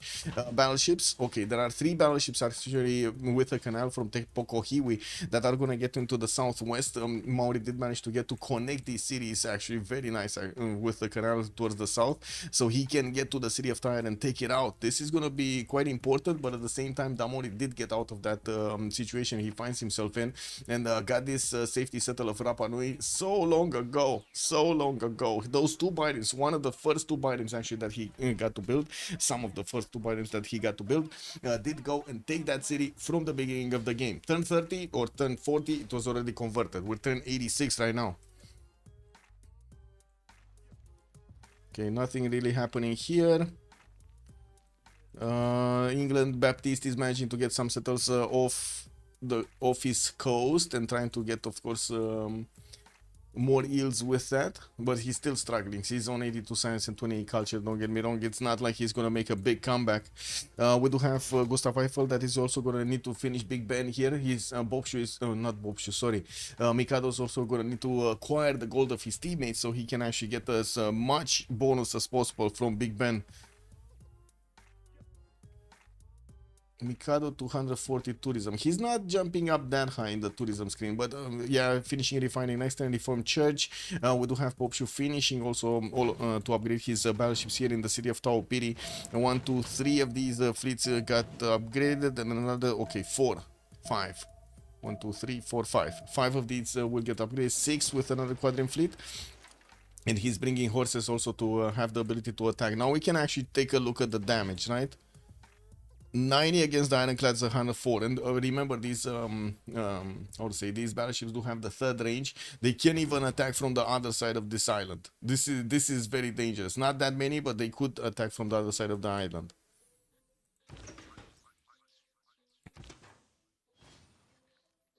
And I'm pretty sure the Persian boats will get that. Oh my god, Persia still has this one here. He probably forgot about it. I really hope it's not because of the pause, but he totally forgot about the spy in Beijing. He really needs to move it to Japan. Really needs to move it to Japan.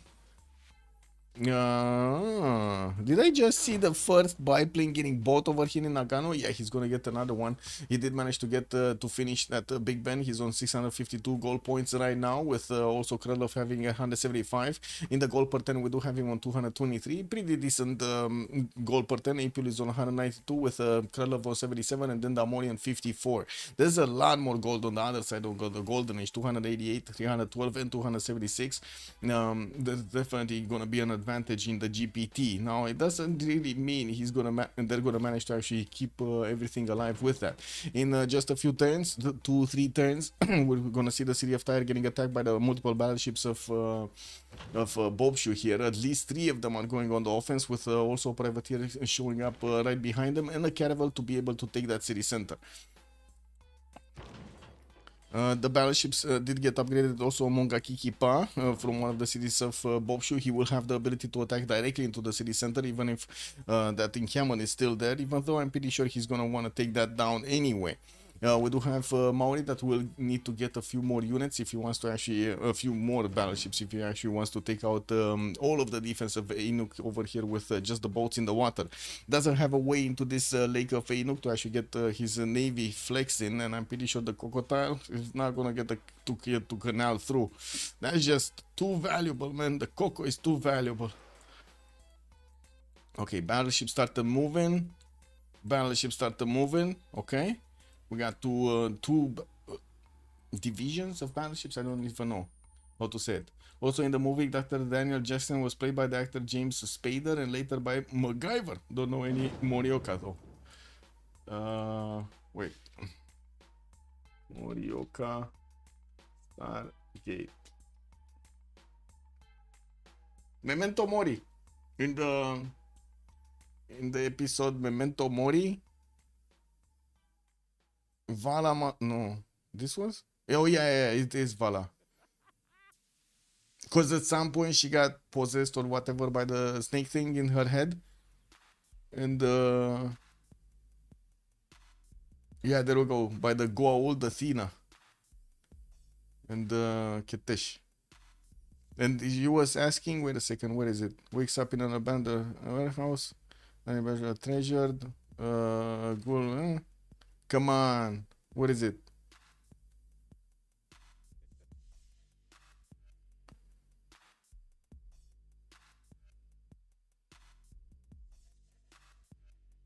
Oh my god, man. I need to control F this one.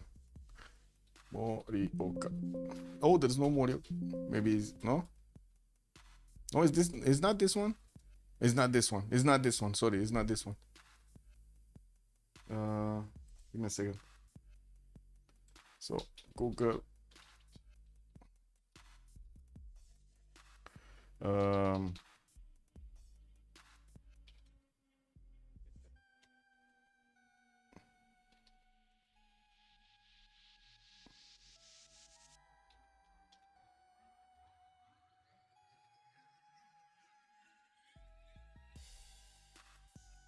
there we go.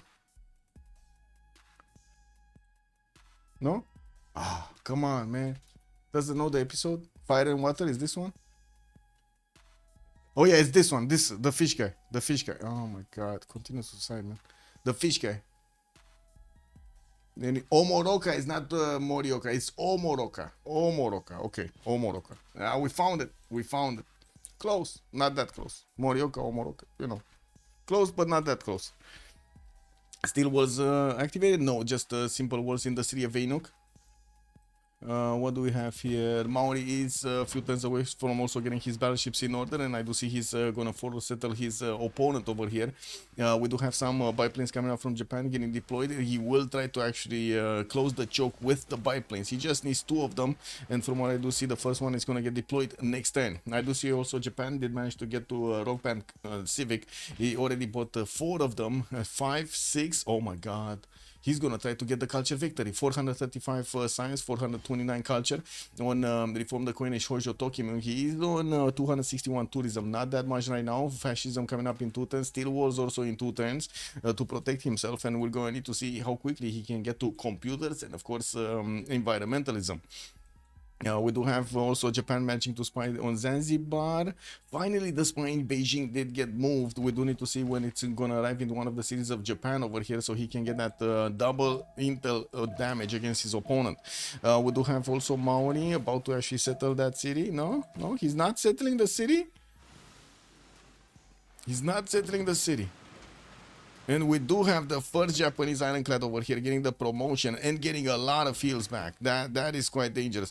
We do have, of course, that is ironclad armada that's getting attacked over here in Linxia, is trying to pass through, while Maori did not get in, I would say, in position over here to attack his opponent. That ironclad armada did get the first level and it's going to get an extra +5. The first biplane is getting also deployed so he can plug one of the chokes over there. And while I do see the Japanese rock bands are starting to get into the lands of China to start getting their concerts going.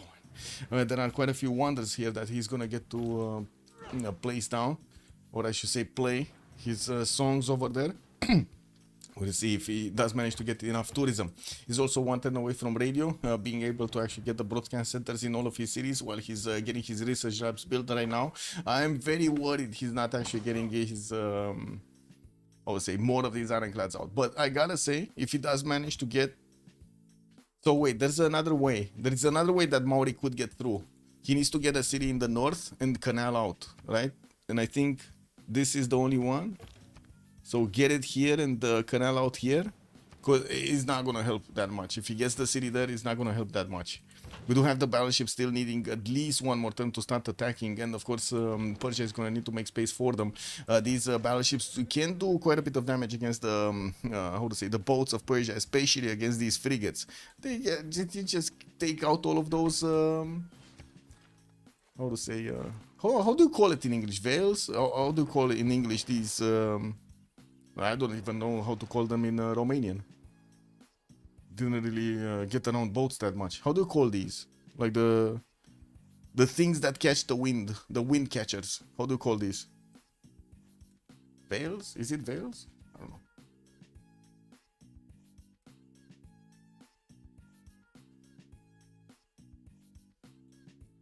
This is what it is. Sales, the sales. BC, good evening, sir, and welcome. So those are the sales, not the bears. Sales. Okay. Oh, Maori did manage to start attacking into Phoenicia's defenses, and as you can see, the city is almost down. Next turn, I'm pretty sure these battleships are going to manage to finish the job, while we do have his other battleships slowly taking out the units of Phoenicia from the defenses of Anuk. We will also need to see if Babylon is going to move forward with his own army. Looks like he still is struggling to actually get enough on the board, still working on getting more of this gold per 10 going, and getting more of this culture. We do have Bobshu still 239 culture a turn, and getting campus research projects not really adding a lot more culture on his side. This is gonna turn more and more dangerous. Dimitri Mendeleev also getting getting recruited in the city of Japan for the extra production that he's gonna get towards the research labs. Well, he already was building them, so why not? He will get some bonus on some of them on the western side, especially in the city of Gifu, which is barely 9 points. Yeah, exactly, the sales, exactly. Okay, so let's see. There was another biplane that just got out, but I think it's too far away to get deployed over there. And we do have the battleships starting to get through here. Slowly. Yeah, that's one battleship down from Japan. Artillery is also got upgraded in China's territory. We do have Japan's with ironclads with the ability to attack into these ironclad fleets quite quickly and efficiently. Japan is starting to play his rock bands, and I do see he did get a rock starter, 750 tourism. Okay, so 1000 tourism just this turn. At least two of them did die though. It's a bit unfortunate, but to be honest, with his 400 faith attempt, he's gonna buy a lot of them anyway. He did finish his fascism, and we'll switch to it. Advanced flight coming up in 2 turns for his fighter upgrade. And looking at the culture screen, he's 27 out of 100 for the tourists.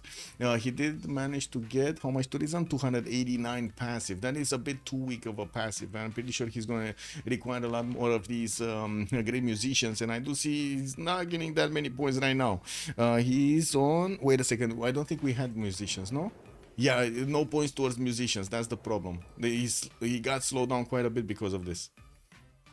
And sending some ironclads on the western side to meet up with the Persian Navy, and I do see an extra +3 on the Persia. That means he did manage to get to plug in his spy somewhere in the Japanese cities.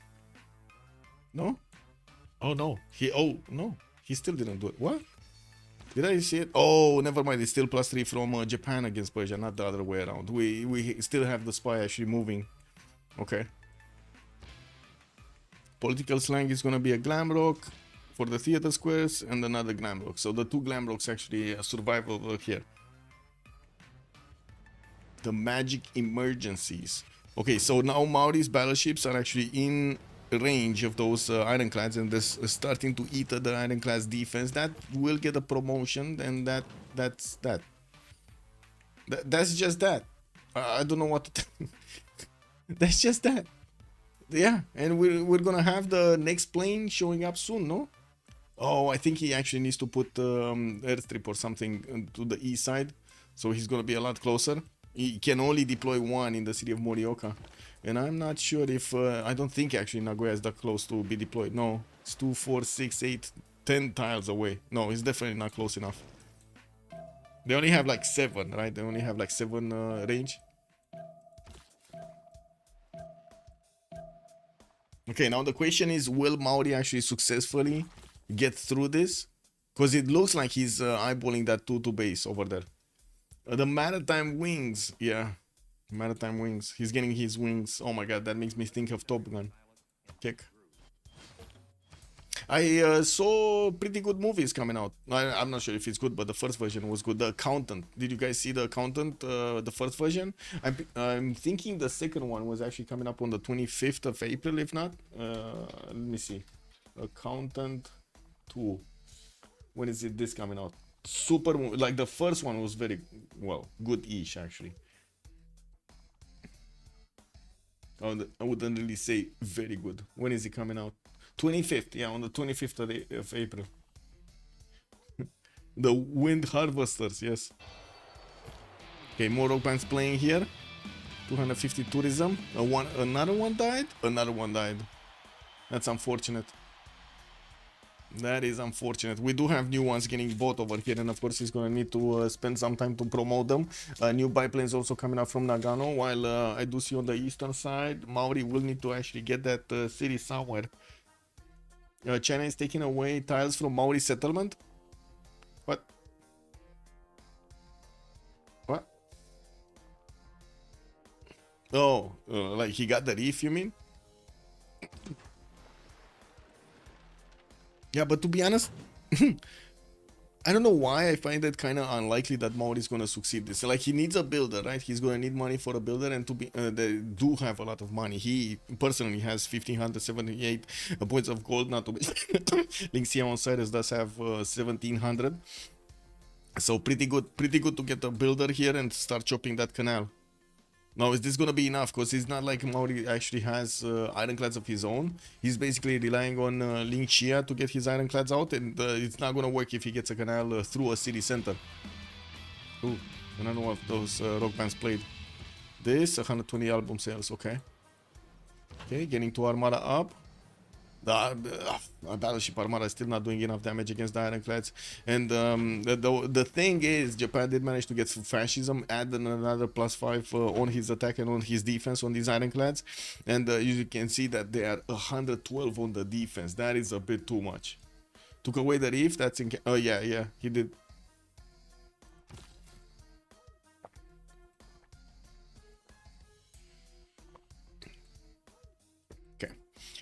More biplanes coming around. I do have to say the battleships do have anti-air defenses, so he's not gonna get to attack into these without actually losing his biplanes or fighters. Joffrey is also finishing his industrialization, while Mikado next turn is gonna get advanced flight. Let's take a look what kept on happening here. Looks like we will see the city of Tyre being taken out. One of the battleships of Maori did also die here, probably to the double shots of the encampment and the field cannon. Not to mention there was a sliver of health on the city center. This other one doesn't seem like it's gonna go down that easily. Anuk is gonna keep on fighting. And another battleship goes down. Man, he's just not paying attention to that. And ironclads of Persia are also being taken out, with China actually getting artilleries on this choke point. That's going to be a much stronger attack against the ironclads defense. We do have the fighters getting upgraded. Yeah, he sees the settler. I'm pretty sure he sees the settler. He doesn't want to do anything about it right now. And I do have to say, Maori did not move last turn. He could have moved last turn. He did not move last turn. Okay, more rock bands playing. Level 2 also, Political Slant got the Space Rock upgrade. We got another one coming in. I have no idea where that first one actually played. Oh, there are rock bands playing in Rome's territory also. Never mind. The Hungry Bucket. We got another one that needs to be named. And the Quiet Giants did get 80 album sales. Mikado is still on 290 points, 289 to be exact over there of tourists, while he did get another few tourism points. He's on 29 out of 112. It still feels like Popeshu is managing to get these out a lot faster. Finishing his research labs to get the extra science, 533, and not to mention 468 culture points. After he did get advanced flight, I would imagine he's gonna click on computers and keep getting it and get there. We do have his broadcast centers finishing with more slots for, not to mention more points for those musicians, while at the moment he cannot recruit them. In the next few turns he's going to manage to do it after the next World Congress. Apiol is going to manage to get Heroic Age. I do see Mikado keeps on getting his Golden Age here, and I do also notice Bobshu did manage to secure a Golden Age this time around. Okay, none of his teammates did manage to get more than Dark Age, unfortunately. We do have also some seaports coming around from Persia. Unfortunately for him, he only did manage to get 212 science. Put a bit of pressure on the western side of Japan, but as you can see, Japan is delivering some biplanes on this western side as well to plug the chokes over there and not allow his opponent to get in here with the navy. Yeah. So, yeah. Okay, so let me get this straight. There's been quite a talk in the community to not allow the players to steal settlers, capture settlers, not steal, capture settlers, but they didn't fix the mechanic of planes blocking tiles.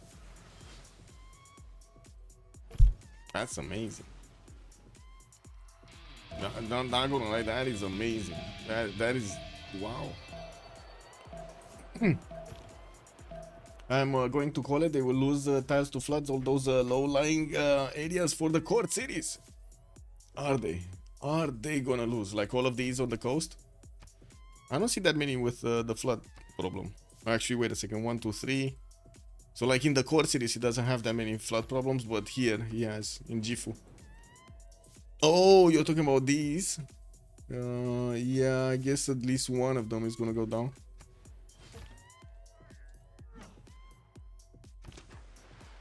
Okay, so Opango did get built. We got Ironclads getting bought over. What? What? And getting the build. Okay, the builder is important. Ironclad, I guess it is what it is. Okay, and these battleships are gonna need to start attacking into whatever Japan has over there coming against him. Persia will have a problem. He does have level 2 Ironclad fleet that is getting massively damaged. He does need to take a few hits. 6 more experience points need to be acquired for him to actually get up. We do have these battleship armadas that still don't have enough damage against the Ironclads, and as you can see, it will take them a million years to actually take down that Ironclad, and I'm pretty sure the Ironclad is just gonna get a promotion in the meantime. We do have Japan getting as much tourism as possible from these playing rock bands in the lands of China and also in the lands of Rome. Has 2 and 2. Another one died actually, unfortunately, in front of our eyes over here, but not before he got the 600 tourism. 35 out of 140. Mikado is slowly getting a lot more tourism per turn with 200 and still 289 points. I'm pretty sure he needs to finish his broadcast centers, and also since next turn he's gonna have the ability to start acquiring those musician points. I'm pretty sure he's gonna try to get a lot of projects. There we go. Theater Square Festivals already coming around from Sendai. We do have him with quite a few cities that will have a lot of production to put into these projects. 729 actually, to be exact. In the cities of Maori, we do have him starting to get some art museums and also working on Theater Square Festival projects again, so he can get those great works. Maori did manage to take over the capital city of Tyre here, of Phoenicia, and I do see Phoenicia will have a major problem getting it back because that has steel walls. He's gonna keep on being alive on Sidon, KTY, and Anuk, while I'm pretty sure it's gonna be Babylon's responsibility from now on to actually take down those remaining units from Phoenicia and also take the cities down. You thought the Japanese cities were built on lower sea tile levels? Okay. Is that in reality or I don't know. What is that city of Otsu? So barren and no farms, missing so much production. Otsu is just a meme, man. It's the Otsu meme. Wait, where is Otsu? Where do you see? Oh, Otsu, this one. What do you mean? He has so many farms. He got a, how to say? He got a watermill there. He has so many farms and production points coming out from those farms. Not his fault. He got damaged, right, by the floods. He just needs to repair. Get a builder here and repair everything. But I think right now he's much more interested in getting everything else. Anyway, we're gonna have a quick pause over here for the players to get their things going, and we're gonna be seeing soon. 2 minutes and a half by the looks of it. For the sake of the game. Yeah.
Whoa.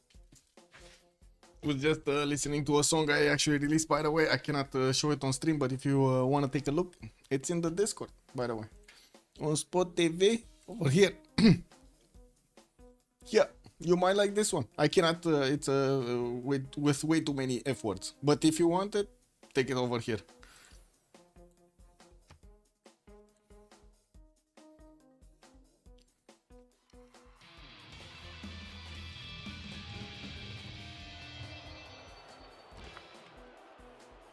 Okay, more rock bands being bought, more rock bands being sent, and by the looks of it, they're dying quite quickly. Still not more tourism. Buddhism gets to be condemned. Democracy is gonna get a wild card policy slot, and Coupe did manage to get the 2 Diplo points. Coupe right now is, wait a second, where is he? Coupe is on 7 out of 20, but I'm pretty sure it's going to be a hard challenge for him to actually try to get Statue of Liberty. We do have him getting some more ironclads and of course trying to fight through the choke points. Persia did manage to take out one of the ironclads of Madas by the looks of it with the help of the battleships of Maori. While I do see the canal is getting out, 12 turns to be finished, I'm pretty sure the builder needs to get out of that city center to actually plug it out. There will be a possibility for, of course, that also that choke point to be plugged. As you can see, we do have Morioka also getting one of these airstrips, and there will be another fighter deployed on the right side, right next to that city center. It will get to shoot it back, though. That's not going to be that, how to say, that easy to keep the choke plugged in. We do have the battleships also able to do quite a bit of damage against the ironclads of Japan here. We got 3 of them, so they're gonna put it in half HP. This one already has the promotion. We're going to need to see if he's gonna manage to get another one. There are quite a few battleships in the south here, and it does look like with the planes actually getting the chokes done, it's not gonna be easy for him to get to pass from the south. There we go. Battleship started to attack into the ironclads, slowly but surely getting that damage through. Look at across the river, down the river, not near the city center. Oh, this one? I mean, again, he didn't actually, he didn't improve the farms. He doesn't care.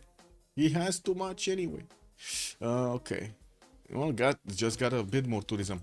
We do need to take a look at also the great people. So, let's see. China did get more, China really needs to get more artilleries here. If you would ask me. Level 3 rock band. Space Rock, Popstar, and Glam Rock on the side of Japan. I do see. Wait a second. Did we need to take a look at that? Here. So Maori is gonna get the next musician. It's only 270 points. Japan is 32 great musician points a turn and is not making projects. He needs to start making projects. There we go. We got a first project coming out from Sendai next turn. I would imagine Nagoya and Nagano are also gonna need to start that, but he does have a bit of a problem. His ironclads are getting significantly more damaged by these battleships that they can withstand. They're not gonna get to heal themselves on the side of in his opponent's territory like they were healing in his allies' territory in Wuhan. I think he would actually need to start getting some fleets out over here, some more of these ironclad armadas to keep away the Maori battleships from his side. Also, these fighters can actually attack into the ironclad fleets and take them down of Persia, at least one of them. They really don't do that much damage against anything else here. These are still walls, and of course the I would say the fighters are gonna take a big time to get there. More rock bands being played. I guess this was in one of the cities of, I'm guessing, in Rome. This probably? No. Animal Production is 0 album sales. It got here, it got name, but it didn't get to play. This one didn't get to play either. Just stayed there. Okay.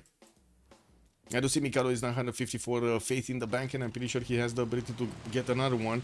Sending some more fighters on the front line, and we'll probably get to plug this one soon on the ironclad. He just needs to put a single plane over there. Of course, even if even if the boats of Maori are gonna get through, he's just gonna reposition the planes over here, right? 1, 2, 3, 4, and that's it. That's gonna be closed off. Actually, like this: 1, 2, 3, 4, 5. I would say, or 4, 5. Actually, 1, 2, 3, 4, 5. Because he needs to keep Nagoya far away, so he doesn't allow the Maori battleships to attack into it. They can definitely like sacrifice Apil here for a few turns, right? Culture screen. Mikado is getting 245 out of 120 of these tourists. And I do see his ironclad armadas from Mikado are getting so damaged, so damaged. Take your music artist name from Civ6 band names? Hell no. When like, don't get me wrong, and there is something with classical music, I really dislike it, like for long.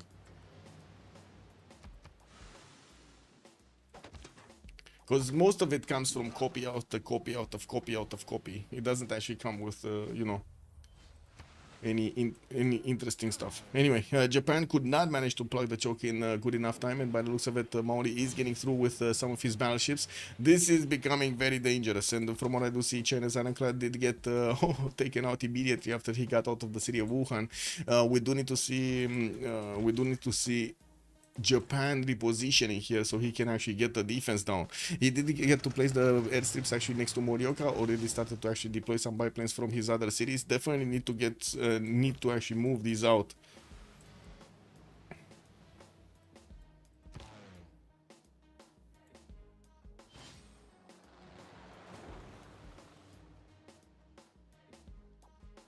Okay, nothing's happening here. It looks like the loyalty pressure is fine.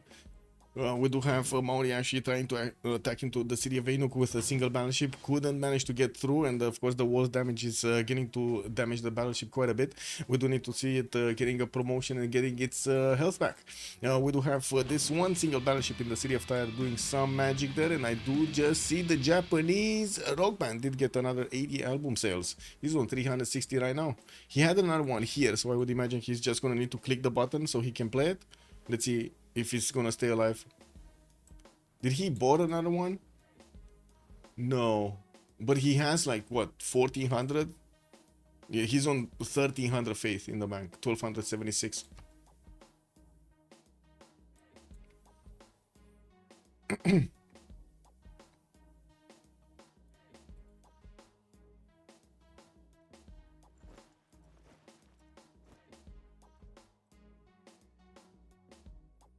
Ooh, boats from China starting to attack into the London defenses of that city that only has 150. Oh my god, it played. Okay, he actually stayed alive with 40 album sales. Not bad.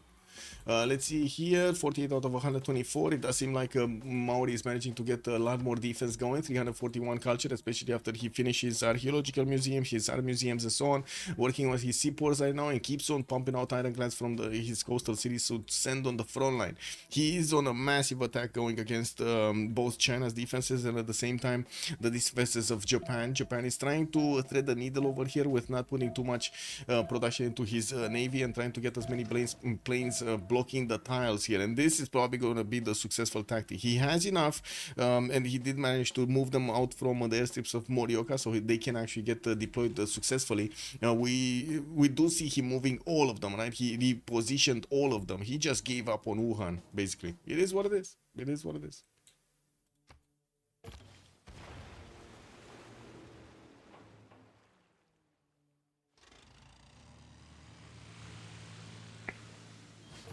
The problem is, he's gonna need to put 3 in front of Morioka, because that city is gonna die. That city is just gonna be a meat shield here. And as you can see, the planes did get deployed as far away as possible next to that island, which is not gonna allow any of the units of Maori through. More fighters coming around, more of these Theater Square Festival projects is managing to get enough points to recruit the next musician here. I do see also Babylon did manage to get some points, but that's from the other side. That's Hammurabi trying to get some of these Theater Square Festival projects going. He is still trying to get his factories to add more production points on 372. Lynxia is on 335 gold and managing to get all of the trade routes with Maori. And the rock band's played 4,000 tourism. Ooh. Mikado is 50 out of 53 out of 124. Very nice. And he did manage to buy another one rock band. Okay, well, they're getting to that expensive level.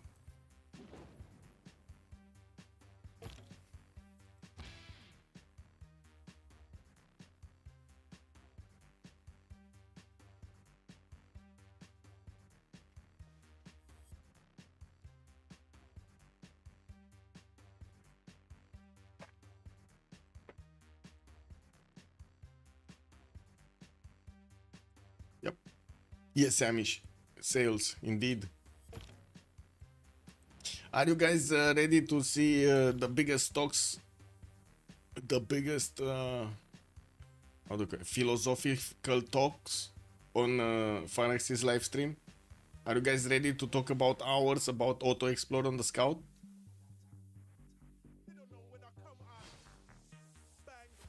No.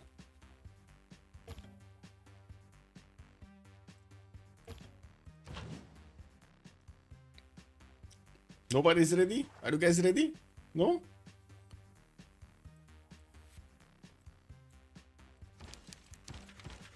Okay, did he manage to recruit? Yeah, he did, and Babylon did get one also. I do see also in the city of Kyoto we did have a National History Museum being built, so he's gonna start putting all of those musicians in. I would imagine also he did manage to get Moksha's fourth promotion for the curator to double the tourism. Looking at the tech side, we do have Mikado getting computers and also getting the space race card soon. Computers is gonna add significantly more tourism, passive tourism to him. We do have him right now on 351 and he's just gonna jump up next time. He did manage to get the line of fighters going, and yeah, the battleships are gonna be a problem to actually attack into. We're gonna need to see if we do have we got some destroyers here also. Well, the fighters are gonna eat these destroyers alive. Oof, well, when they're alone, but that one was not alone. Ooh, he played another one?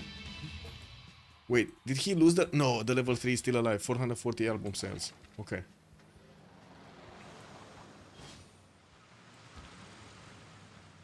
Yeah.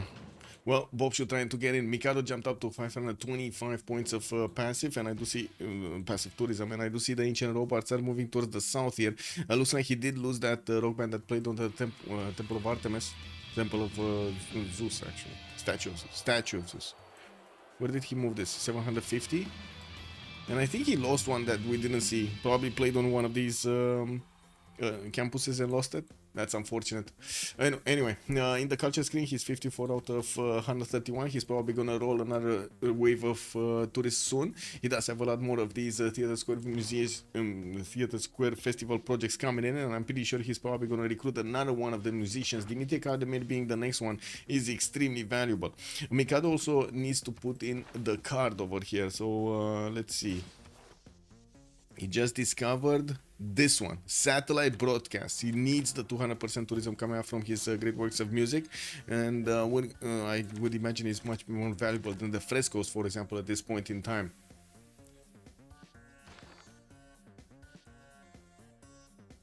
I'm ready to play Tempest Rising and forget Civ7. Yeah, I mean, I did get to play quite a bit of Satisfactory in the last period, but to be honest, I was thinking, debating with myself if I should try to stream it or not.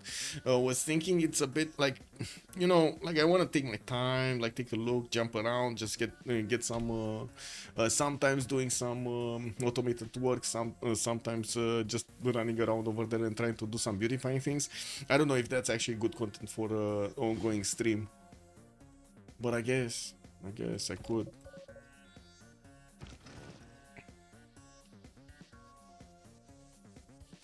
Anything moving here? No. We did have quite a few boats from Persia, but yeah, he got blocked over there by the biplanes and the fighters, so Persia only has a single way into his opponent's territory, and that's not going to be easy either. Persia is also managing to defend the city of London from being taken over. We do have the battleships of China keep on taking the strength away of London, and there is a caravel fleet that will try to get the last remaining health over there of that capital city. That's still going to remain, how to say, if they do manage to get two of those cities, we're still gonna have Beijing needed to be taken over in Kyoto, so he can actually manage to so they can manage to get to the domination victory. Mikado 540, 50 points, 60 out of 137, about to get to the halfway point. Still has a level 3 rogue band that just keeps on getting successful projects here, and I do see Maori did manage to take out that city of Wuhan of China. Now let's see if he's gonna manage to get through, cause yeah, Japanese fighters are here and they don't care. They just don't care. The walls are being attacked here, but I don't see the fighters actually being able to go through the wall defense. We might see, I mean, jet bombers are gonna do something over there, but I don't think he cares that much to go for jet bombers. Still building up his neighborhood count to get those shopping malls going, while Mikado did get another 50 tourism going. He's on 61 out of 139 right now. He still needs at least 10 more points to get to halfway point. Artillery is coming out also from Damori to keep away these battleships from Maori, and I do see he does have the helicopter. That's probably the general. That's probably the helicopter general that got recruited. Maori did get Albert Einstein. I do see him with available +4 on his research labs, and I do see Dimitri Kantemir did get picked up by Japan for those extra music works. We did have also China managing to get Alfred Nobel to deny it from his opponent over there. Well, I guess he denied it from Mikado also. Not that he actually wanted to get it by the looks of it. Did we have the helicopter? Heli, Dandara over here, that's a most advanced support unit. No, instantly creates observation. Yeah, there we go. Daido did manage to get Rani Lakshmi by. That's where the helicopter came from. I was thinking he's a bit too far away, right? And we do have Babylon with tanks that are definitely going to be much stronger than the camps of Phoenicia. The only strong unit that right now is on Phoenicia that would actually trade punches with the tank mano a mano is going to be that one single helicopter. Probably not. Sometimes playing without streaming probably better. Yeah, I was thinking. Usually during the stream, you know, I need to talk, I need to comment and so on and so forth. It is what it is. Submarine armadas coming in also from Maori, but I do see Japan is just getting to, I would say, keep so many fighters in the air, not allowing a single tile for Maori to get in through the seas over here. Probably will need to reposition these ones also towards the south. He does need another tile, at least this tile, so he doesn't let one of the battleships to get through and start attacking Nagoya. Well, we do have a Kev that is probably going to take the city of Longxi down. And from what I do see, because China didn't get that many artilleries on the coast, even though he could have, he didn't. And unfortunately, that's gonna be quite painful here. Mikado 603 still has Dimitri Kantemir to get his works in. So many of these writers to get so many books. We do have his neighbor who's finishing up next year. He did manage to buy another 2 of these rock bands and will send them on their merry way, while his level 3. Where is his level 3? He's going to the south over here. He does have another 2 wonders with a campus that he can play in the city of Shenyang. And this one is 440 album sales on a level 3. Okay, Morioka actually is a bit too close to the mainlands of Japan and just got to flip. Just got to flip. Flippy, flippy, flippy, flop. It really needs to reposition one here. Come on, you need to get this tile.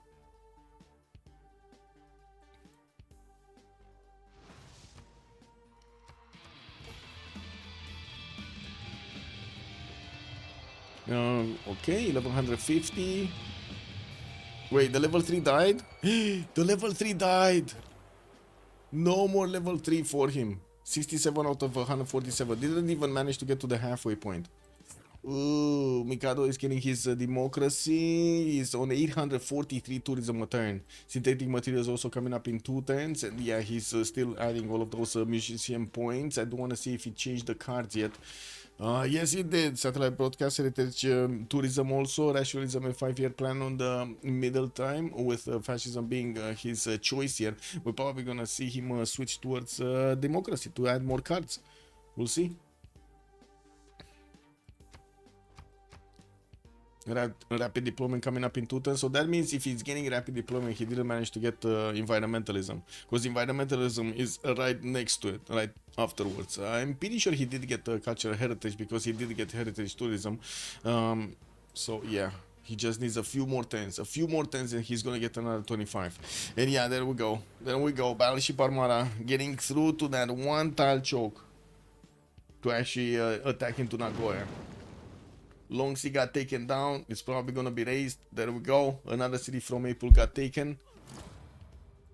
We do have Bobshi also managing to get to 355 science and 369 culture, while he needs to add a lot more strength against his opponent over here. He's slowly getting the boats through. He made quite a few of them, and I do see destroyed armadas are coming in directly from his territory here, not needing to actually send that many towards the south, and we do need to see if he's gonna get. So first of all, he got fascism, he's getting war department, and second of all, we do need to see if he's gonna go for nukes here. Flight in 3, Cold War in 1. GDRs have been nerfed, so it's gonna be much harder to actually get to them. They added 2 things. You need to get to what was it, telecommunications, which is here, which is quite painful, right? It's quite painful to go to the top 3. And then you do need also composites, which is on the bottom 3 to get robotics. Now that's slow down. That is quite a slowdown. Basically adds another like 4 or 5 times to the mix.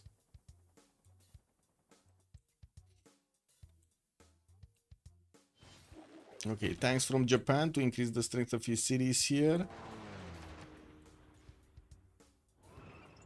Yeah, there we go. Just plugged it in. That city just got another 10 strength from the garrison tank.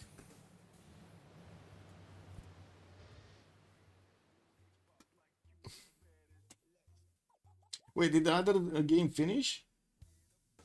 There was another game earlier. Whoa, okay. It was like initially I wanted to stream Disha going against La Tribu de Fana. What happened in that game? Give me a sec. I'm curious. D1. Ooh. The Sharks won. Turn 90 on the Rich Highlands map. So wait a second. Prime Tilted Axis is actually a longer game than Rich Highlands? In what world we live in right now? It's incredible. Now, don't get me wrong, I'm not complaining, I'm just finding it incredible. Okay, another rock band died, another rock band bought. It looks like Mikado doesn't really have that much luck. Getting his nuclear fission also in 2 turns with rapid deployment. He did jump up to 966 tourism a turn as he is getting a lot more of these music works. He's gonna go over 1,000. We do need to see if his next musician is gonna be 425 points, and you did see quite a few of these projects coming around next turn. I do see at least 2 of them gonna finish from Kyoto and Nagano. We do have Tokyo and Fukuoka still actually need to get some, and neighborhoods are getting built everywhere. He does need his shopping malls to get in there. Gold pattern is fine on both teams by the looks of it. We don't have that much of a difference between them, and of course they can afford what they need to afford here by the looks of it. With also a bit of a problem for Maori to get through the Japanese fighters here. It looks like Nagoya is unobtainable right now, and we did have the cap of Maori also being taken out. Of course he can buy a new one if he wants to from the city of Opango, while he didn't actually spend the extra strength to take out Morioka here. We're going to need to see if Maori is going to find a way, figure out a way to actually get through this fighter line. If you do, let me know, because right now I don't know it. Like unless you're gonna drop nukes on them, I don't know what he's gonna do here. Mikado 1026 tourism passive, 75 out of 158, still not halfway there. We do have another 3 points. He needs to get another 2.5 points to get over the halfway point. Actually 2 points, it's fine. Battleship fleets coming in from Persia. We do have some ironclad armadas that are getting armada up on the western side, but he's far away from actually getting a decently strong fleet, and he's gonna have the same problem actually getting through the fighters of Mikado if he wants to get through. That's a major problem. Forisha did get to settle off the coast, double his city count from Rapa Nui, of course, and while he still has his main cities, he's getting attacked by Babylon with the tanks, and I do see he did manage to get his own tanks. So again, Damoni managing to stay alive over here with just 80 science next to Joffrus' 250. Okay, more of these works are getting out. Great artist activated over there. Dimitri Cantemir did finish his works, and I do see in the musician screen we're probably gonna need at least another turn. Biosphere getting built by Tokyo in 5/10, also Hermitage from Otsu in 8. That's a bit late. Didn't we have a rock band moving? No, that's his last rock band. That is his last rock band. That's unfortunate. That is his last rock band. It's not even named. The unnamed last rock band.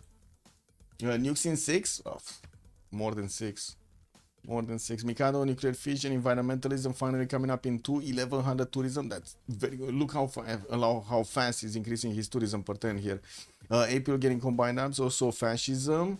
And Bobshu is getting his flight. He did not get his nuclear fission here. He did not start his Manhattan project. So we're still at least 12 turns out from seeing the first nuke on the map. At least 12 turns. Like getting nuclear fission, getting the Manhattan project, and also getting the nuclear device just adds up to so much time. And looking at the production here of Tehonyanga Noya Coupe, we only have him on 122. So he's like, what, 4 turning a nuke, 5 turning a nuke from that city center? Yeah, that's a lot. And he's probably gonna like 5 to 7 turn his Manhattan project also. Ooh, that's a lot of time. That is a lot of time. Ooh, more tourism. 1143 tourism right now for Japan. Interesting. I don't know what he did. He probably activated another one of these works, or maybe traded it away with one of his allies. Got it back from one of his allies. More broadcast centers coming up in his city centers. I do see he's still going for his Theater Square projects with another 2 finishing up next turn. I do see another one finishing from Yokohama, the 10 thereafter. He was on 32 passive, so he definitely has quite a bit of strength. He has Manhattan next. Honda Spaceship, good evening, sir. What do you mean? Wait, he's building Manhattan next, or no? He's finishing Manhattan next. What do you want to say? He's building Manhattan. He can build Manhattan next, right? That's what you're saying. Like Mikado. But we need Bobshu. Not Mikado. We need Bobshu. Maori finishes Manhattan next. Oh! Oh my god, Honda Spaceship. Thank you so much. I did not see this. Thank you so much. Manhattan project coming out next turn. And I think Echo Supreme is right. Nukes might be coming up in 5 to 6 turns. Very nice. That's a piece of information I didn't see. So that is a way to actually take out Mikado's defenses here. Very nice, very nice. He was getting a lot of nuclear submarines, or I should say initially he's getting a lot of submarines, but I'm pretty sure they're gonna turn nuclear. And I do see first nuke is coming up in 4 turns from Tehorianga Noya Coupe. He does need to somehow figure out a way. What is it? He needs airstrips. He needs missile silos, right, to attack into these fighters without them attacking back. I'm pretty sure it's missile silos. The anti-air guns from the missile silo, the anti-air guns don't react to the missile silo attack. Civilization 6 anti-air reaction. No? Defense action. Like there are quite a few defensive there.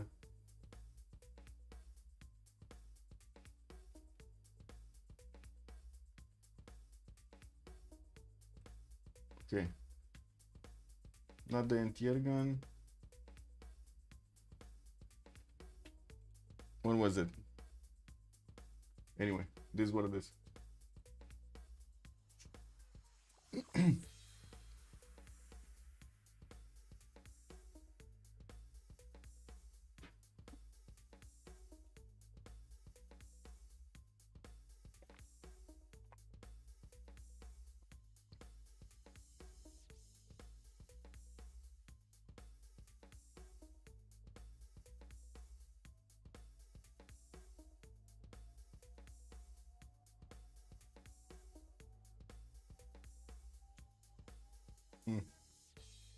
Anyway, 4 turns. 4 turns. Where is he on getting his nuclear submarines? Getting radio in one, rapid deployment in one, so it's gonna take him at least like 5 to 6 turns to get to telecommunications to upgrade his nuclear submarines, which are also slowly getting onto the front line. Tight game, yeah, it is. Mikado's gonna get his environmentalism next turn, and he's on 87 out of 177. But it does seem like Bobshu is managing to defend quite strongly against that tourism acquirement. 420 points of culture coming up for Bobshu.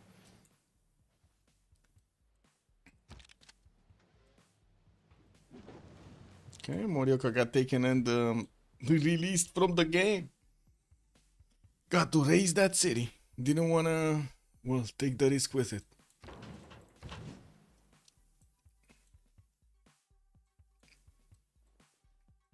Okay, Japan has another rock band that just got 2000 tourism. Not that much right now, not that much, but it's still gonna add a few more tourism points. Tourist points. Now we do have Rome with one single infantry corps trying to get to the city of London, and I do see China is getting, of course, the shots with the battleships against that city's walls to take it down. He can start shooting down these field cannons quite easily right afterwards, and from what I do see, Rome doesn't have that many units behind this. He's getting some hard-built infantries, but slowly from the city of Manchester, and we're going to need to see if he is successful in taking down London. Yes, he is successful. Krudlov did manage to finally take out the capital city of Baptiste. Okay, nothing's happening here. We did have the rock band dying. Yeah, it just disappeared from the screen. Do we have another rock band here? No more rock bands in the land of Rome. And of course, we're going to need to see Mikado using his faith to actually buy a few more. Now we do have Mikado jumping up to 1417 passive tourism per turn, while he's on 97 out of 176. He's finally starting to add a lot more of these tourists than we do have on the defense of Bobshu. We also do see Mauri's getting ready to get that nuclear attack going. Submarine armadas are coming from his territory, not to mention a lot more of these destroyers and battleships. We do have Bobshu getting telecommunications in 4, so just 4 turns, and he's gonna get his nuclear submarines. But I'm pretty sure, wait a second, the nukes from the nuclear submarine, don't they get defended by the fighters? Or is he gonna start? I guess he's gonna try to start nuking cities.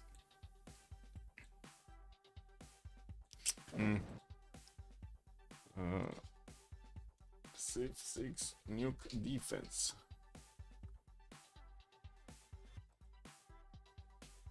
What is it?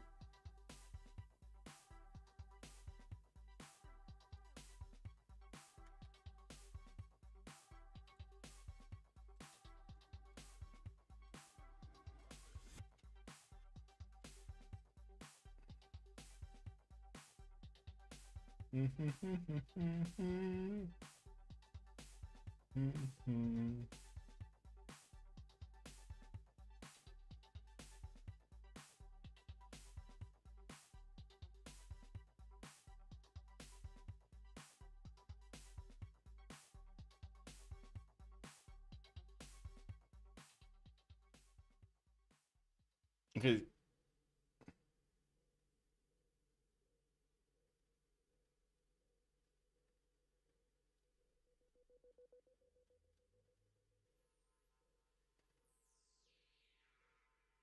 No, I think it will get through actually.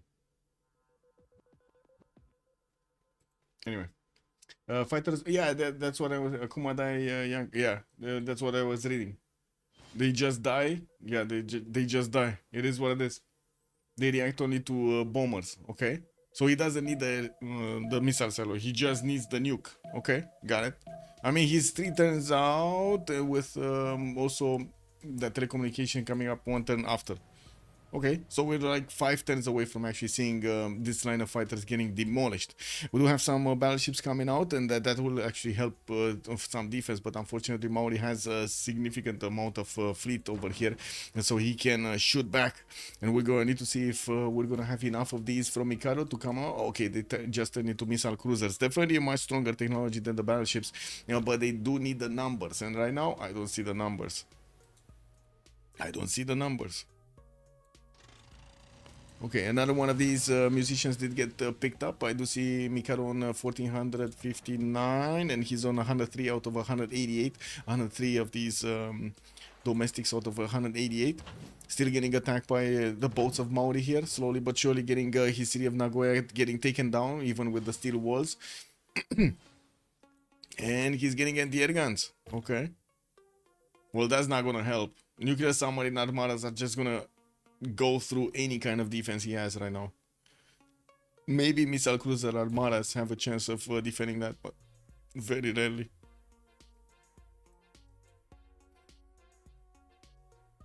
London got taken back. That one infantry did get wiped off clean, and we do have China starting to actually needing to actually defend his city of Shenyang.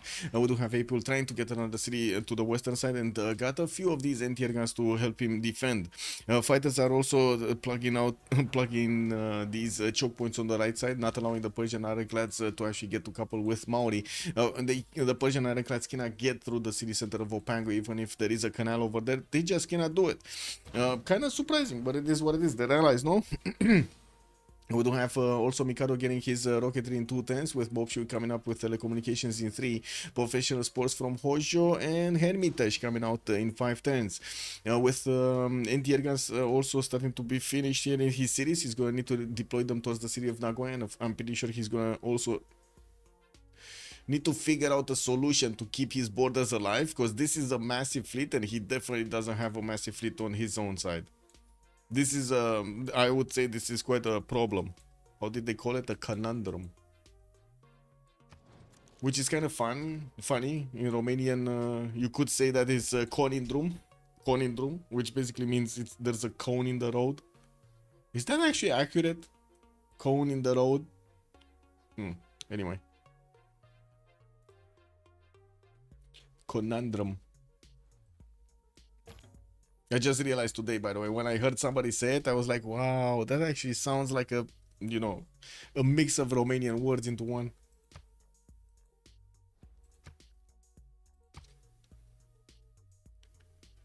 Baptist refining in 2. We do have jet fighters also starting to get upgraded here from the normal fighters of Japan. These will be stronger, but they still cannot actually attack into these units of Maori and be efficient to take them down. You do see how much strength they lose if they start attacking. There are a few battleships that are actually not covered by the others. If you do want the anti-air guns to be efficient, you do need to actually get them as close as possible to give each other their support bonus. 5 tens for Hermitage, 2 tens also for this biosphere, 1 ten for this biosphere to finish in Tokyo. Mikado is 1536, and by the looks of it, he just added another 10 of these points. He's on 111 out of 193 of tourist points. And while Mikado is upgrading all of his jet fighters, we will see Bobshu managing to get his nuclear submarines right on time on the city of Opango. I don't know how this guy got damaged, but it looks like the fighters of China are wrecking over here some of the units of Maori before they're getting through. Well, they're trying to wreck them basically, because this one does have a very low HP and doesn't have promotion on it. We got some missile cruisers also that they will start taking down the battleships. If he does manage to take out these battleships, it's gonna help him out so much. The question is, can he? He does manage to actually double shot these battleship fleets, while he's going to need to triple shot these battleship armadas. Shouldn't be that big of an issue. We got 1, 2, 3, 4, 5, 6 of these battleship armadas. Why biosphere? Is it gives tourism? Well, I mean, he does get some tourism because it's a wonder. I think right now he's building everything he can, to be honest. You do get these buildings, and these improvements provide tourism equal to their power. +1 appeal to tiles adjacent to rainforest and blah blah blah. 1,000 tourism from rock concerts. Now this is big, but he cannot play them. He cannot play them in his own territory. KW. Does this work actually on any of the rock bands, or is it just if you play it on the biosphere? I think it's just if you play it on the biosphere, no? So he cannot do it. Also, good evening, Maniash. How are you doing, sir?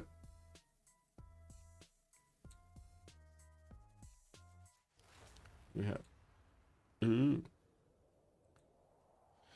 sec.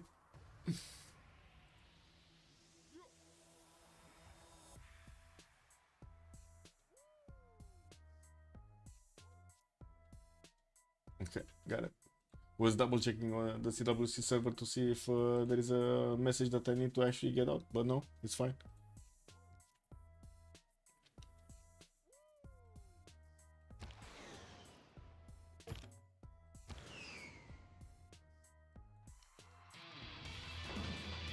Oh, another rock band played and died. That is so unfortunate for Mikado. So unfortunate. 1554, he's on 112 out of 193, and I do see Bobshu is more focusing on getting his units out than he's on actually getting his and nukes, of course. Then he's on getting his culture higher. Now, right now, he's building a lot of his nukes out of his city centers, not actually making any more projects for the culture to go stronger. Well, I guess he's building a monument. We can call that with an extra +2 culture, you know.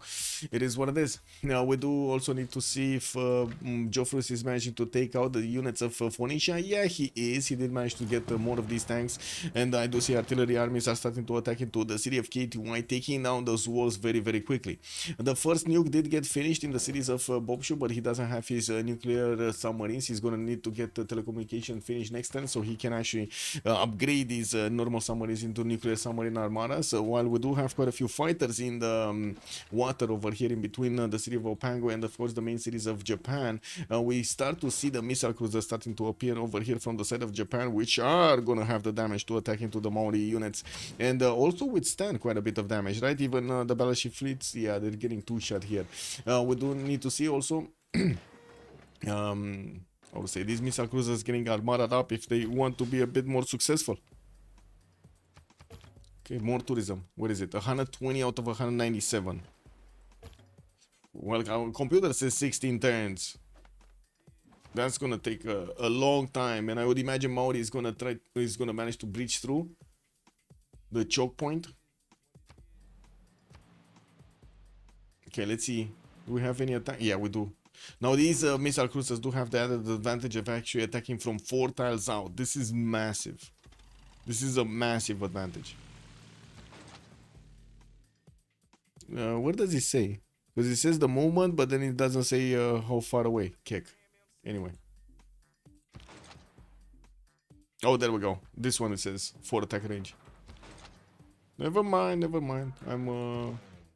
This one is 5 attack. Oh, never mind. This is the fighter. Kick. I clicked on the wrong unit and saw wrong information. Finally, we do have China sending a few more artilleries to the coastline, and of course the battleship armadas are going to be the first targets. He does have a balloon for them, so he's going to start shooting next turn with all 3 against these battleships.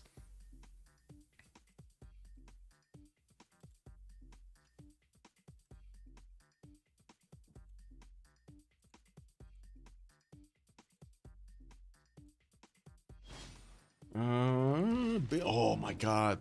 He's finally getting the upgrades. He's finally getting the upgrades in the city of Otsu. With Hermitage finishing in 3 turns, he did finish the biosphere over here. Look at that. This is so cool. This is so cool. Anyway. Oh my god. Somebody from this house actually went out to party.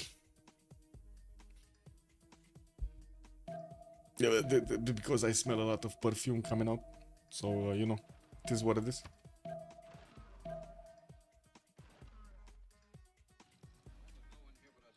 Okay, so this turn we're gonna have the submarine armadas getting their upgrades here. There are a few of them here. Wow, wait a second. He doesn't have the second armada up. I mean, he can, but it's not there. Couldn't he get it down? Why didn't he? Whatever. Anyway. Well, looks like one of the submarines did get taken down, but there is this submarine armada that is getting its health back. We do have missile cruisers also managing to do a lot of damage to the battleships, and we do also have the artilleries of Apiol starting to do the damage from the safety of these mountains. First nuclear submarine armada did get upgraded. And we're gonna need to see if he's gonna manage to drop that bomb successfully.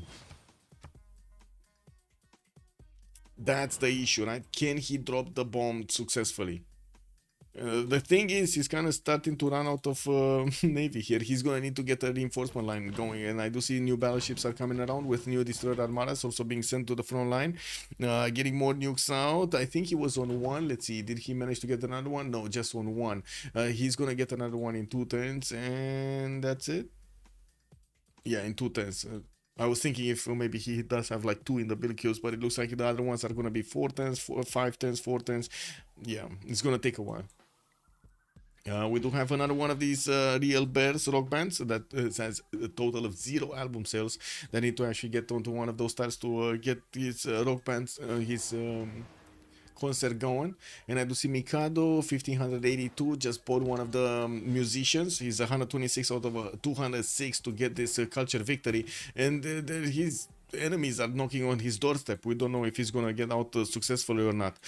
We did have also Persia managing to get some defenses here. Looks like he sent some of his battleships towards the cities of Rome, starting to attack into Antium and also the defenses of Manchester, while at the moment doesn't seem like he's actually going to do that much damage. We do have the English calves getting into the water, getting wet, and trying to actually get in between the cities of Rome so they can pillage some more of these mines, maybe do some damage there.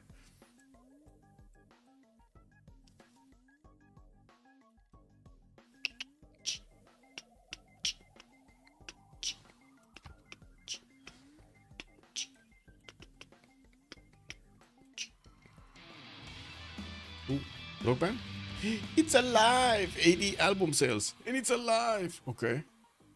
Well, 126, still 126 out of 206. I don't know how much he got, but it's only 80 album sales, so I don't think it was that much. More missile cruisers getting 110 here from the cities of Japan. Japan does have the ability to one-shot this Maori battleship out of the water, and by the looks of it, he's not shooting. He has the ability, but he's not shooting. Look at this. Why is he not shooting? Shoot! Shoot, Mikado, shoot! Anyway, it is what it is. Let's see the nuke, because this is important, right? If he does manage to punch the first nuke.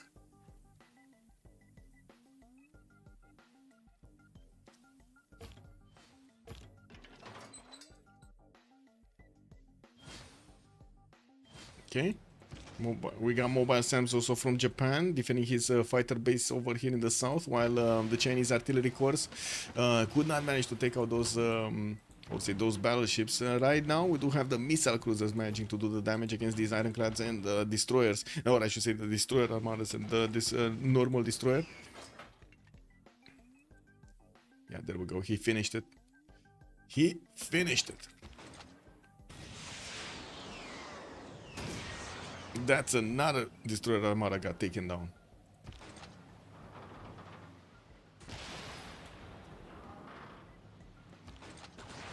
Oh man, these missile cruisers are very, very painful to get through from Coupe. Very painful. But there we go. 2 nuclear submarine armadas, 3 nuclear submarine armadas.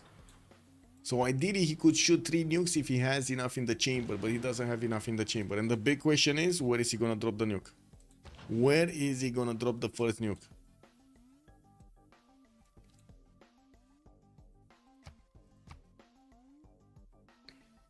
Mikado still 1582. Does still have a musician, Liu Tianhua.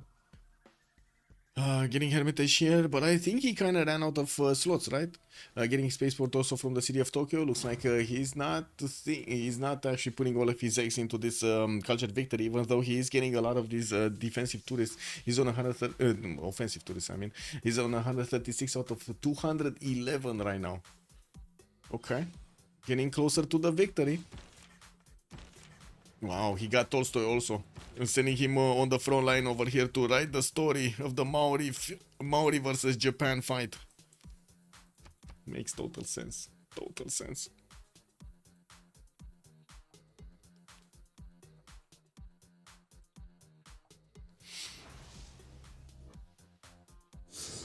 Oh, there we go. So this missile cruiser is defending. Is he gonna get through? Yeah, it's getting through. No, it didn't. Uh-oh, missile cruisers defending. Well, I guess Mikado strikes again. He got to defend. And that's the first nuke. He's gonna get another nuke in what? One turn or two turns? Two more nukes, right? In one more from Tepokohiwi in one turn. And I think the only way to actually punch through the fighters is to reposition the destroyers out of the way, shoot at that location in front of the fighters to take out in a circle, and then come back with all of the destroyers and attack into it. They do have enough movement, right, to get back 3 tiles or 2 tiles, and then allow the nuke to get through.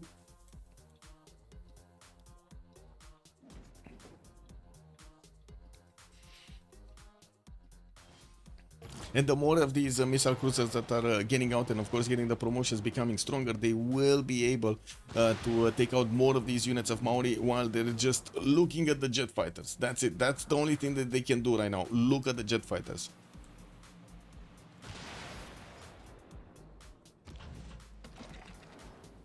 And yeah, there we go. He's gonna get back. Okay, another nuke. Check this out. He's gonna start shooting here probably. On this tile. This or this? These 2 tiles. And the thing is, Japan already shot with his missile cruiser, so he cannot move them further. Lol. Wait a second. This is bro. This is not enough. Like, this is submerged. Like, these tiles, this is submerged and this is submerged. So he needs... Oh my god, he's not seeing. He's not seeing this.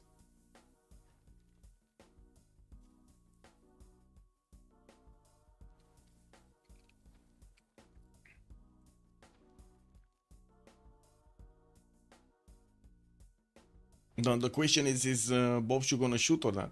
That nuke. Is he gonna be confident that he's actually gonna go through this?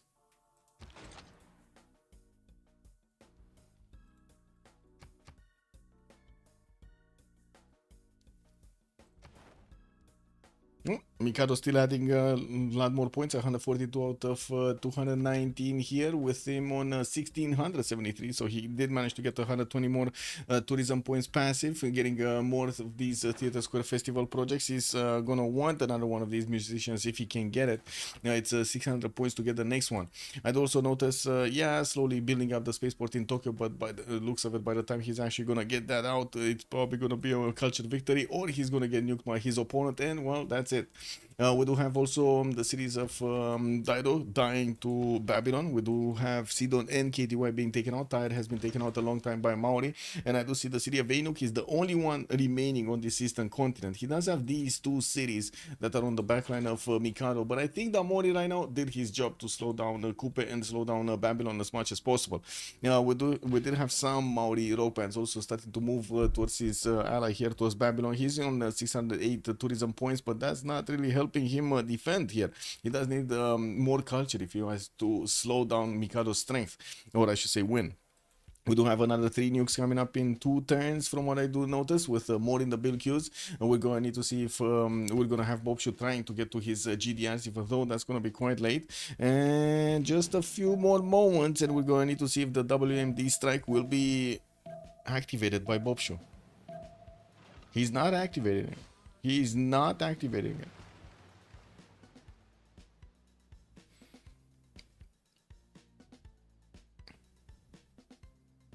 I gotta say, all that Mikado needs to do is actually move forward some of his battle cruisers. Not all of them, just some of them. He does have 1, 2, 3, 4, 5 that I can see.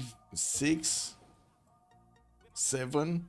Just needs to move all of them a little bit further to actually cover the jet fighters. Well, I guess that's also a way.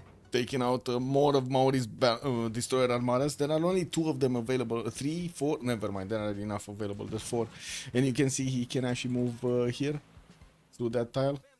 Oh my god, did he just expose his missile cruisers? He did expose his missile cruisers.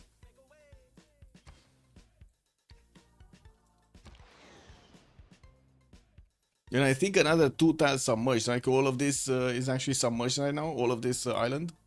Yeah, it is submerged. There's no more island. No more island.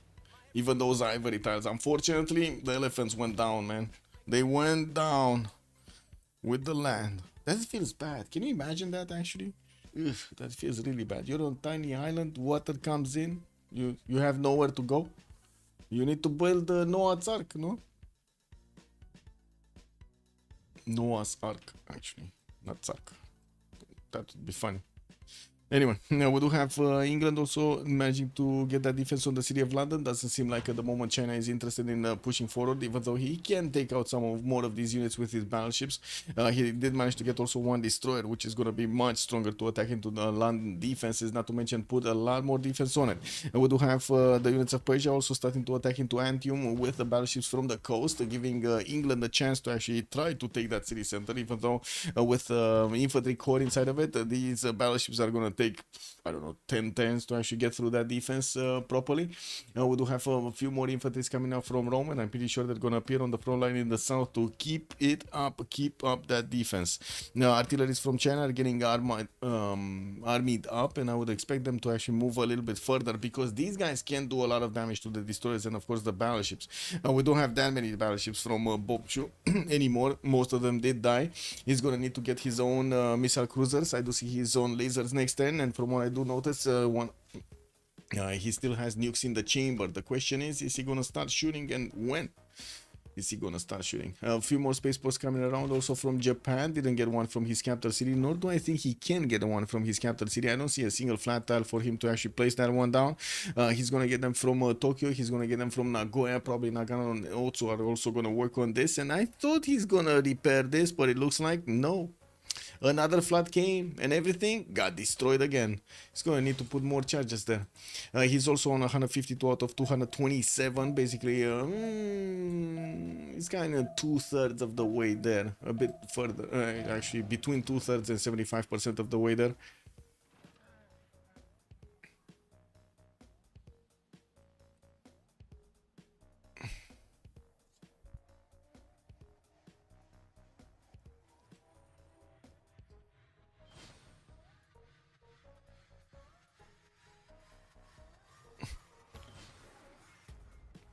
And still no nuke drop from Bobshu.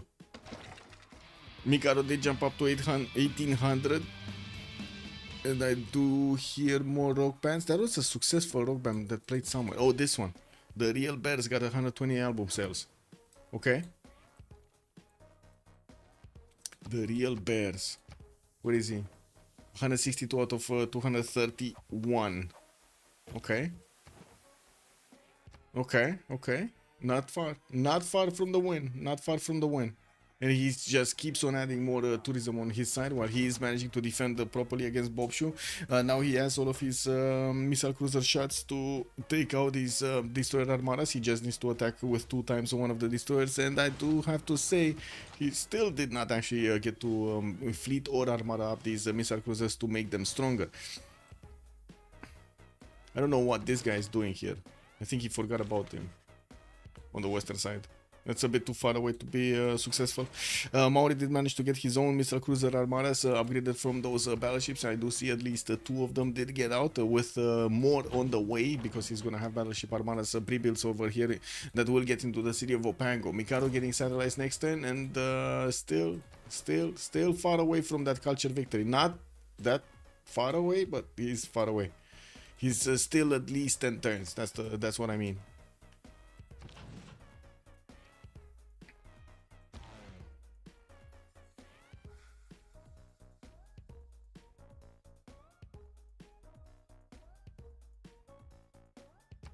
Click, click, clack, click, click, clack. No, never mind. Come on, something must be happening here. Something must be happening. Oh, nuke. Where is the nuke going? I think here, the missile cruiser instance. Yeah. And immediately the nuclear submarine armada is getting attacked and destroyed over there. There are another 2? No? Wait, he only has 1 banged up one? That's it? Oh my god, he lost his destroyer armadas, guys. He only has this one and doesn't have a promotion to get back the health quickly. And of course he lost the nuke that he had, but I think he just finished another 3. So, you know, that's not a problem right now. That's not really a problem right now.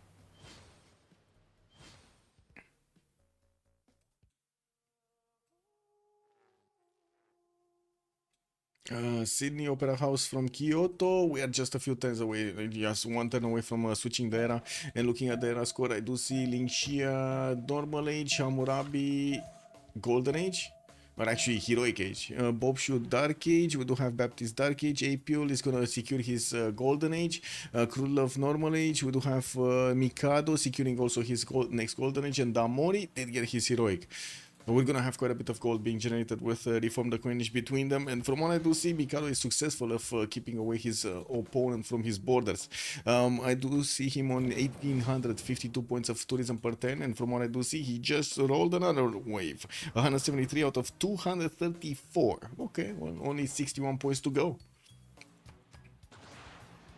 Uh-oh. Missile Cruiser, man, Missile Cruiser. Promote, promote. Is there another... there isn't, no? He's getting another nuclear submarine armada from Opango in 3 turns. Might even try to chop it there.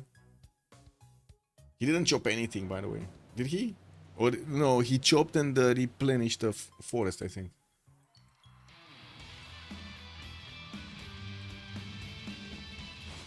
Okay. Another rock band played here in the lands of China. Over here on Casa de Constatación, we do have Mikado, still 1891. Did manage to get a few more points, but not a lot of them. I think he finished a shopping mall or something. That's how it looks like.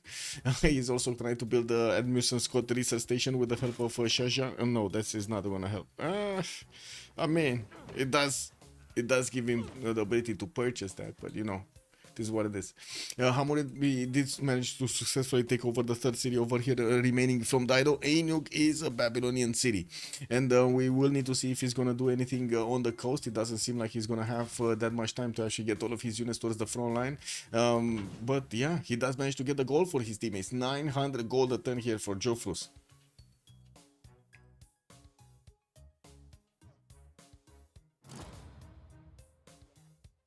Ooh. He did finish it. He did finish it with Shah Jahan. Paid a lot of gold, but did finish it. Very nice. Very nice. Mikado is also on 64 techs versus Bob Shoe's 58. 6 techs difference between them. And I did see he just added another one of those works. He's on 1947 points of tourist with 174 out of 234. And from what I do see, he did buy another one of these rock bands in the city of Fukuoka. In the lands of Maori, we do have some campus research projects. He's still getting a lot of nukes out, and he did manage to recruit another one of these musicians, Scott Joplin. Now the biggest question is, why is he not actually adding more culture on his side? Because he, I mean, you've seen how many tourists Mikado is managing to get every turn here. He might, you know, he might push it through. He might actually push it through. Hello Pompey, good evening sir and welcome. How much tourism per turn Japan does? He's on 1947. 1947. And he's on, what was it, 174 out of 234. So just 60 points difference. Oh, nuke. Where's the nuke? Where nuke? What? Oh, here. Ah, that's fine. Even that got defended? Man, he's just not lucky, bro. Nuclear Armada got defended. Bro. Anyway, it is what it is. Kicked out. He's just Bob shoot today. He's just not lucky, bro. He's just. We gotta pause here for 2 minutes, but man, oh man, I cannot believe it's incredible. Wow.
Come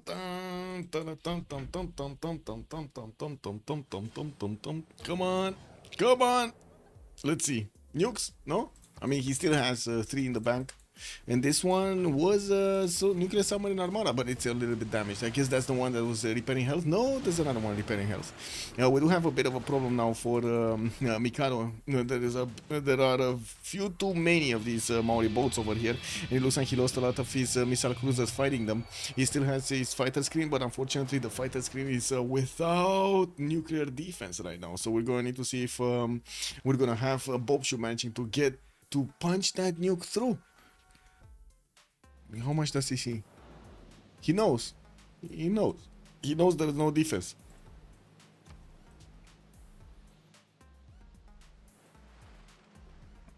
Okay, Mikado getting robotics next turn. And looking at his score tab, let me actually take a look. They don't have enough gold to actually buy it straight up one. We do have him with 181 out of 240. Well, I guess he's now 59 points away from getting his win. We do have Japan also with the rock bands that need to play and get some projects, get some levels up. But to be honest, he did lose the majority of them, including that level 3 that he had earlier, which is kind of unfortunate. Very unfortunate actually for him. Still trying to get his spaceports out and looking at the resolution of the World Congress. We did have Coupe managing to gain another 2 Diplo victory points. Alexis Krem, good evening, sir. Do I know? What? Do I know what? What do I know? What do I don't know? Or what do I know? I have, oh. Kobe? Kobe? What is Kobe? Kobe? Kobe? What is Kobe?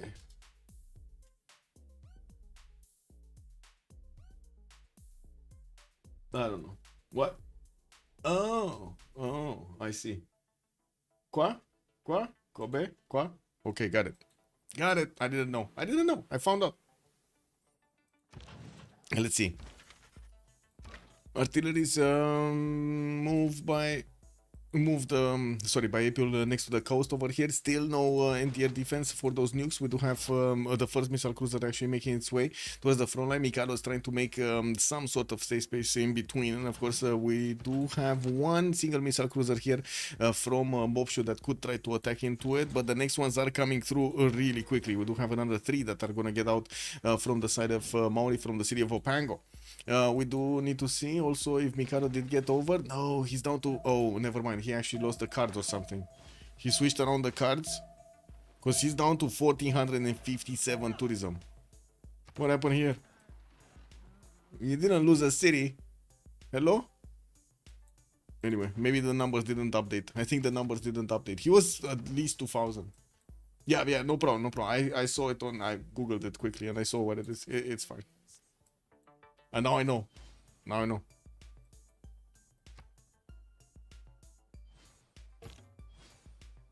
Ooh, a lot of loyal and Maori. Let me see how much. He's on -6 insufficient oil. Okay. Well, he's still doing the damage against these missile cruisers, and I think he's just gonna shoot here, right? Or here. Where is he shooting? Here. Okay. Yeah, there we go. 3 planes got attacked. Bobshu moving in. And this is danger zone. We do have right now not much actually keeping Japan from getting nuked in his main cities. Just a few of these missile cruisers and of course his mobile SAMs. His missile cruisers in the water are getting taken out by the Maori's destroyer fleets, and there isn't much that the Maori can do. Mikado is on 1879 tourism. He's 194 out of 242, but it looks like he might actually just lose if he doesn't manage to get GDR out. Mikado is 2400 gold in the bank, while they do manage to get around 1,000 actually per turn. He's probably gonna get to buy a GDR next turn. We do have another nuke being sent to take care of the remaining fighters over here, so he can use that territory in the south as well. And we're going to need to see if Mikado's cities are going to stay alive. 6 turns, 5 turns to get the GDR out. It's going to take a long time. China deploying its artillery corps also on the coast, so he can start shooting down these missile cruiser armadas. As you can see, he's just about to take down one of them. Of course, letting the destroyer armadas without the missile cruisers is going to be quite detrimental to the attack effort, I guess. I should say. Bob Schaffhausen production. Let's see. He's still getting nukes. He's still getting nukes. He still has one in the chamber. He's gonna get another one next turn from Tepokohiwi. Ruatoria, another one. So 2, 3 more actually. 3 more next turn. 3 more nukes next turn. If only he would have had enough of those submarines to do the nukes, right? He only has like 1, 2, 3. Okay, that's fine. 4. Okay, never mind. He has 4. We do have also Persia starting to get from the right side his helicopters through. He has a big army of helicopters trying to actually get through China's territory to attack into Japan's mainland to start pillaging. We do have also England sending some of his units towards Shenyang. This is an all-in. They need to stop Mikado somehow. Can they stop Mikado? That's the big question here.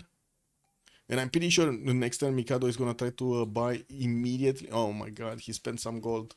He spent 500 gold. I don't know if he's going to have enough next turn.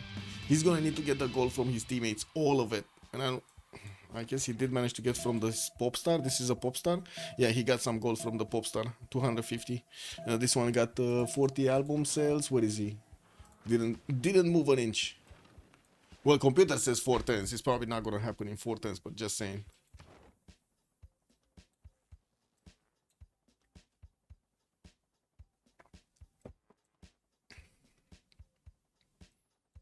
Wait, did he get back his jet fighters? Oh, he deployed them in Kyoto, right? He doesn't have any more jet fighters. Still 3 turns to get the first GDR out from Nagoya, but I'm pretty sure that city is going to fall quite quickly. Japan... Still 206 out of 245. Getting closer. Japan getting closer. Okay, missile cruiser is still alive over there to the northwest, and we do have one of the destroyer armadas actually taking all of the hits from the city of Nagoya. The nuke is coming through. Where is he going? Oh, they're trying to attack into Kyoto. He did buy a GDR, but too late. Too late.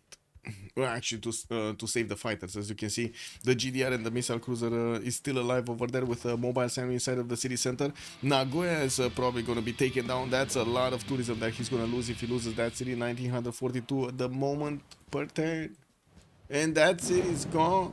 That city is just gone. How much did he lose? We don't know. We actually don't know. He's still on 1984. Of course, the majority of tourism is coming out from Kyoto, from the government plaza, from Moksha, which... Oh, Moksha is not there anymore. Yeah, England did manage to finish a spy mission and took out Moksha. That's probably the reason that Mikado doesn't have his full tourism. 208 out of 252. Maori needs a few turns to actually bring his submarines to bear over here to start attacking into the other cities. I do see more mobile SAMs are starting to get ready in the city centers, not to mention quite a few GDRs are going to get out in the next few turns. He just needs to survive for the next few turns, and he might be fine. He needs to survive the next 3 turns, probably. Basically. Goal per turn. Ooh, AP lost his goal per turn. Where is he? He lost his trade routes or something? Because that's a lot of goal per turn. He was on 200 plus a few turns ago. Oh, he might have traded to that city. And now he needs to start trading to the others. I do see some of his traders are not, got knocked back. Beijing, Changsha, Shenyang, all of these need to reconnect to the cities of Japan. So he can get that goal going. Mikado still has the, well, at least the computer is telling us he has 1984. Pretty sure not. Pretty sure not.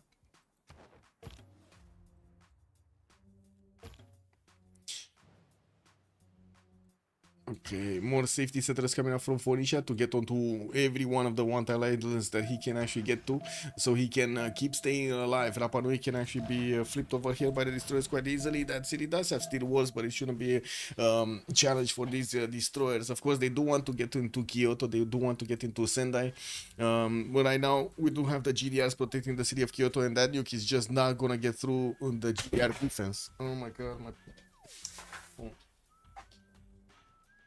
my phone, man. My phone. Anyway. Yeah, not enough gold for another one. And I do see the Apulian Chinese artillery corps are actually taking shots on all of these Maori missile cruisers while they're moving from the left to the right. There is a possibility, but I don't think he has vision. Does he have vision over this? Yeah, he does. He does, right? Oh, yeah, the borders are so far away. Mikado, 1800 tourism. Still a lot of passive. 217 out of 261. Doesn't seem like he's adding a lot more on his side, which is a bit unfortunate. He still has the rope and that needs to play over here. It's only a level 1 and he didn't manage to get the promotion. He's on 120 album sales. Does he have one also in the lands of Rome? No. Couldn't get here, and I do see Antium did successfully, well, stay alive here. He did manage to get with the infantry corps enough strength, and the battleship fleets still eat at the walls, at the steel walls, slowly but surely. It will take him a long time. Also did manage to get another GDR. Okay, very nice. They bought him another GDR. Very nice. And two other GDRs coming out next time from Nagano and Sendai.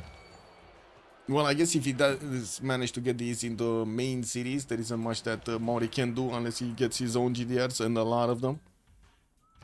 Definitely. Or the big boy nukes. Or the big boy nukes. Is he getting big boy nukes? No. Tech side. Rocketry, globalization. Okay. He didn't start off on Operation Ivy from what I can see.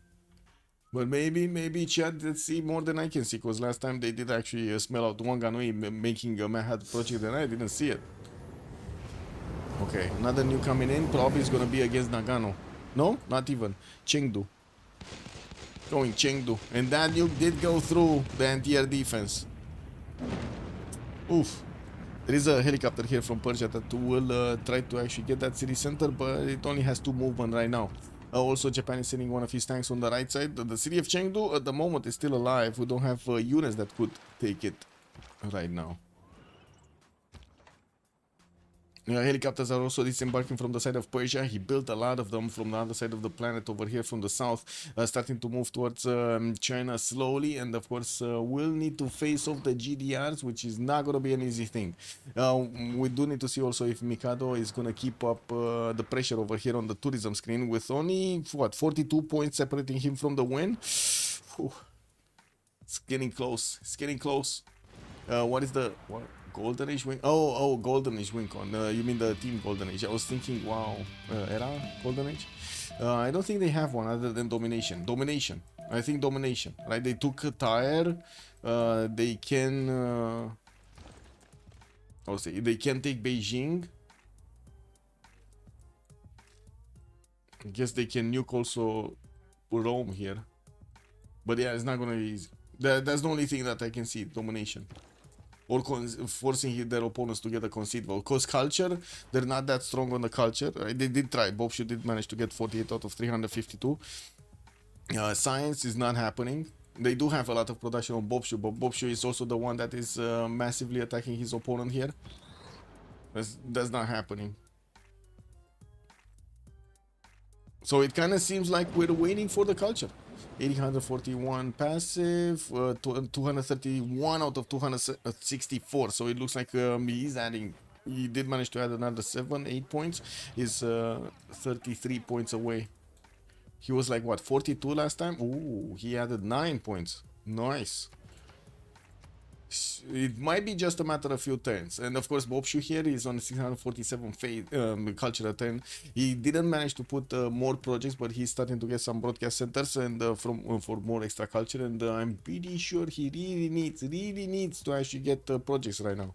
If he doesn't get projects to add a bit more culture, slow down his opponent, we might see. I mean, in both cases, actually, we might see Japan getting this. Because he cannot actually push efficiently into the cities, main cities of Japan with the GDRs defending them. He just doesn't have the technology needed right now. Okay, more nukes. Where's the next nuke? This one. This is gonna be the fighter. No, not the fighter. Shenyang. And it did get through. That's it. Is going down. There we go.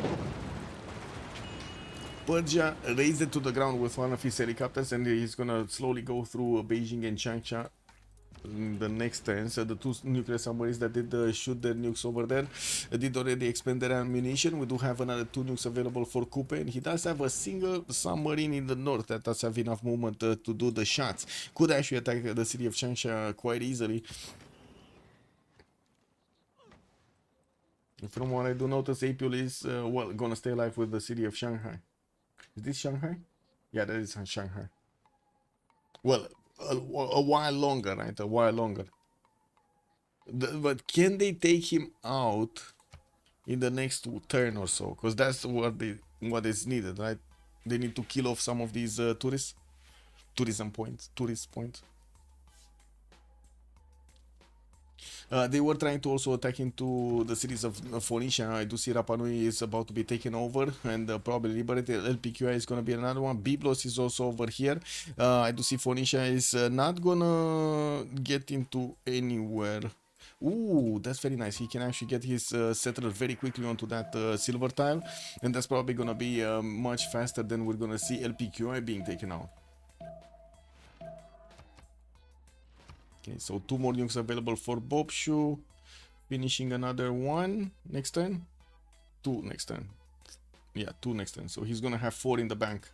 4 in the chamber. Well, that's exactly the number he has nuclear submarines, no? 1, 2, 3. Oh, he has 5 actually. He has one more. Interesting. Okay, Mikado, smart materials in 2 turns, still 1852. He didn't manage to add more of that. He's still playing his rock bands and he's 243 out of 274 to get the win. Okay. So 30, still 31 points. The rock bands were successful though. I don't know where it played. Here. What is it? This one is 120 album sales and I think he got another one. No? No. I don't know why I thought he did manage to buy another one. Oh well. He does have 1400 faith in the bank, but these rock bands right now, after how many he bought, the cost is insane.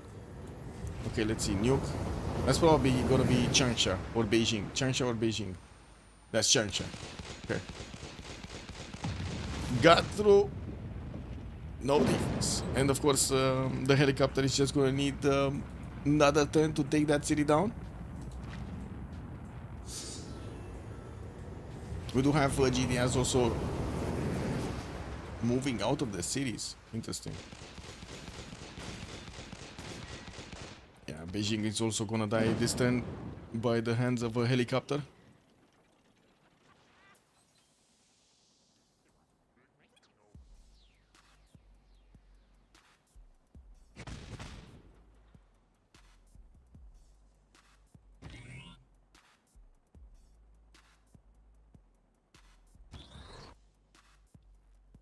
Well, more GTRs, another 2 coming out next turn, 1 in Otsu, 1 in Kyoto. We do have Tokyo and G4 already starting to protect here. Mikado is sending some of his GDRs also in the water, probably wants to get next to LPQI. Rapa Nui did get liberated. And the settler here, where is he going? Phoenicia, where are you sending your settler? Phoenicia! I guess he still has Byblos, and that is getting defended by a few biplanes over here. But man, Phoenicia, where are you going? He doesn't have anywhere to go, no? Where is he gonna go? He could have gone here, but he chose not to. Ah, I see why. Persia actually got the ironclad fleets to come out from the south. Yeah, and some ironclad armadas. He didn't want to actually risk the life of the settler. He's gonna need to move it to the south. Maybe actually put it over here on the 1-2 hill, so he's far away from the other cities and still has a city center alive. That's gonna be the main thing.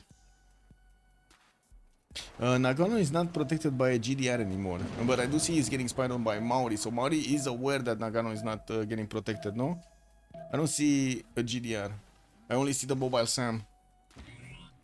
Okay, GDR's coming out next turn, Kyoto and Otsu.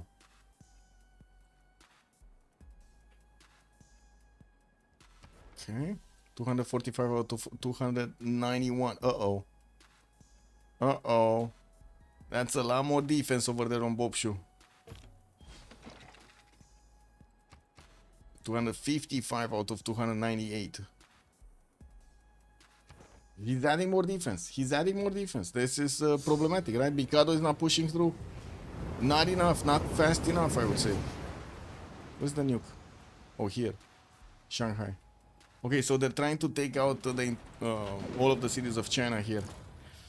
Which totally makes sense. China doesn't have a safety settle anywhere, right? It's just this Jiaodong. I guess he does have Jiaodong protected by 2 GDRs.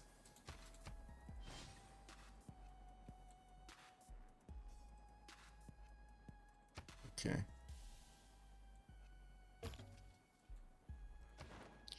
Yeah, this is terrible. Terrible.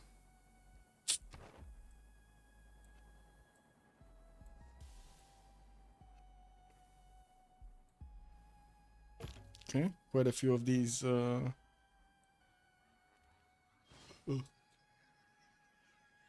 Bobshu? He can thermonuke, yes, but he could, but he never actually did the Operation Ivy. So he doesn't have it. He doesn't have the thermo. He only has little boy nukes. That's it. He never built it. Tech side, Compose is coming out next turn, Suffrage also. And he keeps on building up these nukes. Trying to get a spaceport from Tehoniaga no Yakupe, which is going to be another 4 turns. He does have a lot of production in that city. That's 150 points of production in his capital. So, yeah, he could get through the projects. Why is he building a spaceport? That's a good question. I don't know. I agree. Operation Ivy would have probably been the way here.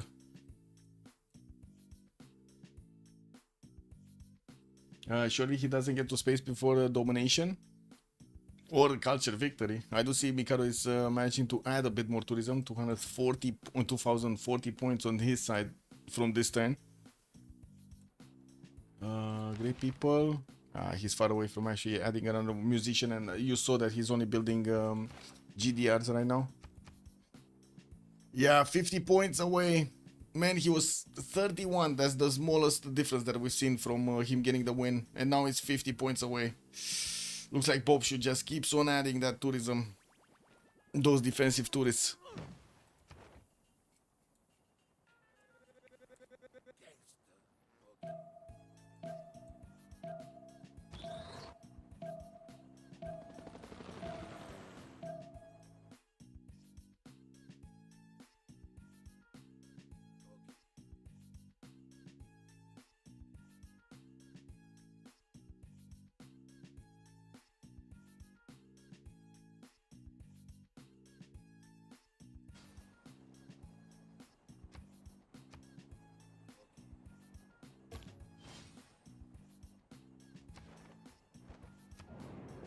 Still not getting enough. 267 out of 306? Yeah.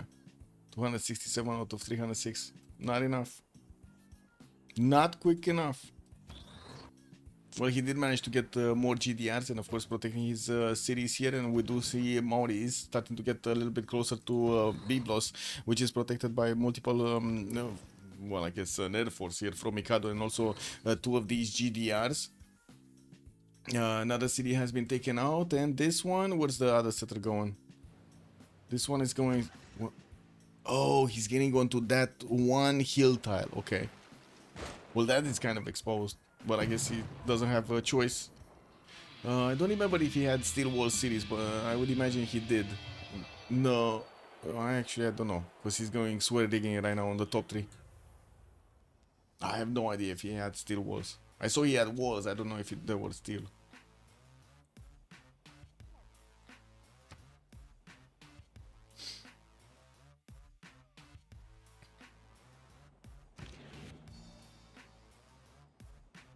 So 2 nukes in the chamber for Bobshu.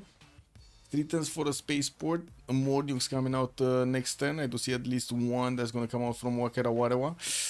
Not getting his Operation Ivy. And in the tech side, he's going for Gareth System as near future civic. Okay.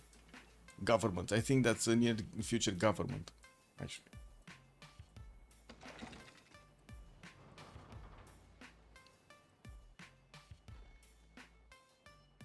Oh, even the Persian battleships finally made their way here. There is also an ironclad armada called La Gust Vaisson Admiral. Okay, sure. Did he just buy another GDR? No. He probably... Oh, he got Melita Benz, I think. Rome got Helena Rubinstein and Melita Blens over here. Yeah, very nice for the increased trade capacity and the 25% tourism rate towards other civilization you're trading to. Very nice. Coupe did also manage to get Robert Gordat for the 20% production towards the space race projects. Do we have any production one? No. Oh, we did. China managed to get Korolev.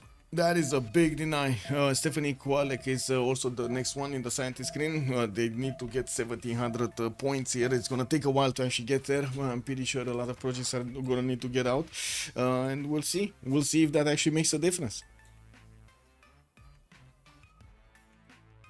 Okay, let's see it. 269 out of 306. It kind of seems like he's still getting more than the defense, no? Or is it just me copium? 281 out of 307. Yeah, there we go. Getting closer. What, 28 points? He needs 28 points? Oh, no, not even. 26 points, sorry. 26 points. So maybe like 3 turns.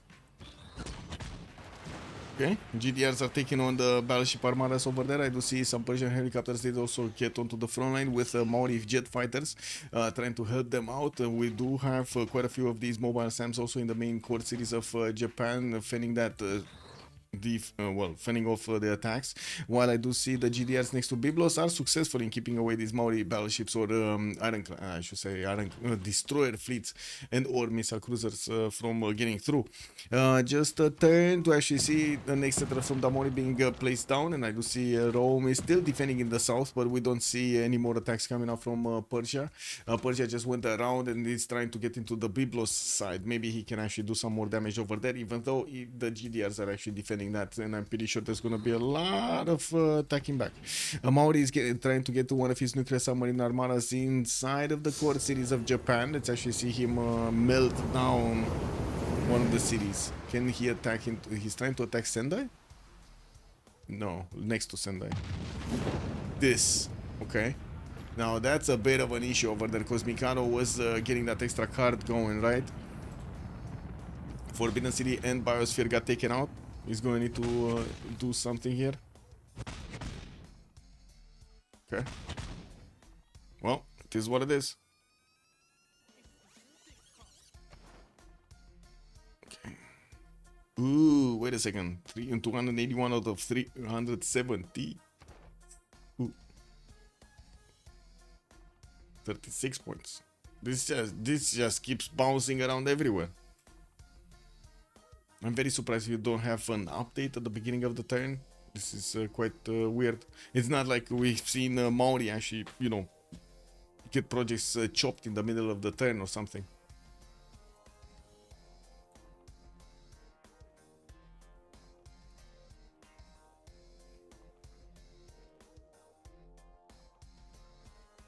Well, we do have Mikado with a decent amount of gold to buy some builders to repair his territory here. There are some builders also available for him to use. We'll see if they do manage to get to work. Let's see. Yeah, this one can get onto the Forbidden City to decontaminate the tile. He's still on 2000 tourism passive.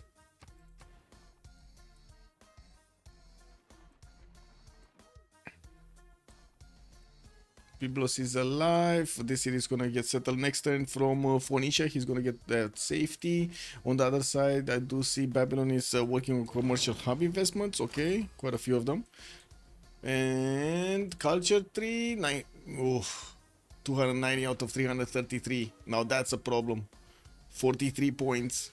He went closer to 26. Now he's 43, very far away. Yeah, I was coping. Looks like I was coping. He's not getting the win that easily.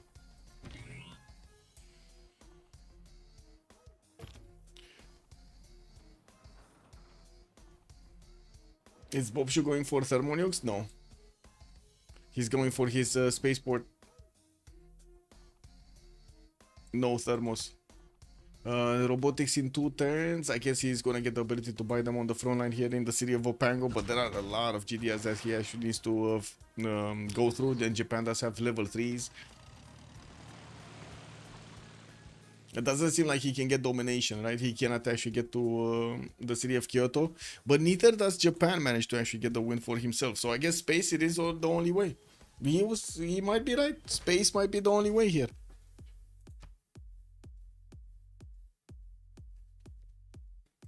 What is Persia doing? Theater Square Festivals, Theater Square Festivals. He's just getting. Oh, I see. He's getting the points so he can feed Coupe. Coupe did jump up to 1100 culture a turn. Now that's how he is actually defending. Finally, he's defending with all of his culture out. Very nice. So he's definitely gonna slow down the culture victory of Japan. Mikado doesn't have that many opens to play and counter that. We do have one that just got bought in Fukuoka, but you've seen his success rate. He's just not getting them quickly. Japan needs to go domination. Yeah, but that's not gonna happen, no? Like, this is really not gonna happen. If you take a look, I gotta say Golden Age does have across the board much better stats than their opponents right now. Across the board. So like, if you exclude the fact that yes, Mikado is getting his culture victory, everything on the opposing team on the Golden Age looks better in stats. Everything. You got like 1300 gold return on Hammurabi, 281 Linxia. Baptiste is also on his own 200. Linxia 280, 200 culture. And what's this? Hey, Wendar, thank you so much for the raid. Welcome, sir. Good evening, good evening. We're watching the end of Civilization 6 game between Golden Age, a team from CivFR, and also their opponents. Wow, Arcane. Now, the question is, because we are seeing Mikado trying to get a culture victory, can he get there? Can he get there? That's the big question, because right now it seems like everything is against him. We got nukes flying into his territory. As you can see, he has a lot of GDRs that he's trying to protect himself with. And we do see an attack going against also the remaining cities of Daido. There are only 2 of them remaining here, trying to stay safe. Now the biggest question is, can they get to slow down? Yeah, there we go. No more culture victory. Mikado's not getting the culture victory anymore. 295 out of 355 points. It looks like a lot, too much defense on the side of Bobshu to get that culture victory through. We do have also Bobshu getting his GDRs. He's gonna have the goal to keep buying them, and he's also gonna have the production to go to space. He's 3 turns out from getting launch Earth satellite in his capital, and I gotta say his industrial zone is actually quite banged up. He's gonna need to repair this. We got some more theater scores also coming out from Taomuto, and of course he keeps on building up his nuclear devices. He's on 4 right now in the bank and has all of the necessary oh, he did manage to get the GDR out. All of the nukes ready for it. Yeah, but one GDR is just not gonna cut it. He needs a lot of them.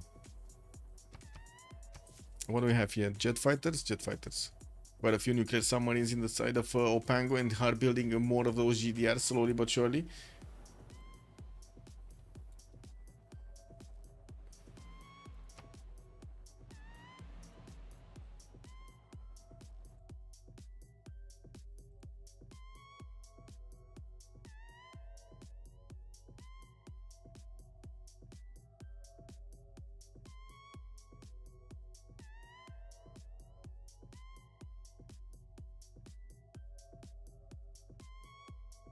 I got another one of those stupid messages from another user that whatever.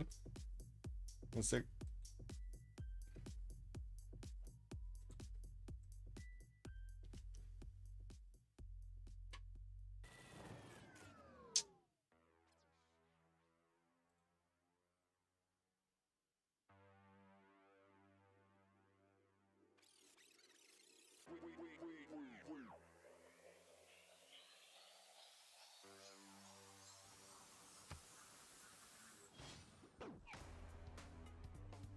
Let me ignore this guy.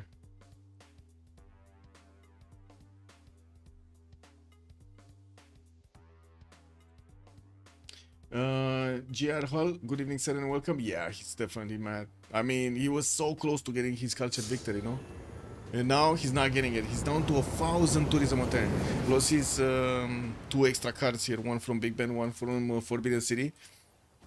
I do see, yeah, he did lose at least one city center from the east side of his capital, but that didn't actually put him down that much in the tourism. Now, with 1,000 tourism per turn, he's just not gonna get enough tourists. And it's just a matter of time until he's gonna get overwhelmed here, or we're gonna see Coupe managing to get the space victory. Launches satellite coming out in 3 turns. Nobody from the map can actually stop or even discourage Maori from actually getting this victory. For man is not content unless he's pressing himself to the limits of his knowledge or beyond.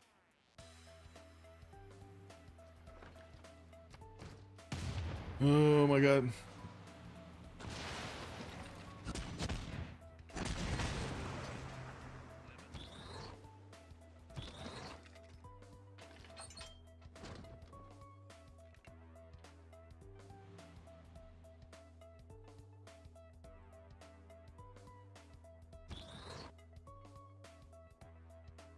Well, okay, back up to 1,500, but this is not helping. This is really not helping. 63 points difference to get the win from a minimum of 23. Ooh, Nuke is actually trying to attack Fukuoka. Wait, is that what I'm seeing? Yeah, he's trying to attack Fukuoka. And it did go through. That's another city that he's gonna lose here. Didn't have a defense on it. Immediately got sniped out. Persia's helicopter went in. You called it long ago. A white coupe. Nobody beats that guy. Yeah, man. White coupe big.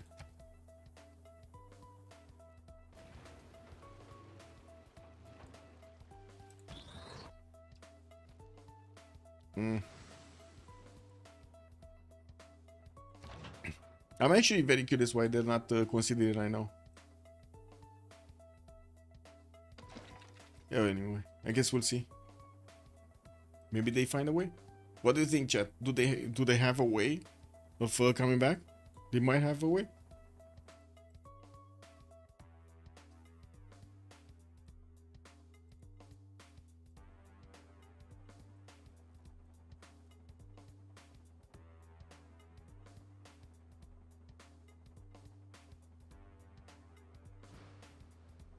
Okay, second GDR on the board. No, third GDR. No, second.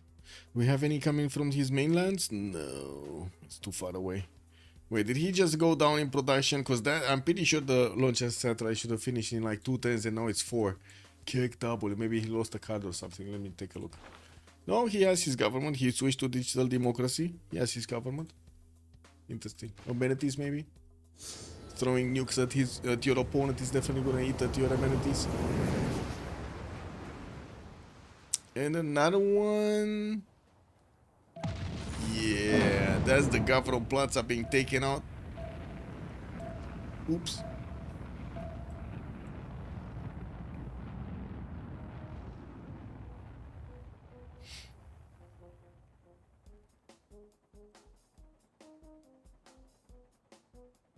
Wait, what are they doing with the Persian? Oh, they could actually get this GDR into Jiaodong if he does manage to sneak it through first move.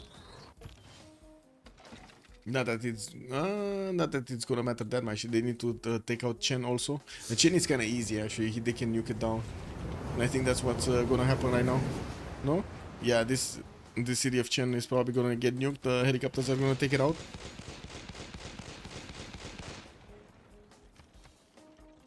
Well, computer says cultured victory, but this is not happening. 315 out of 364.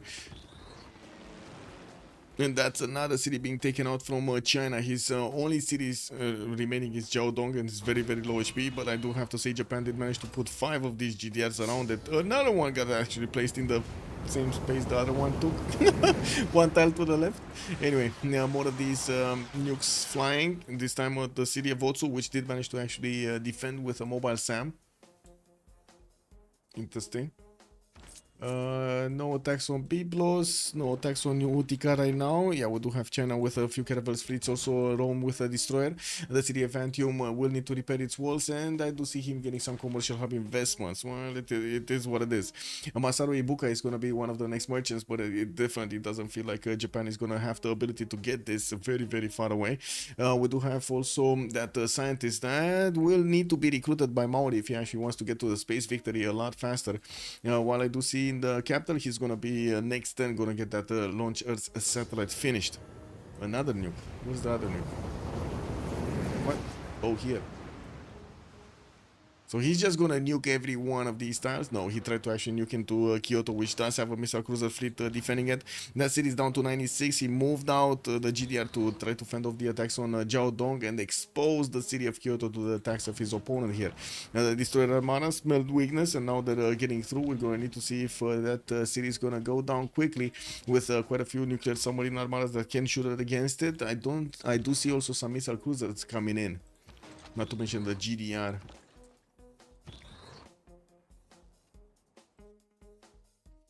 Japan needed to get to science victory conditions like 30 turns ago. He stuck it to the culture victory very stubbornly. I don't think he would have had production to go for the science victory, to be honest. He was, I think the maximum he got was like 700, and already we had 1,000 or something on Coupe. He did set up everything for his culture victory, basically.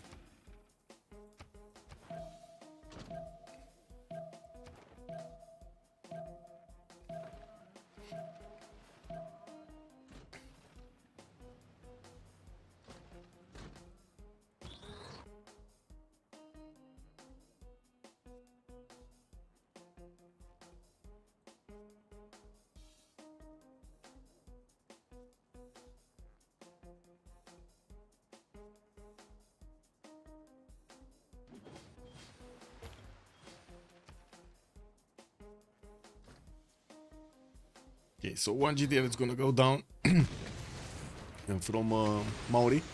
It is what it is. It was a sacrificial one at the city of Jiaodong borders. We do need to see if Maori is, yeah, with the GDR inside of it. That's not gonna be easy. The city of Jiaodong is way too strong to be taken.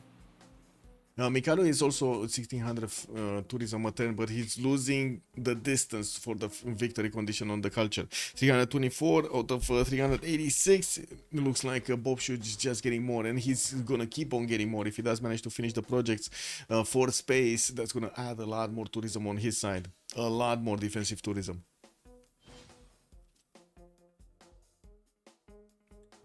He's on 1143 culture. GTR, no. He did manage to get another. Okay, he has two of them.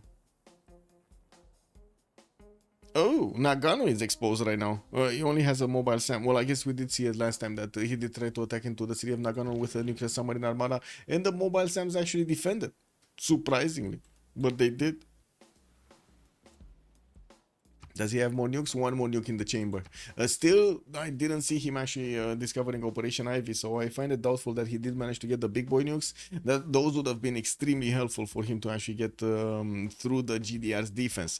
5 turns for moon landing, also to come out from his capital city. Still did not repair all of those, I would say, workshop, all of those buildings in the industrial zone, the workshop, the factory, and the coal power plant, which is gonna slow him down quite a bit, but I guess it is what it is right now.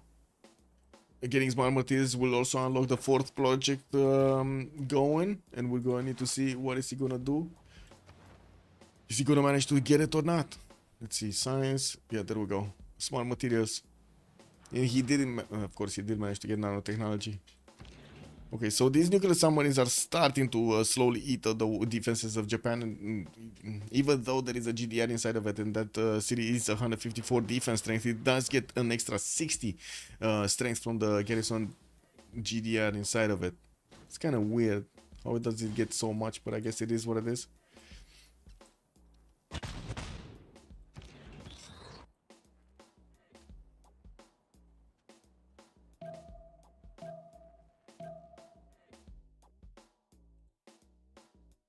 Click, click, clack. Two nukes. Where nukes? Oh, here. Nagano? Yeah, it got popped. It got popped. In midair, it got popped.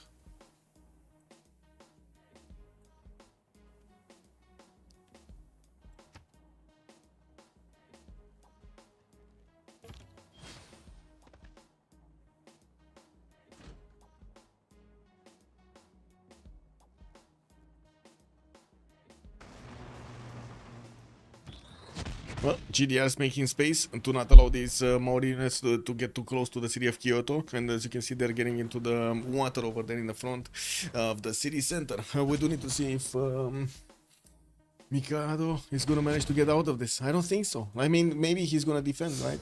He's going to defend for quite a bit. Is he going to get the win? That's the part I'm finding it very hard to actually see through. Wait, did he? Oh, never mind. That wasn't a nuke. That was just a nuclear submarine armada attacking. Okay.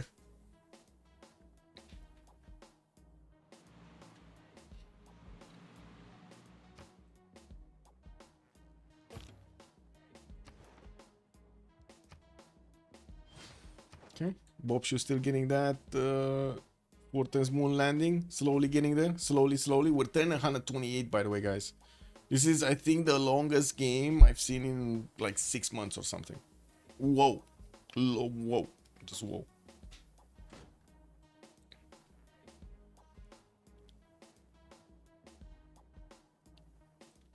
Babylon. Getting commercial hub investments. What is the next one? Oh, that's gonna be okay, he's gonna get this one for the extra tourism, basically denied. We do have Maori with some rogue plans that are playing in the lands of Babylon there, not doing that much. We do have also Rome managing to get 4 spies into the cities of Maori to pillage stuff over here. He does have quite a few of those pillaging, or I should say missions going. This rocket coming up in 3 turns, for example, in the spaceport of Tehonia no Yakupe, which might actually disable the moon landing from being finished. I'm actually quite a bit surprised Bobshu did not manage to actually put some defense over here on his tiles, especially since he saw his industrial zone got taken out over there. Usually the players do choose to put a spy for the defense in their own territory, especially in the cities that they're working on the spaceports or trying to get some important projects going. It's not happening this time.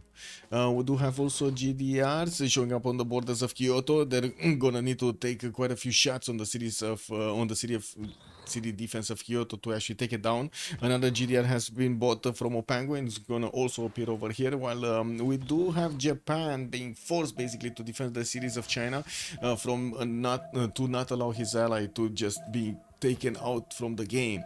The problem is, he's losing that passive tourism per turn. He doesn't have enough faith to keep on buying in a healthy manner his rock pants. And unfortunately, these tourism points are just not getting added. If we're going to be talking about, or say, Japan, Kupe over here managing to get his moon landing and also his Mars colony, that's probably going to be game over. Game over. Also, taking out Rapa Nui help Japan CV dreams. Yeah, for sure. That's a lot of culture that Kupe is gaining. Yeah. That's a massive, massive advantage that Kupe is getting from it. Yeah, Bobshu has it. I think the question is, can he get there and get back with his GDRs? Is that possible? I guess so. He does have so many GDRs. What is he? He's on 2, 4, 6, 8 GDRs.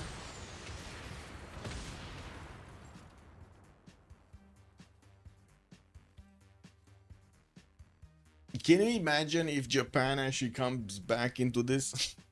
Wow. That's gonna be insane. If he does manage to actually get the domination victory with his build GDRs to defend himself. Whoa. It's just gonna be whoa.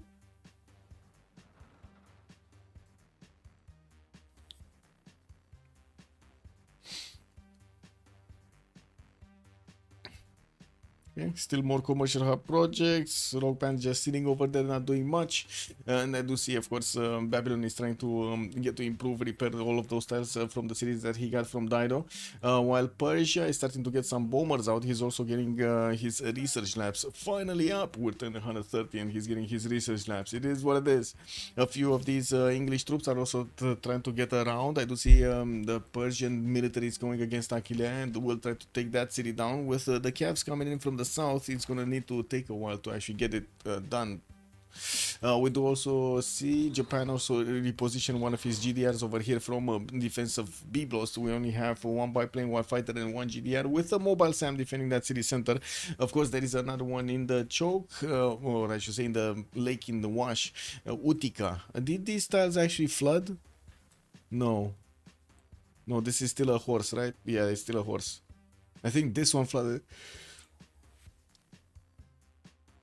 And this one flooded. Okay. So there still is a tile in between. Is this gonna flood? No. That's not gonna flood. Okay, so I was looking if there will be a chance for this fleet to actually get into the wash. But it looks like no. It's not.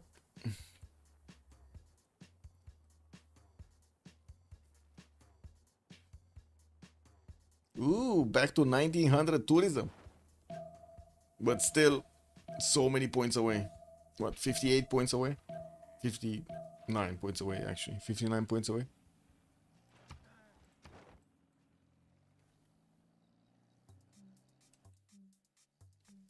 If this spy gets the mission done, though, this is gonna be a problem. That's gonna slow down so much the moon landing. Well, problem. Is it gonna be? I don't think it's gonna be. It's just gonna slow down. Not really a big issue, but it's gonna slow down. Is there a maximum cap on of turns, by the way? I don't think so, right? If I remember correctly, there is no. Yeah, 52 points right now difference. Repairing biosphere. He's going to also need to repair his forbidden city over here. Gonna get more culture from that. We'll also need to get the decontamination on the Big Ben. That's another one of his economic policy slots that he's gonna get to add. And I gotta say, look at the stats. Look at the stats. It's going down more and more. Oh well.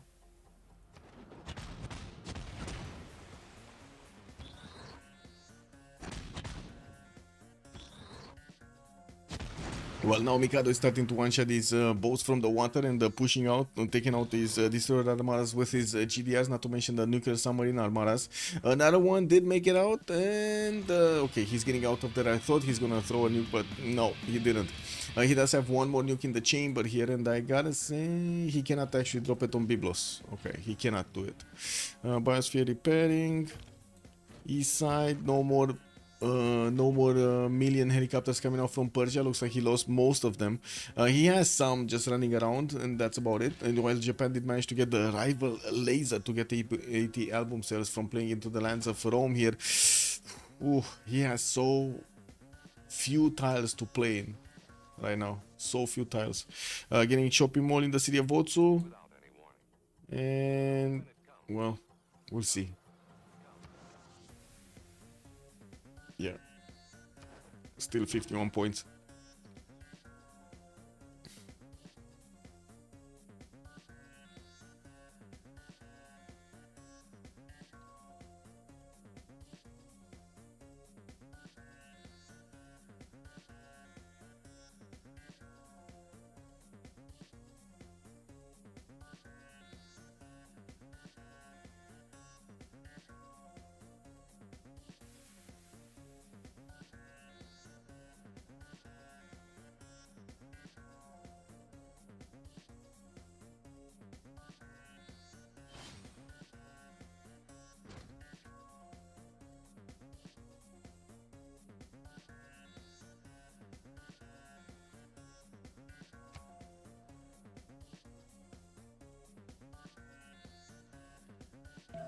Whoa, the spy didn't make it. Wait, is there a spy there, or it's just Mary and Kolot? Maybe the great artist actually pushed out the spy. I don't know. There might be something below. I have no idea. There might be the spy below and we don't see it because of the great artist on top. It's kind of weird, but it is happening sometimes. Let's see it next turn, if moon landing actually goes through or not. But I think there was a 1 turn difference between the spy finishing the mission and the moon landing finishing. And we don't know. Oh yeah, it did get burned. It did get burned. Yeah. No spy. No spy from Bob should defend himself here. That is unfortunate. He's gonna need to redo all of that project. And in the meantime, Japan is just pushing out and taking out the Maori fleet. That's just unfortunate, though. We do have Bobshi over here also trying to get his nuclear submarine a little bit closer towards the south. I'm not sure exactly what he's aiming at, but the nuclear submarine can actually attack into something. Let's see what he's aiming. Yokohama, maybe? That can be attacked, right? Otsu can be... No, Yokohama actually can be attacked because his mobile SAM is actually outside of the city center. Otsu does have his mobile SAM. Tokyo has his mobile SAM in. So it's just this one.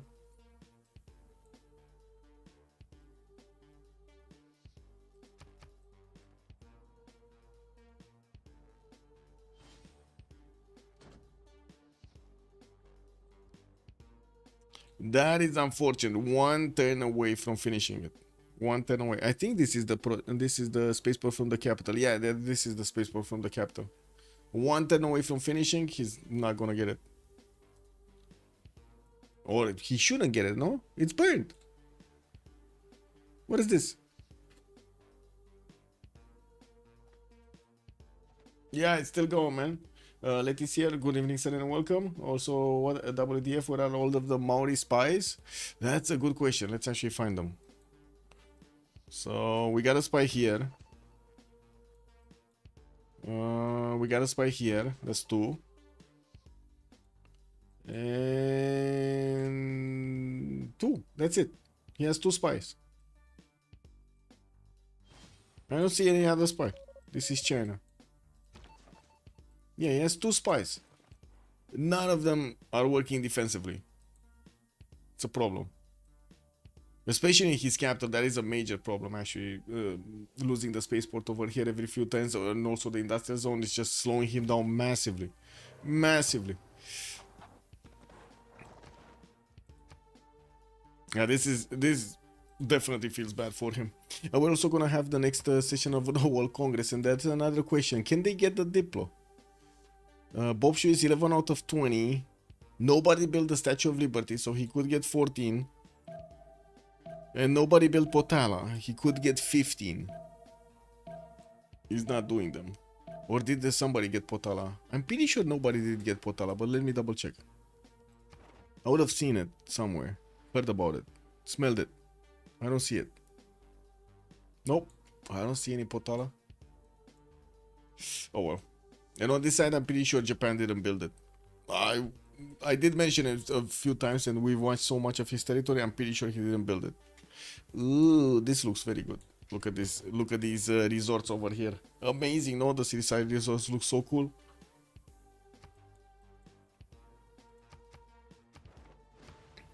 Okay. Whoa, whoa, whoa. 40 points away, Mikado. 390 out of 430. What's going on? 2257 points. He did manage to slow down, of course, the space victory over here of Bobshu. Ooh, maybe this is his chance to come back into the game. Gifu is getting a defense of a GDR, and I do see Maori is trying to attack into it with missile cruiser Armadas, and also putting his destroyers directly on the front line. We do have his nuclear submarines trying to get around here. Maybe they can do some more damage against the cities. I mean, he does need to do the damage against the cities of Japan, but you know, might as well just take out Rome also. Rome does have a mobile SAM also to defend himself, and it's going to be quite hard. While we do have the GDRs starting to wrap around the city of Kyoto here to try to put as much meat in between him and his opponent. We're going to need to see if Maori is going to get some more boats and some more GDRs. Looks like another 3 GDRs are coming in with the help of some of these nuclear submarines, and of course I do also see some jet fighters as air support. That's not really going to help. That's really not going to help against the GDRs.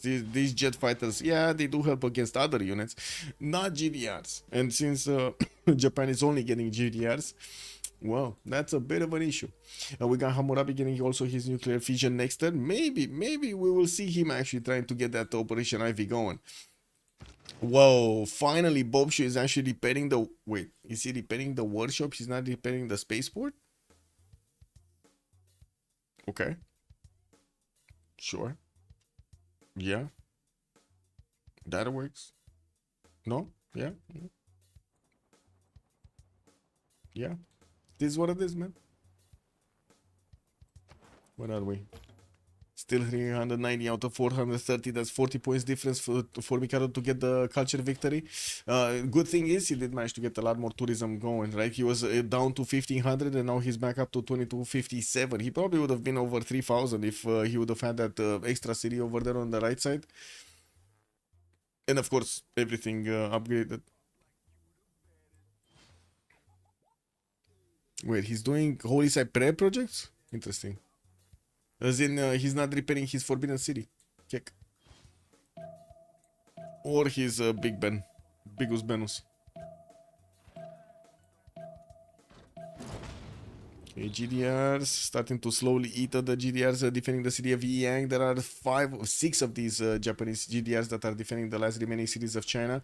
It doesn't seem like we do have enough numbers from Maori to actually get to punch through, even if he does have right now level 3 GDRs, just the same technology as Japan. That's just not gonna go through. We do have to see if we're gonna have a lot more of these tourists coming up. Let's see it. 403 out of 442. Okay, and again, 39 points difference. Repairing the spaceport in Tehonianga Noya Kupe. We do have Bobshu here. Still not getting a spy in his capital city. He definitely needs one to actually push back these Roman spies that have been doing so much damage. I think one of them did get totally taken out. I do see also he did manage to take Rapa Nui. Okay, that's a lot of culture from Bobshu. That's a lot. 200 culture. Kupe went down 200 culture a turn.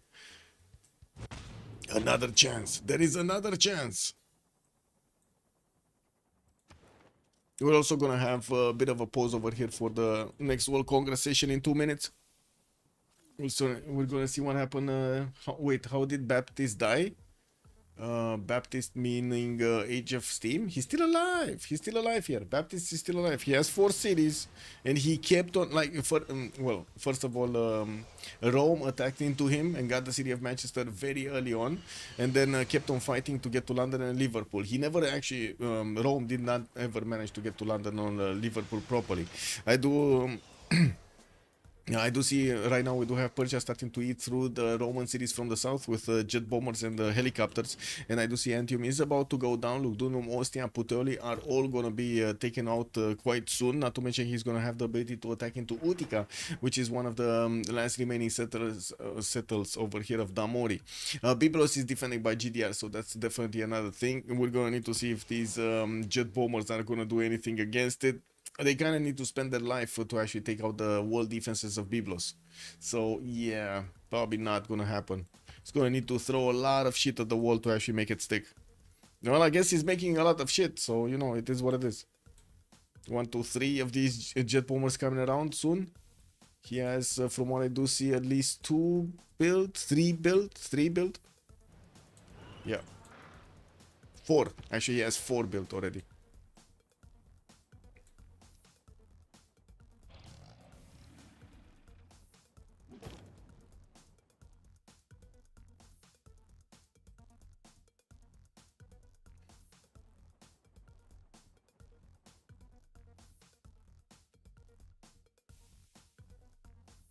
No more nukes in production.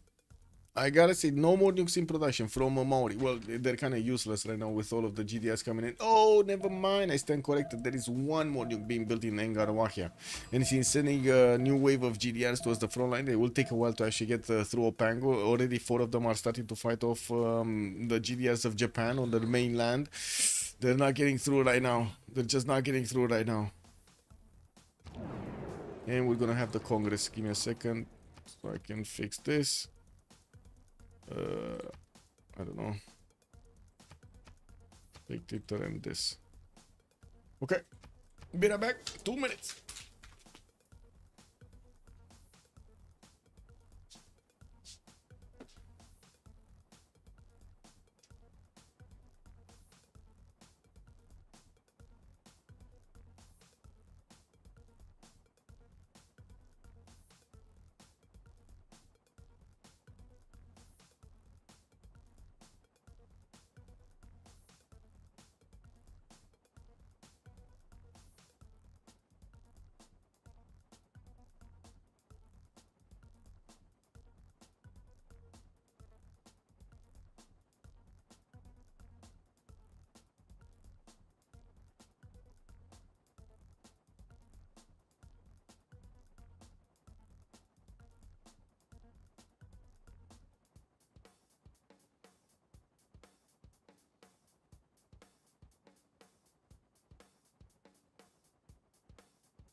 be a bit cold. 1 second.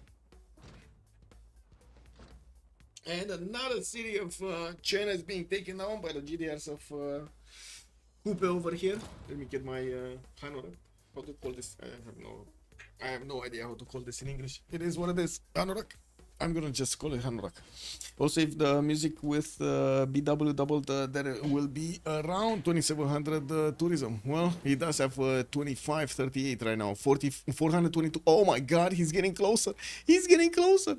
And we do have Handan being settled and, of course, demolished over here by Maori. One last remaining city for China to survive, to allow Mikado to get the victory. He might get it. He actually might get the win.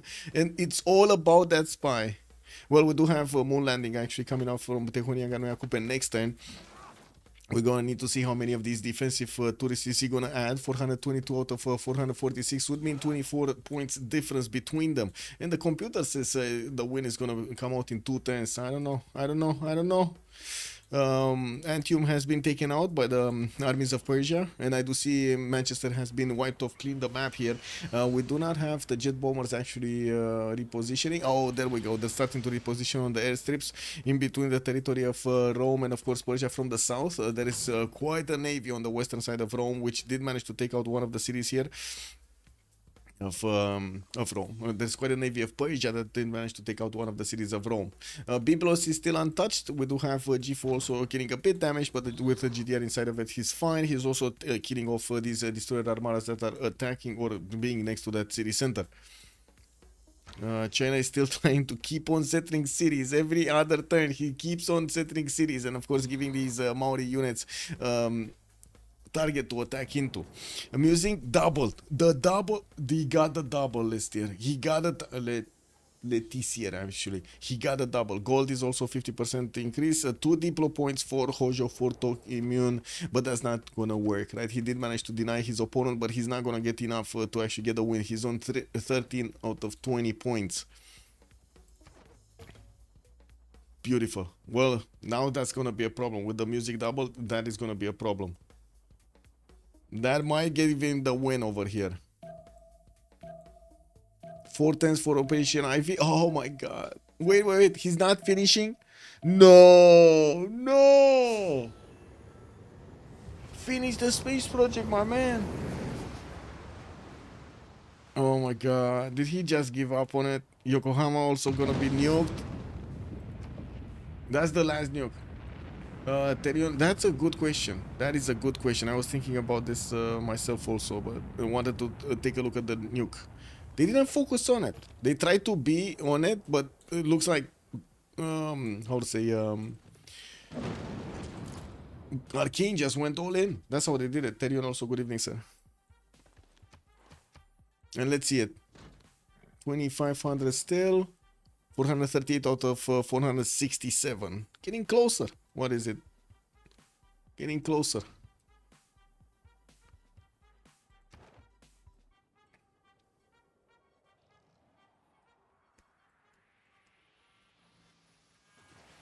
Okay, rock bands. Well, he's trying to get Holy Cyber projects for the rock bands, but it doesn't seem like he's actually gonna have a city to play in. That's the problem. And Rome, I gotta say, he doesn't have a safety settle. If they do manage to take out Rome entirely here, they're still gonna do just the same as they would to take out China's last city, Jiaodong. We do have Maori sending his GDS towards Aretium and, of course, the Rome main capital city, while at the moment I don't actually see that many GDS from Japan. 2 of them are getting right next to the city of Otsu, and I do see also a rock band that it might actually get with the GDRs. Can you imagine that? That's quite a sight to see, right? The concert being played with a big GDR and starting to actually dance over there. Amazing.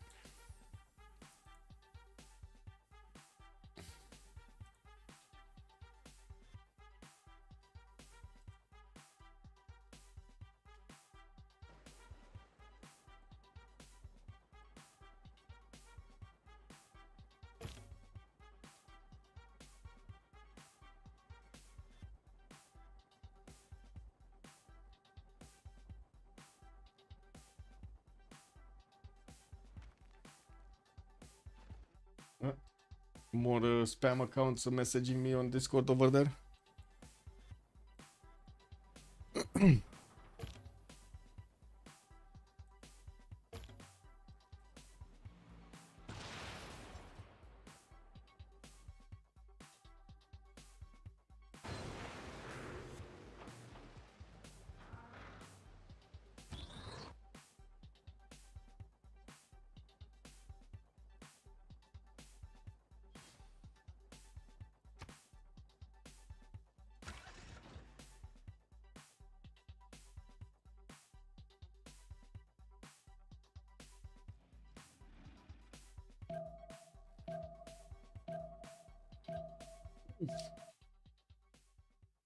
Okay, let's see it. Let's see next turn. Still 3 turns Operation Ivy. Still did not finish that project. The second project from the Space Victory. Maori just has it over. Oh wait, he did? He did chop or something? What did he finish it from? Oh, never mind. He did. He did.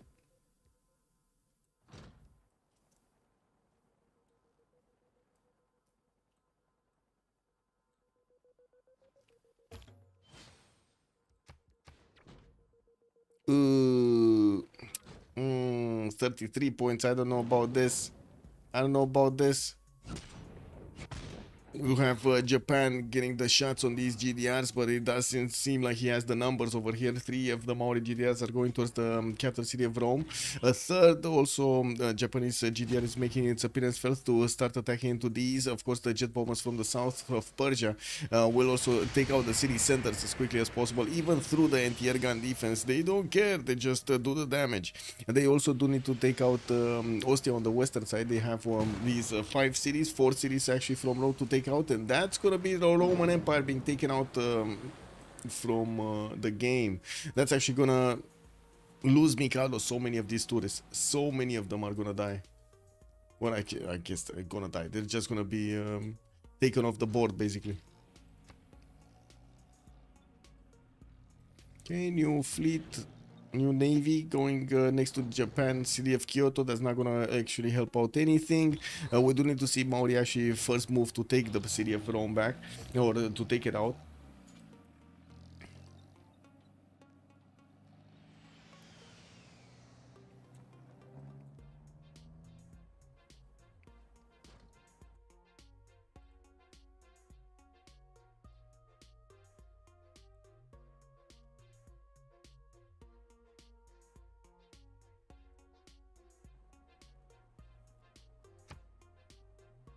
Seastead's also from Mikado in 5 turns. Well, I'm pretty sure he's not gonna get the Diplo victory, to be honest.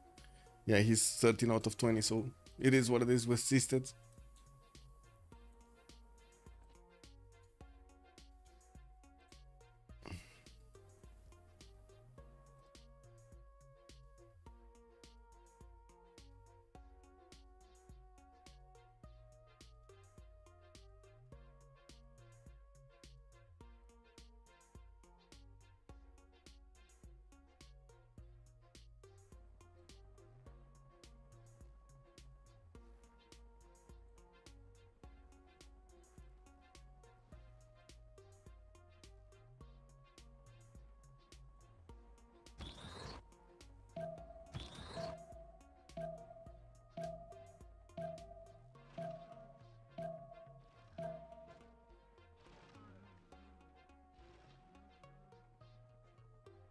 Well,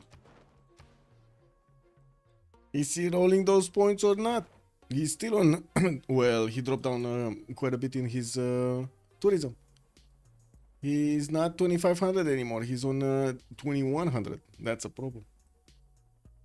That is a problem. He lost probably the trade route. Wow. City just got placed in front of these Maori units. Kick. Still gonna go down, as you can see. Got raised to the ground. And I do see Maori did not actually get to connect with Rome with one of his GDRs, unfortunately. We're gonna need to see if he's gonna manage to do it. Well, interesting that he actually has that GDR still alive.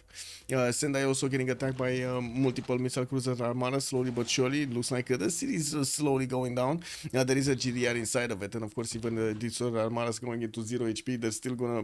They have a chance of just getting to die over there against the borders. We do have Bob Shaw also finishing his Operation Ivy next turn. There still are 31 points. Oh, actually, no, not 31. What is it? 20 something? 27 points difference. It's incredible how much Bob Shaw is defending this. This is incredible how much he's defending. More GDRs on the way. 1, 2, 3, 4 more GDRs on the way. Okay. Well, he's gonna lose the initial 3, but he might actually take the city of Rome. Because I do see his GDS is right next to it. If Mikado is not going to manage to actually get it. Oh, never mind. It's too late. So let's see how much did he lose. Next turn? Are we gonna see it next turn? Because that was Rome, right? That was the last remaining city of Rome. Yeah, 4 versus 3 situation here. With one player dying. Yeah. Don't really believe the culture victory is going through.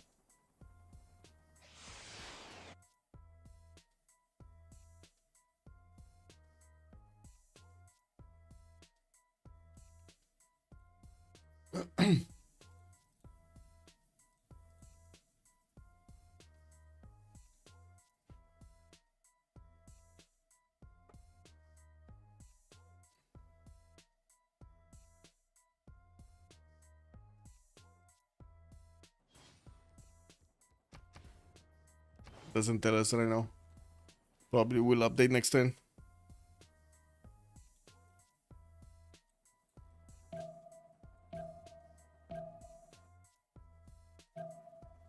Culture victory should have happened a long time ago. Yeah. Yeah, it should have happened. Yep. No resort setup? He did have a resort setup. What do you mean? He had resorts. Had being the operative word. He had neighborhoods with shopping malls. He had, how to say, the broadcast centers with as many of these music works as possible. Had some resorts. I know I was looking at them. Did I look at somewhere? Oh, and Victory. Was that a Though its GG? face may change Biosphere got throughout the nuked, yeah. ages. Was this a GG? Yeah, it was a GG. That's it. Incredible, but they managed to get the victory over here. Incredible. Golden Age gets the first game against Arcane on the board over here. That's a big one. Guys, gonna need to sleep. Great game. I'm gonna...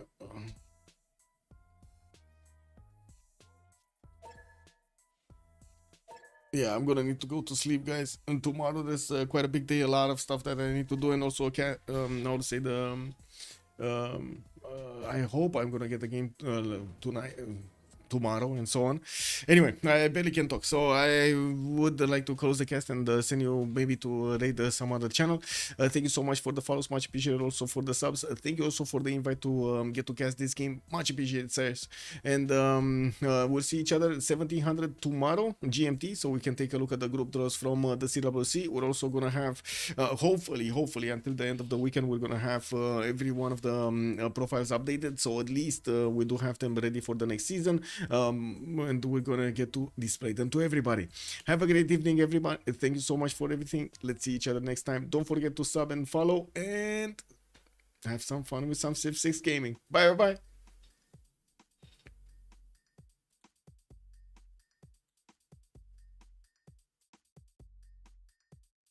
What's poppin'? This what it is.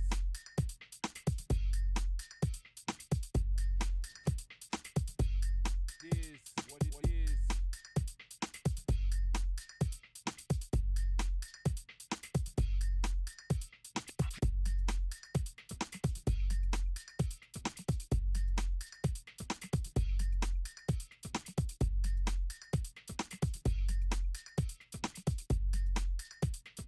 Everybody wanna be a damn MC.